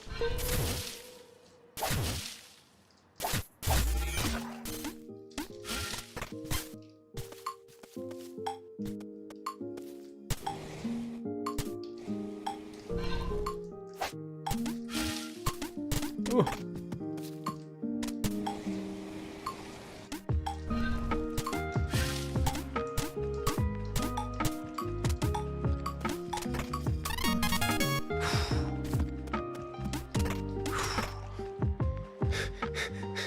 That was close. That's fun. But I think we can do a bit better with how this is designed. But I'll leave that to Luca as well. I've got to like actually stop working on parts that other people are working on. Not that I am doing it, but I've got to stop gesturing as if I'm going to. All right, so it's 4:55. I just music update. I'll claim that as a task done. And then what did I do? I merge git. Okay, sequences around Crucible and unlocking abilities. Okay, setting up alpha, it's not going to happen today. Let's just be honest. Let's just give ourselves a nice hour to do this, and then we'll see how we go after that. When did I start developing the game? I started developing the game in 2016 in like August. But actually, before that, I was doing pixel art tests of characters that would become the main character in like 2014. It's kind of like I was learning pixel art and I was just designing stuff and I was doing game jams. And Insignia was something that didn't have a name. It wasn't even a project. It was just like, oh, here's a character. Oh, here's a place the character could live. Oh, here's a place the character could run around in, as I was learning Unity. But by 2016, I had not a name for the project, but I had the idea for, I'm going to make a game. It's going to be an action adventure. It's going to have this character named Armin. And then 2017, in March or February, I was like, I'm going to go to PAX this year and I'm going to take this game with me. I'm going to quit my job and I'm going to make it. And I did that. And then since then, it's been slowly going from part-time with contract work in favor of full-time. Like now I'm full-time on it. But like for the first 4 years, I was part-time. And we only got a team last year. So steady.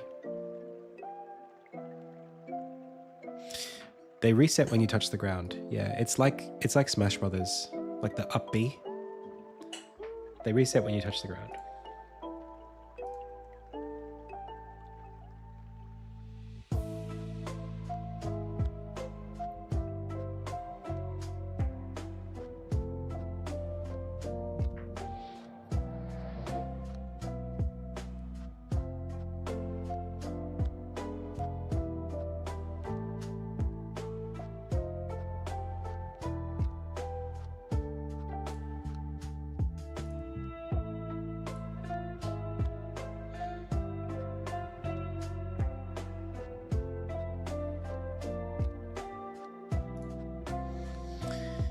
is it Screen Australia that supports me? They make up the majority of the support right now is Screen Australia, but that funding finishes at the end of the month, pretty much. Like when I submit the demo to them and I submit the report on how we spent the money, no more money, that's it. Same with Screen New South Wales, which is the state funding.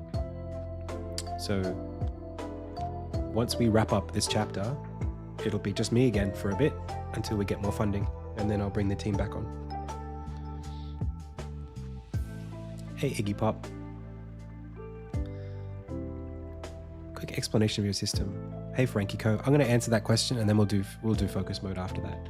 So basically what I do, this is only really, I want to make it really clear. I'll spend 2 minutes talking about this. The first thing is I don't do this unless I know what things I need to do and how long they need to take.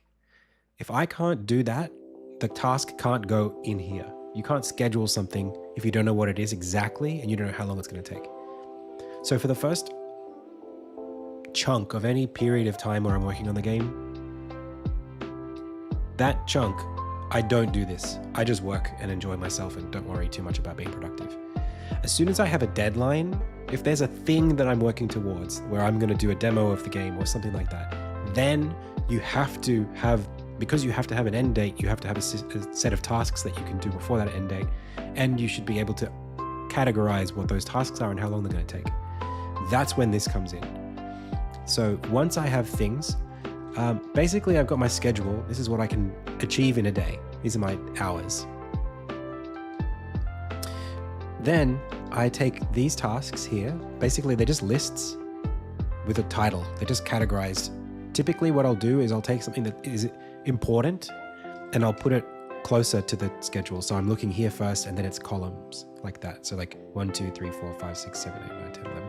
They're just different scopes of work that don't have anything to do with each other for the most part, or are, different enough.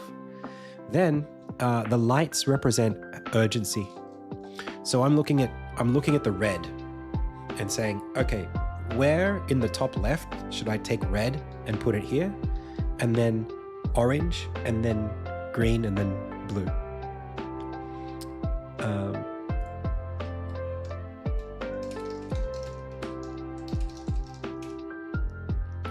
So then, as things become more urgent, I upgrade them from orange to red.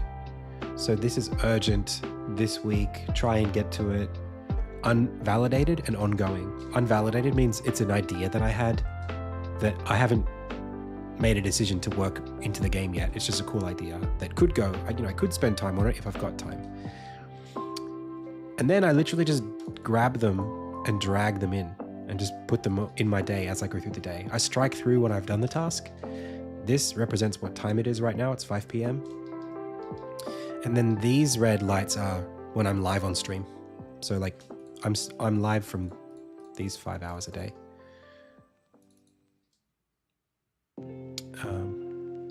And that's it. Separately, I've got other things that I use for other stuff. Like right now we're like here, which is very scary. But we are doing this kind of stuff, refinement and cleanup. So I'm not too far off. But MVP, that's been crept way up.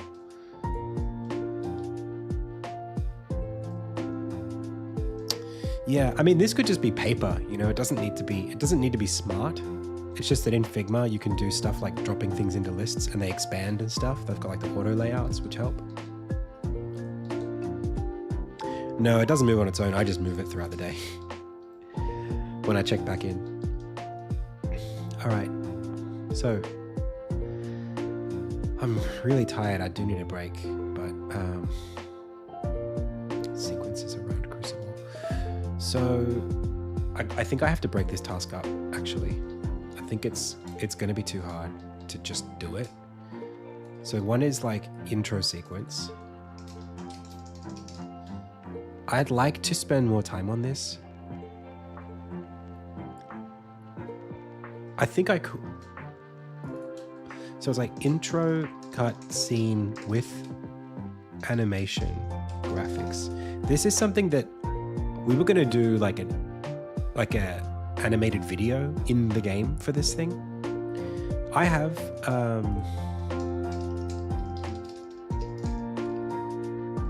this cutscene, Forge cutscene. I have this here that was basically the mock-up for what this moment was going to be. Of Armin like interacting with the Crucible.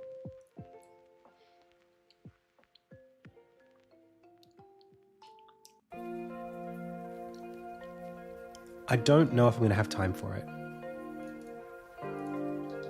So that's the first thing. We'll just put that there and let it be. The next thing is like...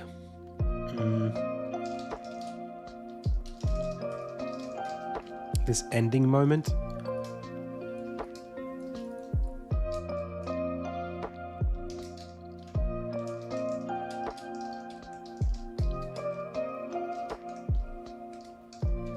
Separately, there was an idea here to do this thing with a prism of light.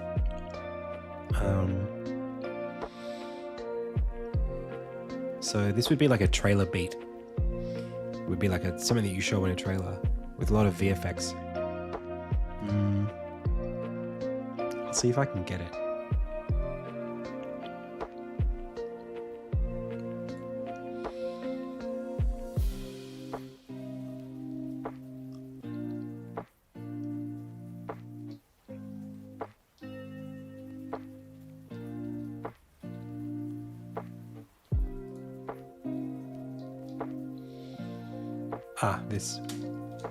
This was the idea.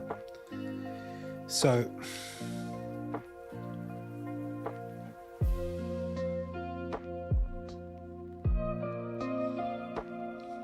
right now when you enter the level, I'll take this with me actually.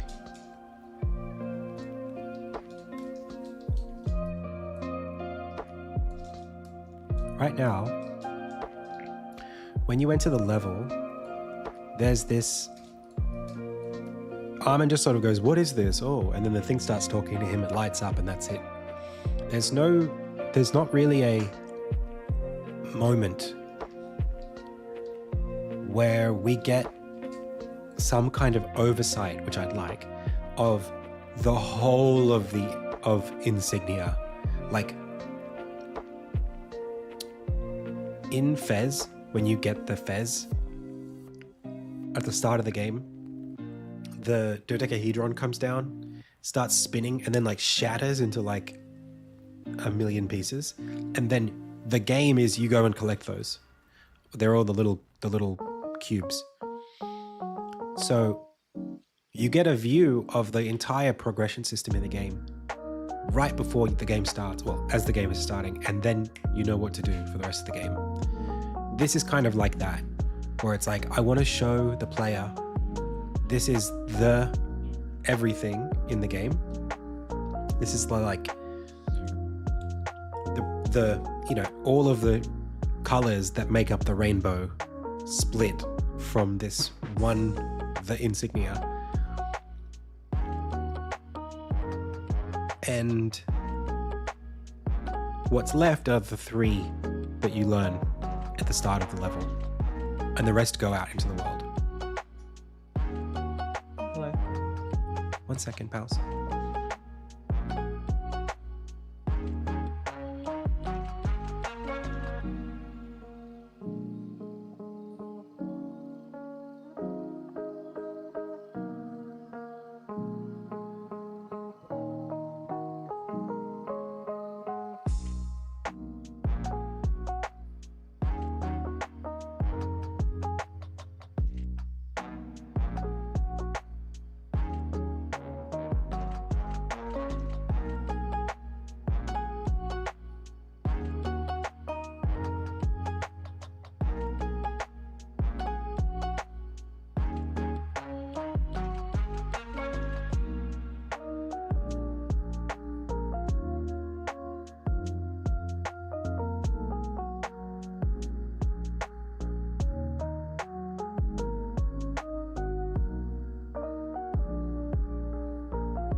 Hey, pals. Oh man, I'm tired. I don't know if you know this, but like I'm sick at the moment. You probably hear it in my voice. And I'm just finding it really hard to concentrate today. Specifically right now, my head is full.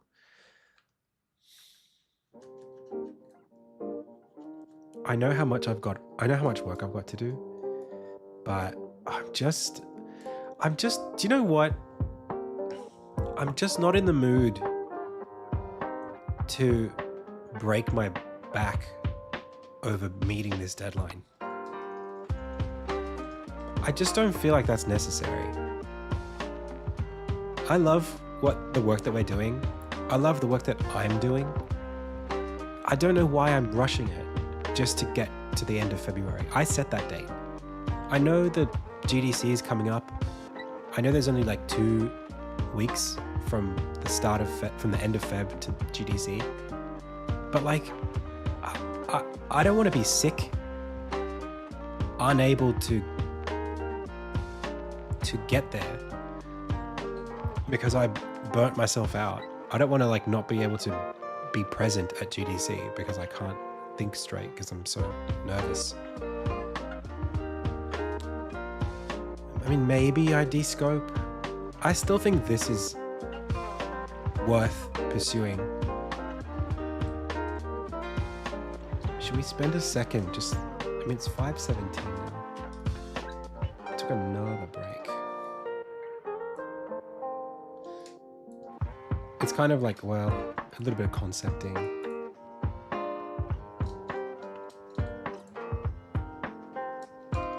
We spent like 10 minutes doing that. And then like another 10 minutes doing a break. I'm coming back to it. So anyway, I like this idea.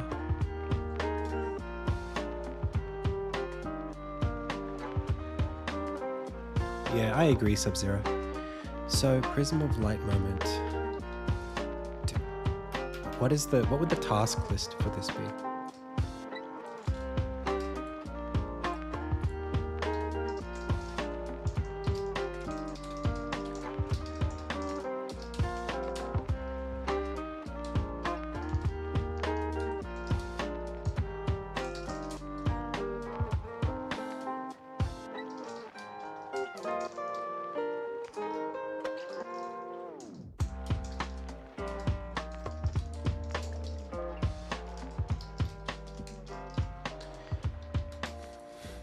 I actually have the ensign symbols because I did them for the pitch. This is actually a full screenshot of 16 abilities. They're not actually the abilities that'll be in the game. Maybe like 8 of them are. The other 8 are a bit, I just made them up. But like, all the words are made up. So maybe I'll just leave them as this.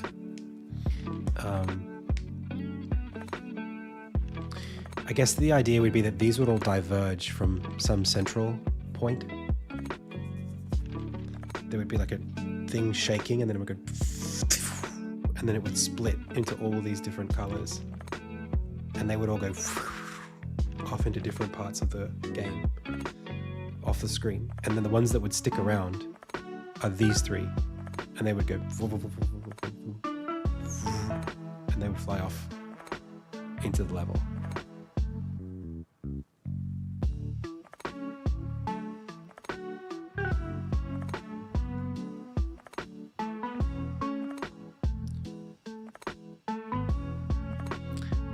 And then we would just have the regular intro.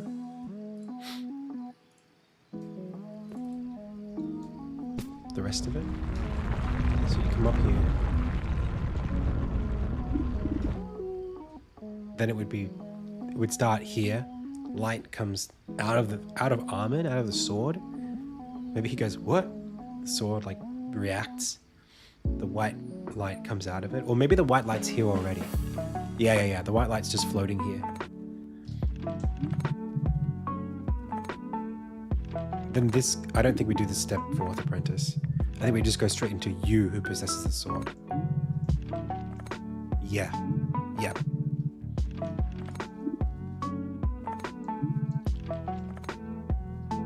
Yeah.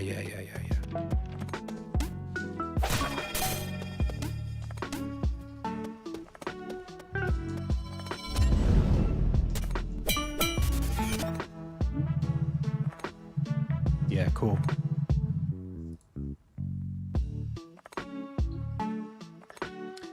Hey, Shipla, go for it. Okay. I think that's pretty reasonable, this thing. I'm just going to go attack this right now. This is...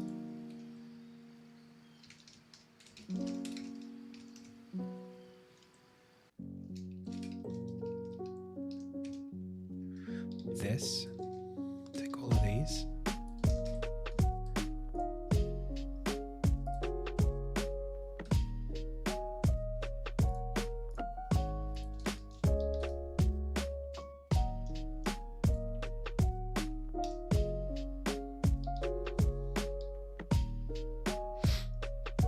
And then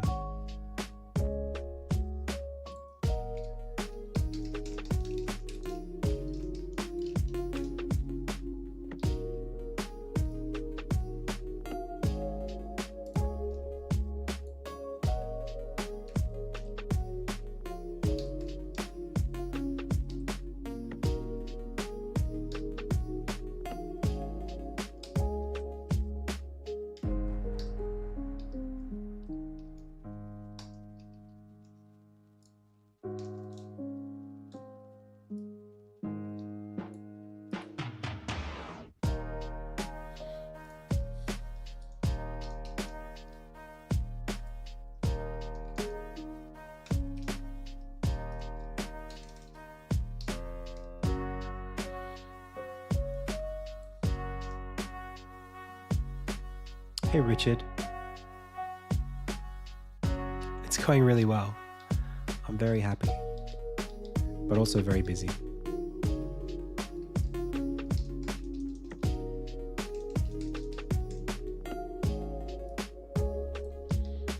Okay.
I don't know why I'm doing this. Actually, I do know why.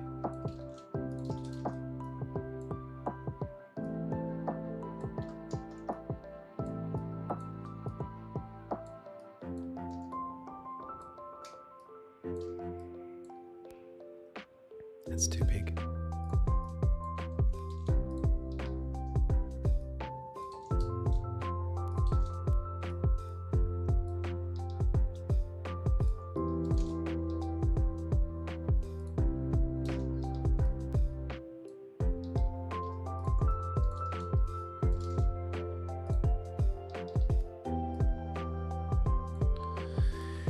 In the game I'm making, you have 3 MP, and you can use 1 to dash and 3 to cast spells. Isn't that 4? But I'm wondering if the dash should be separate. I think it would make for more interesting gameplay if they were connected. I think I understand what you're saying. You're saying right now you're questioning whether or not they should be tied to one resource or not. You don't know yet which is the right approach.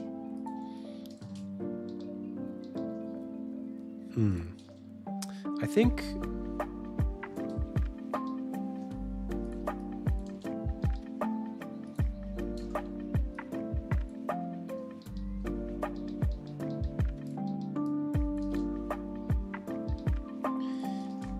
it's important to first design something.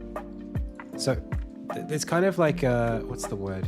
There's a little concept of like mechanics versus dynamics versus aesthetics. That's like this principle that's come up a bit in game design research.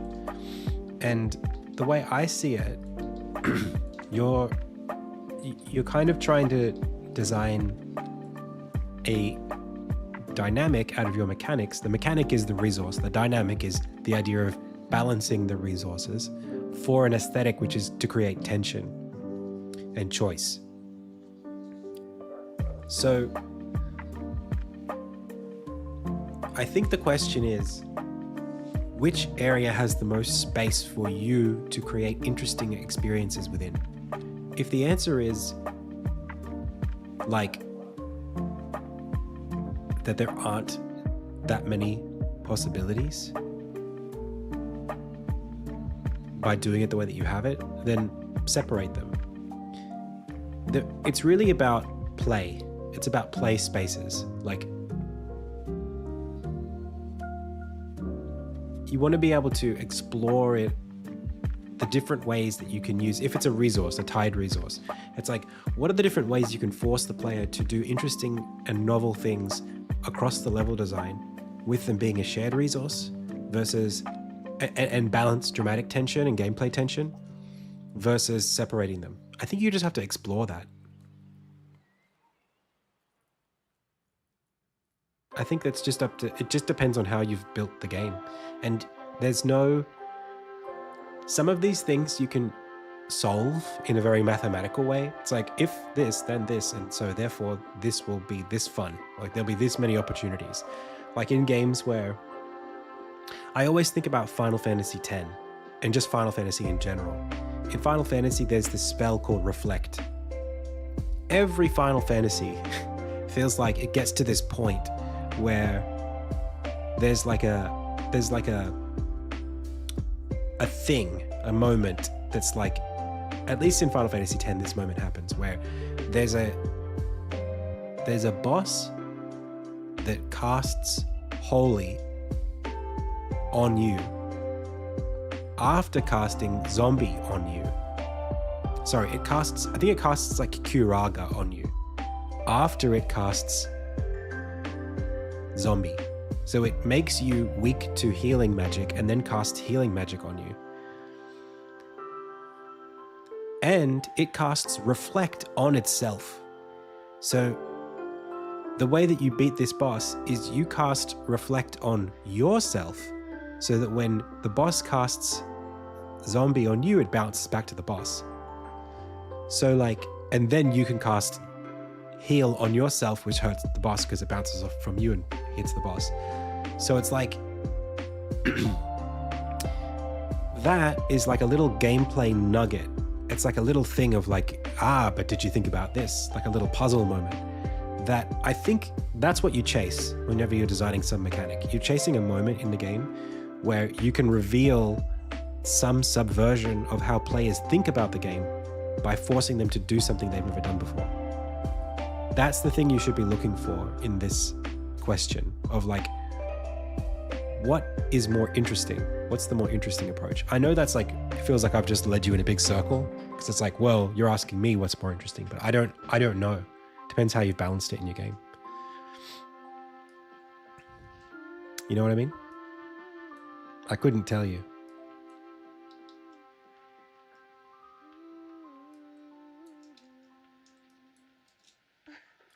It doesn't seem, I mean, if the dodge is like, if it's a dash, if that's to dodge, then you might be doing some balancing between attack and defense. You know, maybe that's kind of interesting.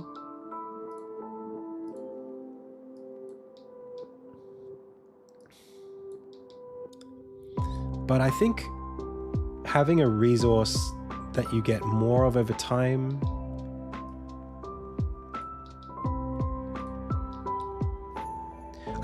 I think rules are the thing that you want to focus on. For me, that's what I kind of try to focus on. It's like, what rules can I impose that have interesting little gaps in them, or ways that I can flip them without breaking them?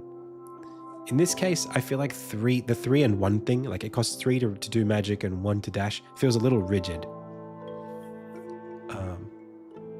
You know, do you ever have 5 MP? Do you ever have 4? It feels like there's not a lot of play in there. That's all I would say.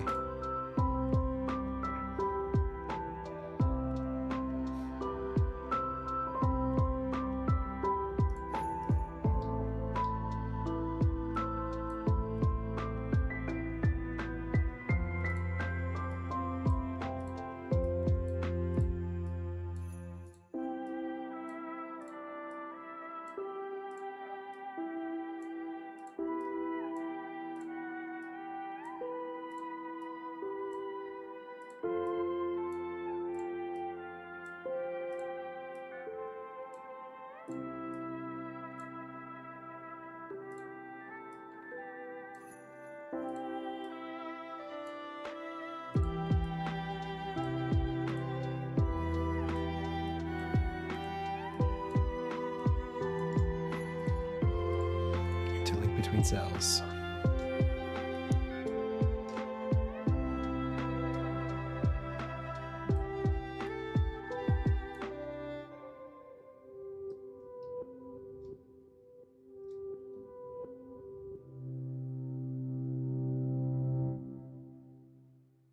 Yeah. Yeah, I don't know. I can't answer it for you, unfortunately.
Cool. Okay, so now the idea is take each of these and put them in here. So we've got scale, rise, slide, lunge. That's 3 of these. We need 1 more of these.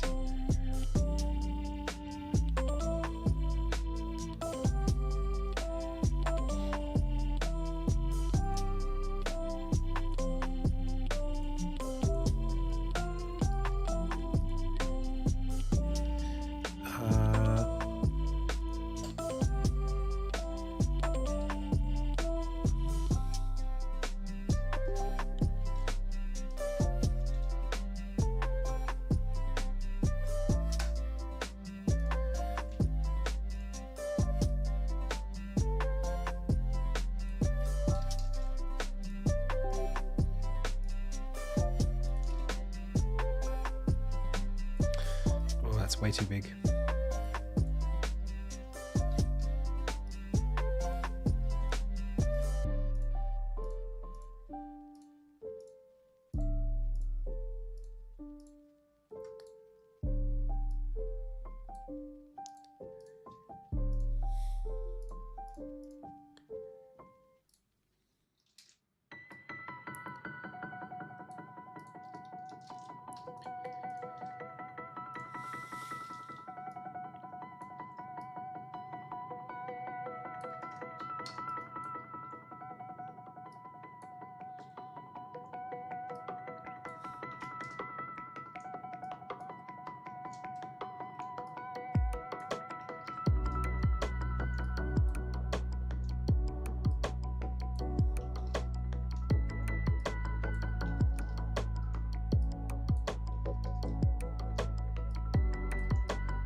do, do, do, do, do, do.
Did I miss one? Oh, that one.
How do you show that preview? Control and scroll.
these are kind of just made up at this point. The names, all of them, they're just like, we're really reaching now.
Cool. Okay.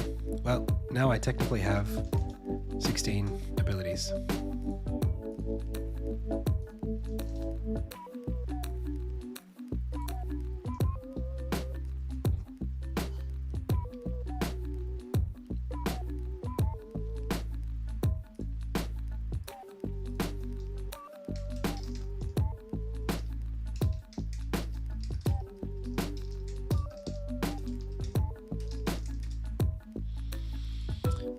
So we've got Arise. I think I'm just going to keep calling it Arise.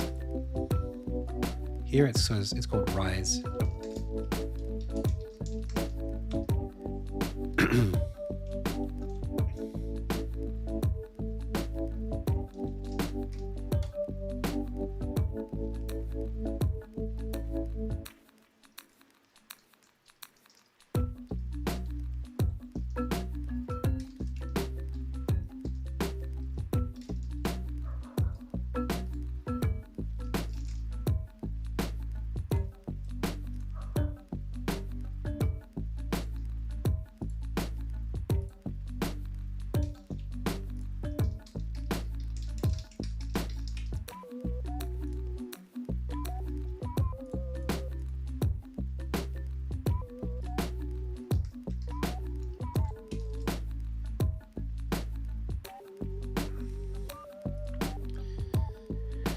And then it's called Slide.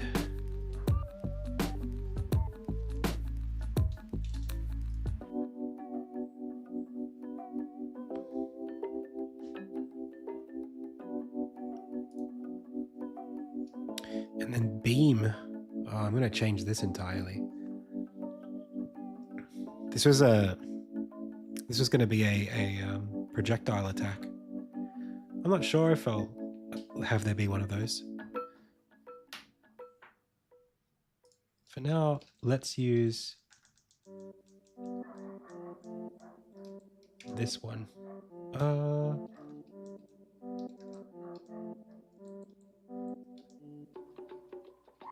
Let's call it Force.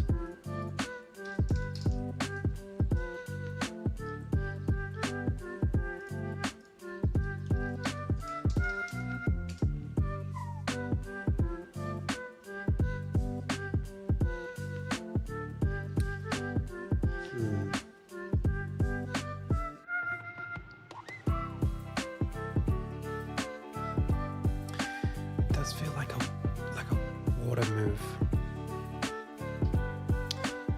I'll come back to that later. And Entropy is an old move for what is now called Launch right now. It was actually called Launch originally.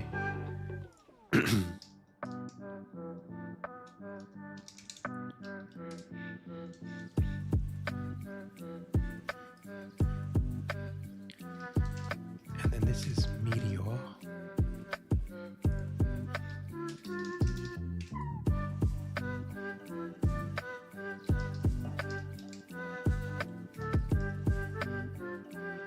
Which is different from Crash, which is now called Dive. Nope, Dive is here as well. What the heck?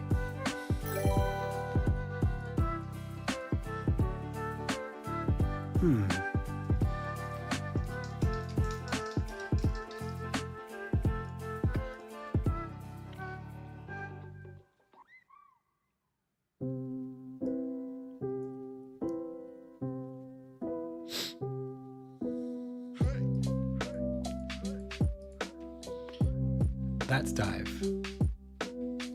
What's this? That's what I call Meteor. What's this? Nothing.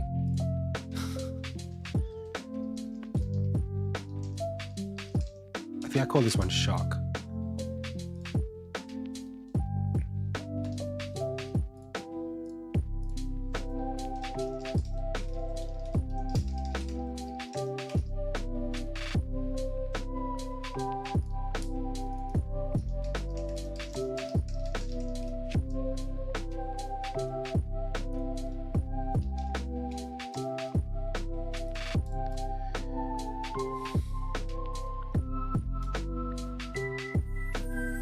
Let's dive. Yep.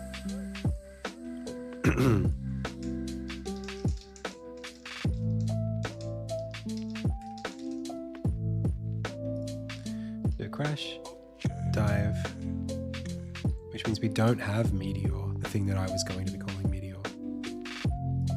Unless that's... Diagonally is what dive is. Because it's a dive kick.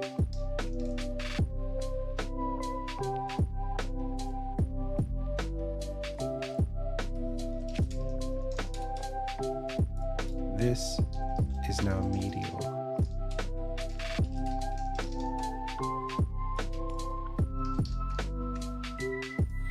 And that's called Meteor. No.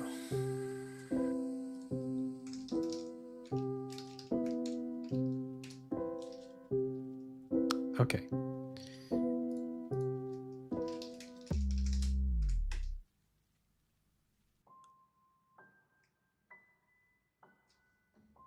Thanks, Yo-Yo Bob. So we got, how many of these we got? 1, 2, 3, 4, 5, 6, 7, 8, 9, 10, 11. So this is called Step Ability.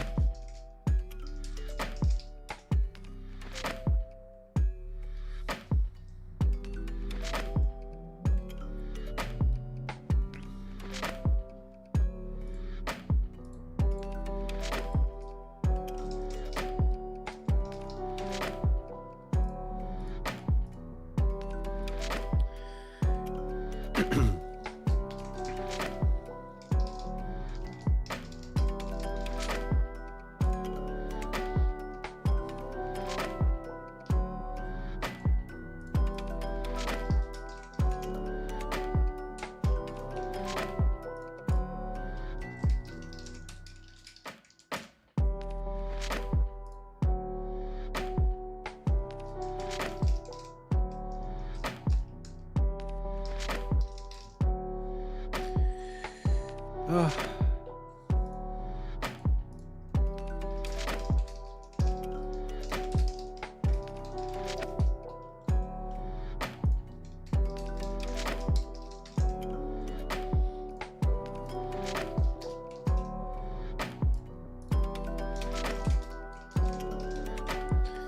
Getting there.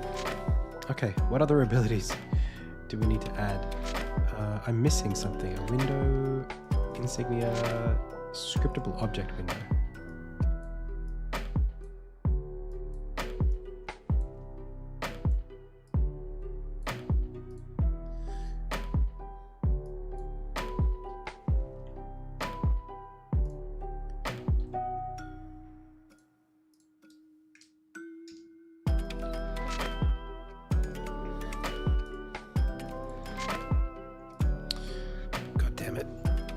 I'm going to rename all of these folders. What I'm doing is setting up all of the abilities in the game so that I can show them on screen briefly. Have all of them been fleshed out? About 8 of them have been fleshed out. only 3 of them are in the demo, so it's not really important for us to have them have functions yet. But I've got like concepts of a plan for each of them. So like, for example, one sec.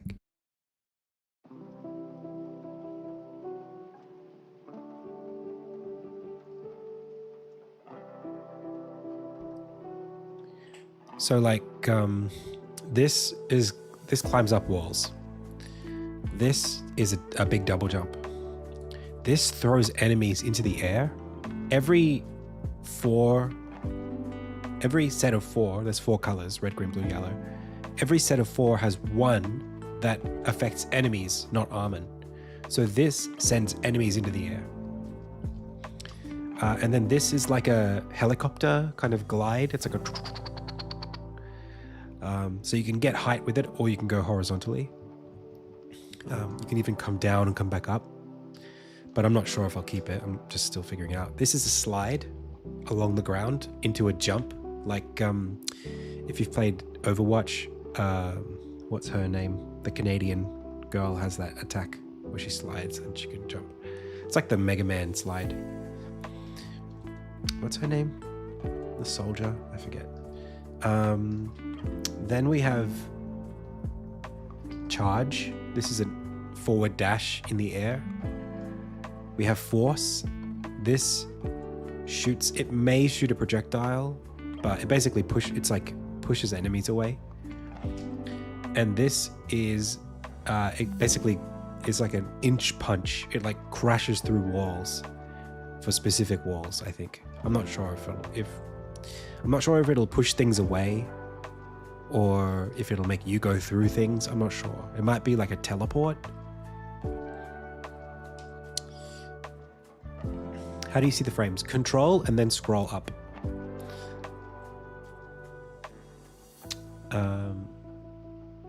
Hey, thank you so much, Insomniac. So then we've got step. This is like a backwards dash along the ground or anywhere. This is arc. This will be like a backflip that sends you backwards in through the air. I'm not sure exactly how I'm going to use it. This is wave. So I was thinking of this like a wave dash. Again, these are all the blue ones, so they're going to be all defensive. I'm not sure how this will work. Maybe it'll keep you low to the ground.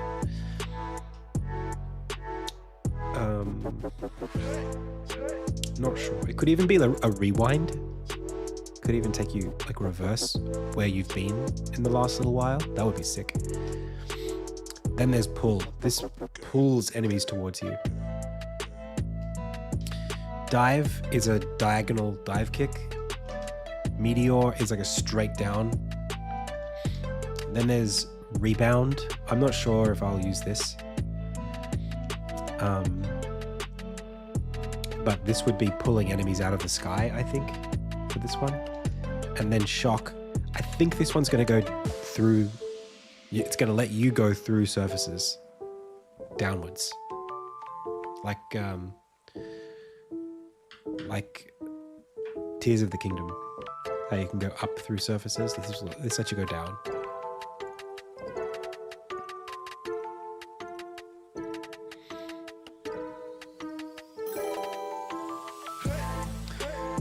Yeah. So the way that they're set up, you can see there's like 4 directions. The diamond always sits in one of them. So the green ones all send you upwards. That's why the diamond's at the top. The red ones send you forward. That's why the diamond's on the right. The blue ones send you back, and the yellow ones send you down. And that's an idea for what they might all look like. All right, pals.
Ash is yellow. Dash, force, phase dash, and slide are red. So yellow, green, and then blue needs 3. Okay. Yo, I got a message from one of our animators. One sec. Here's the grab recolor and denoise. Sick. Let's have a look.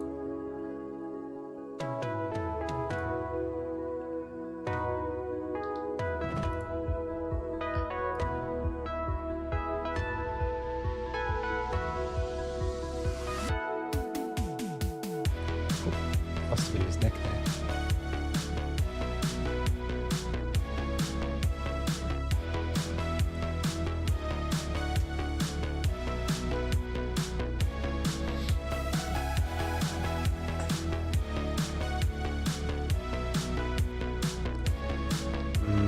I'm not a fan of this lighting.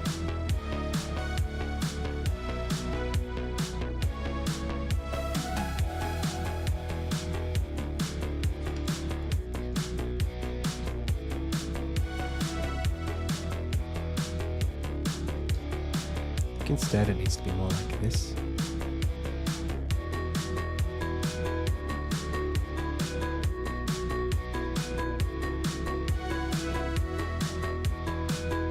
More solid shapes. I'll have to talk about that. Hey, Baba Desbois.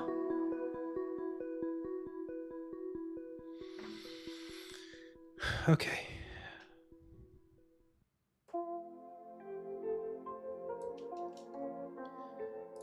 Let's have a look.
It's just a bit French. I got you.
Yeah, it's pretty good.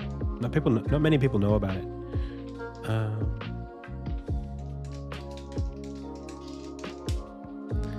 So.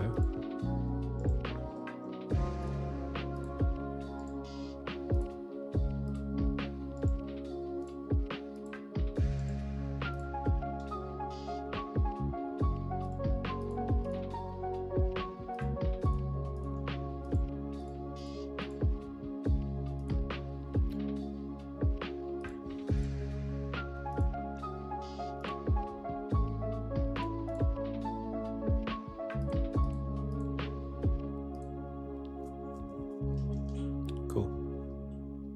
When does the stream end? It's supposed to end soon.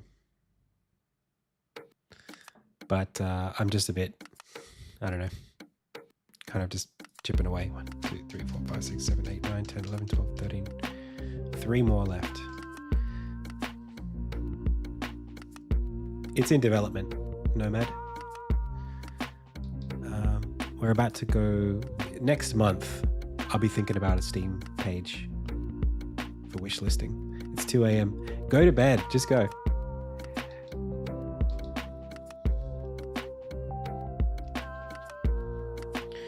So the idea here is that I want to show all of these things in the level.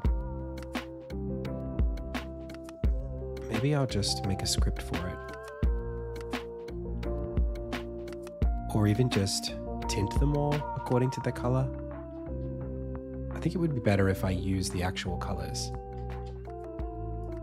So let's just quickly do something here. We'll make a new game object called, in fact, I'll do it a different space.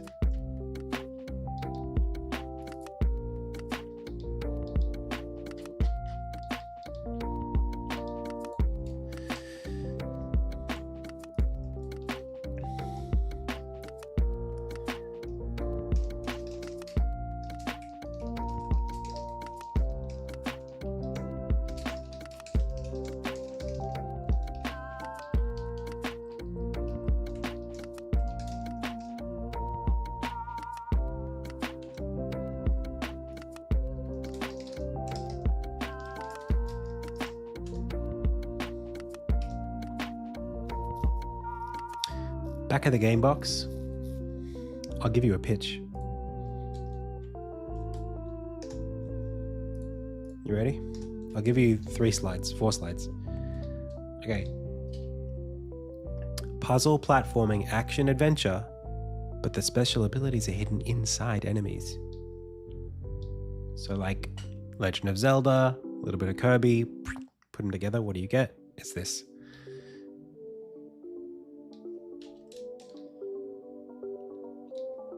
So you got your enemies, they've got abilities.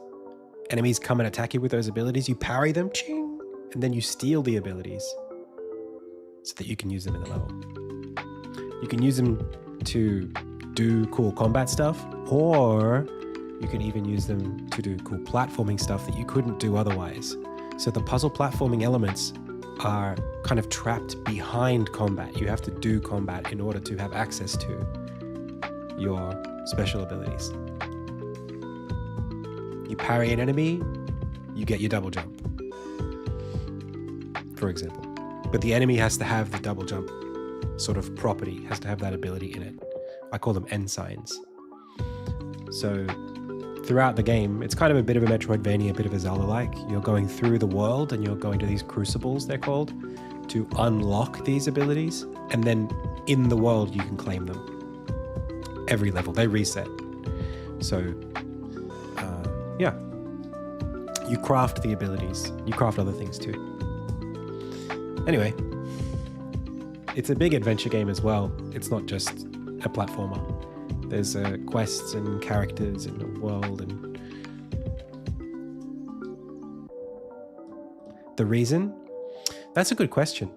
So Armin, this character here, he is an apprentice blacksmith. His father went missing like a year ago in the game world, and that has meant that he is now forced to be the blacksmith for the town that he lives in. However, on the first day of his apprenticeship, something happens, which basically thrusts him out into the world in search of answers to discover the secret of his father's disappearance, to learn the arts of blacksmithing, and to basically race to stop a foreign power from taking over the kingdom.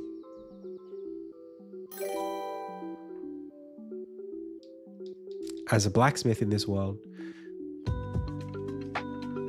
only the blacksmiths know how to essentially infuse magic into things. Magic otherwise essentially doesn't exist. In the last 500 years of this world, they've completely forgotten about it. They don't think about it. It's a dead myth, basically. But the blacksmiths, it's almost like, imagine if we have a nuclear war and then 400 years from now, the idea of nukes is like a thing, but like nobody knows how to make them, and they're just sort of more of a myth. Except like a handful of people still have the nuclear codes to like actual nuclear launchers that still exist and still are functional.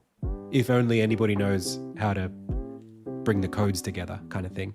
How to like launch them.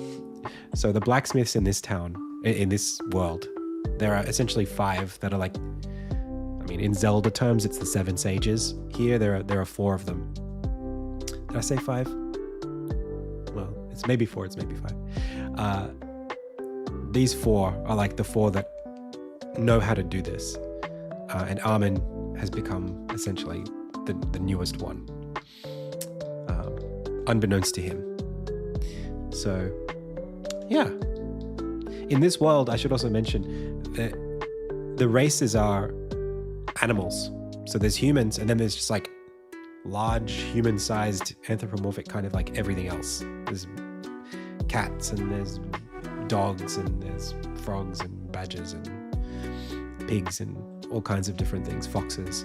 And they're all different civilizations that just exist. Like Gorons and Zora, exactly. In this world, they're animals. You got it.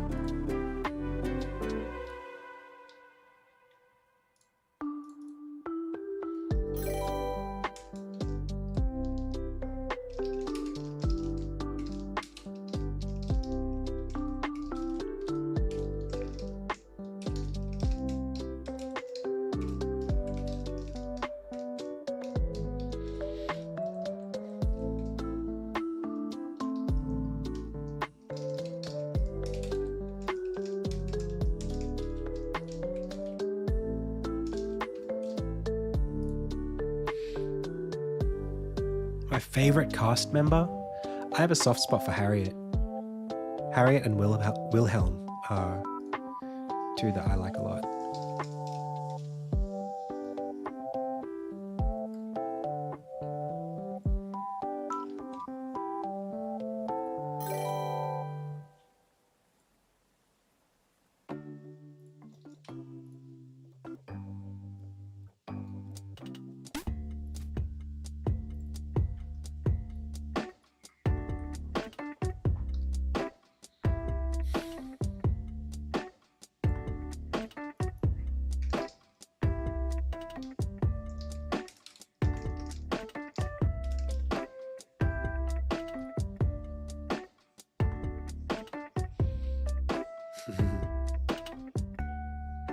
I know, it's crazy. The idea of me actually being able to do this, like getting this game over the line, is dumb. The prospect of me actually finishing.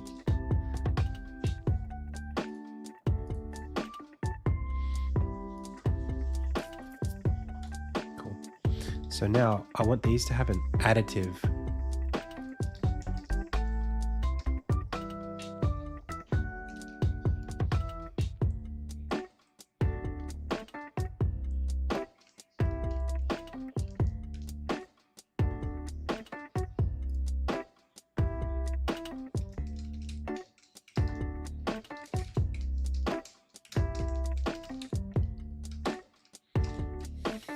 Add? Nope. All right.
Nice.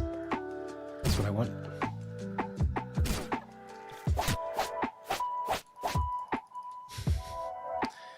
All right.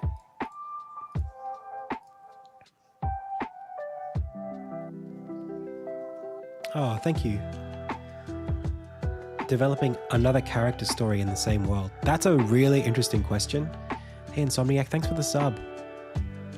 There is actually an idea that I have had to bring another character, to make another character playable later in the game. Like to have like a sequence where you play as a different character. I'm not sure if that's like a good idea or just, I don't know. I think about it.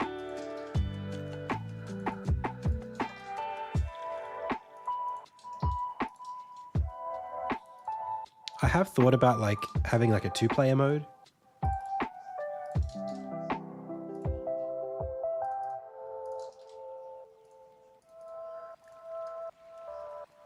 Yeah, so see this?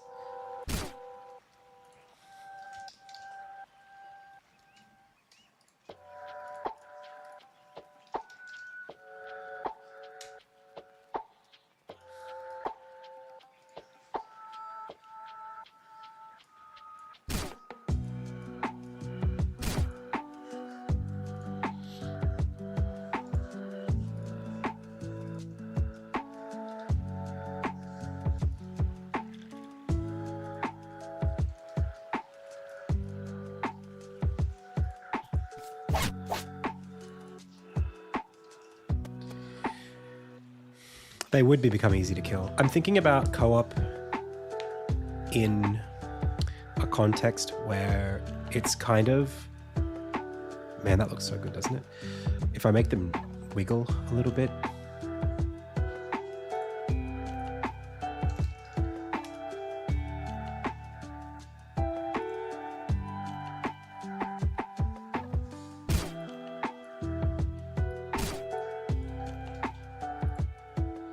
Can this guy just piss off?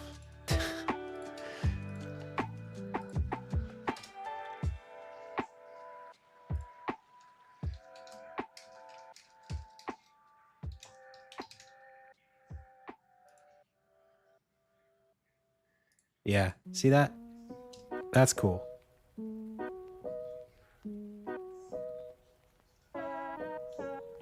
Yeah, I'm thinking of doing something closer to like Mario Galaxy. Or even, you know, like you sort of just interact with the world, but you're not like a character in it. Either that or just let 2 people play it. Like just duplicate the main character. And then there's like a player 1 and a player 2. And player 1 always has the advantage. Player 2 is they're just running around accompanying. They don't control the camera, they can't talk to players. They're just another thing you could control. Like Mario, what's it called? It's New Super Mario Brothers, you know? You just sort of are along for the ride. And if you get left behind, you just pop into a bubble and just return back. Happy to just do that.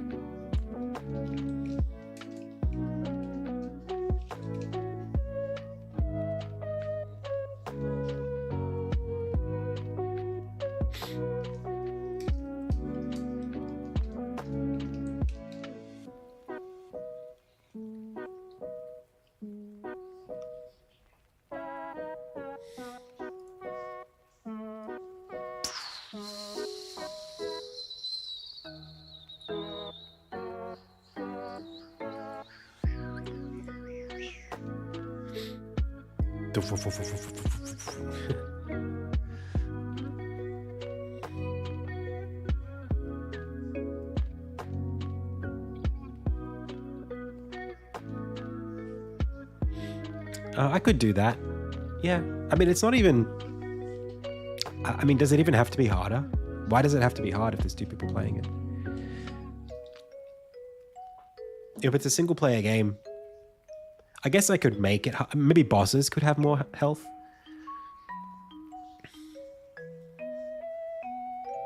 It could even be like... like boyfriend mode. Oh... Like, you can just run around. You can't even attack stuff. You're not even, it's just a platformer for you. It's just like, you can just run around. You don't have a sword. You can't do anything except the movement abilities of the main character. And then, that would be like, if my wife is playing, I play as the boyfriend mode, and I'm just running around. Jump up here, come up here. Look, see where I'm standing? This is where I want you to go. Maybe.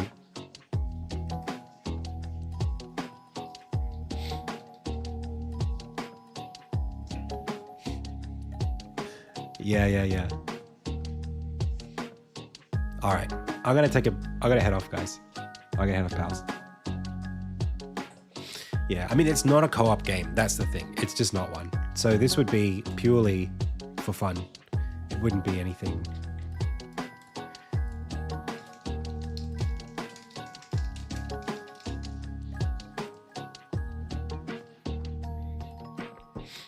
Yeah, it's more just like a fun thing I can add just for people who happen to have two controllers and they want to just play around together.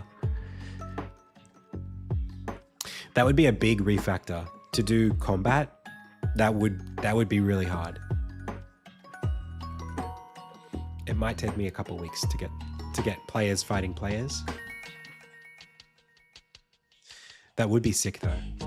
Maybe I'll spend like a weekend just seeing if I can make Insignia as a PvP game.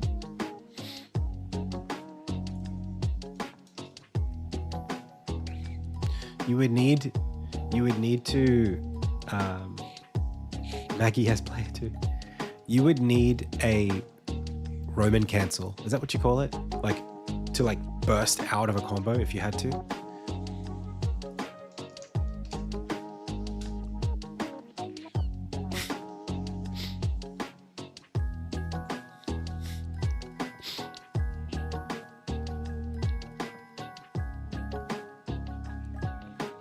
Way on top. Grumble of pugs. Thanks, pals. It was a pleasure. Thank you for checking out the stream. I had a lot of fun. I hope you did too. If you like my content, for those of you on Twitch, you can check out my YouTube channel. For those of you on YouTube, you can check out my Patreon page at patreon.com/AdamCEunice. And of course, you can also do that on Twitch if you're so inclined. Thank you so much for the huge donation. 200 subs were donated today by Jump Button Official. Thank you so much, Jump Button. That's it, pals. That's the stream. As always, I was Adam. You've been the Pixel Pals. This has been the IndieTales Game Dev live stream. Until next time.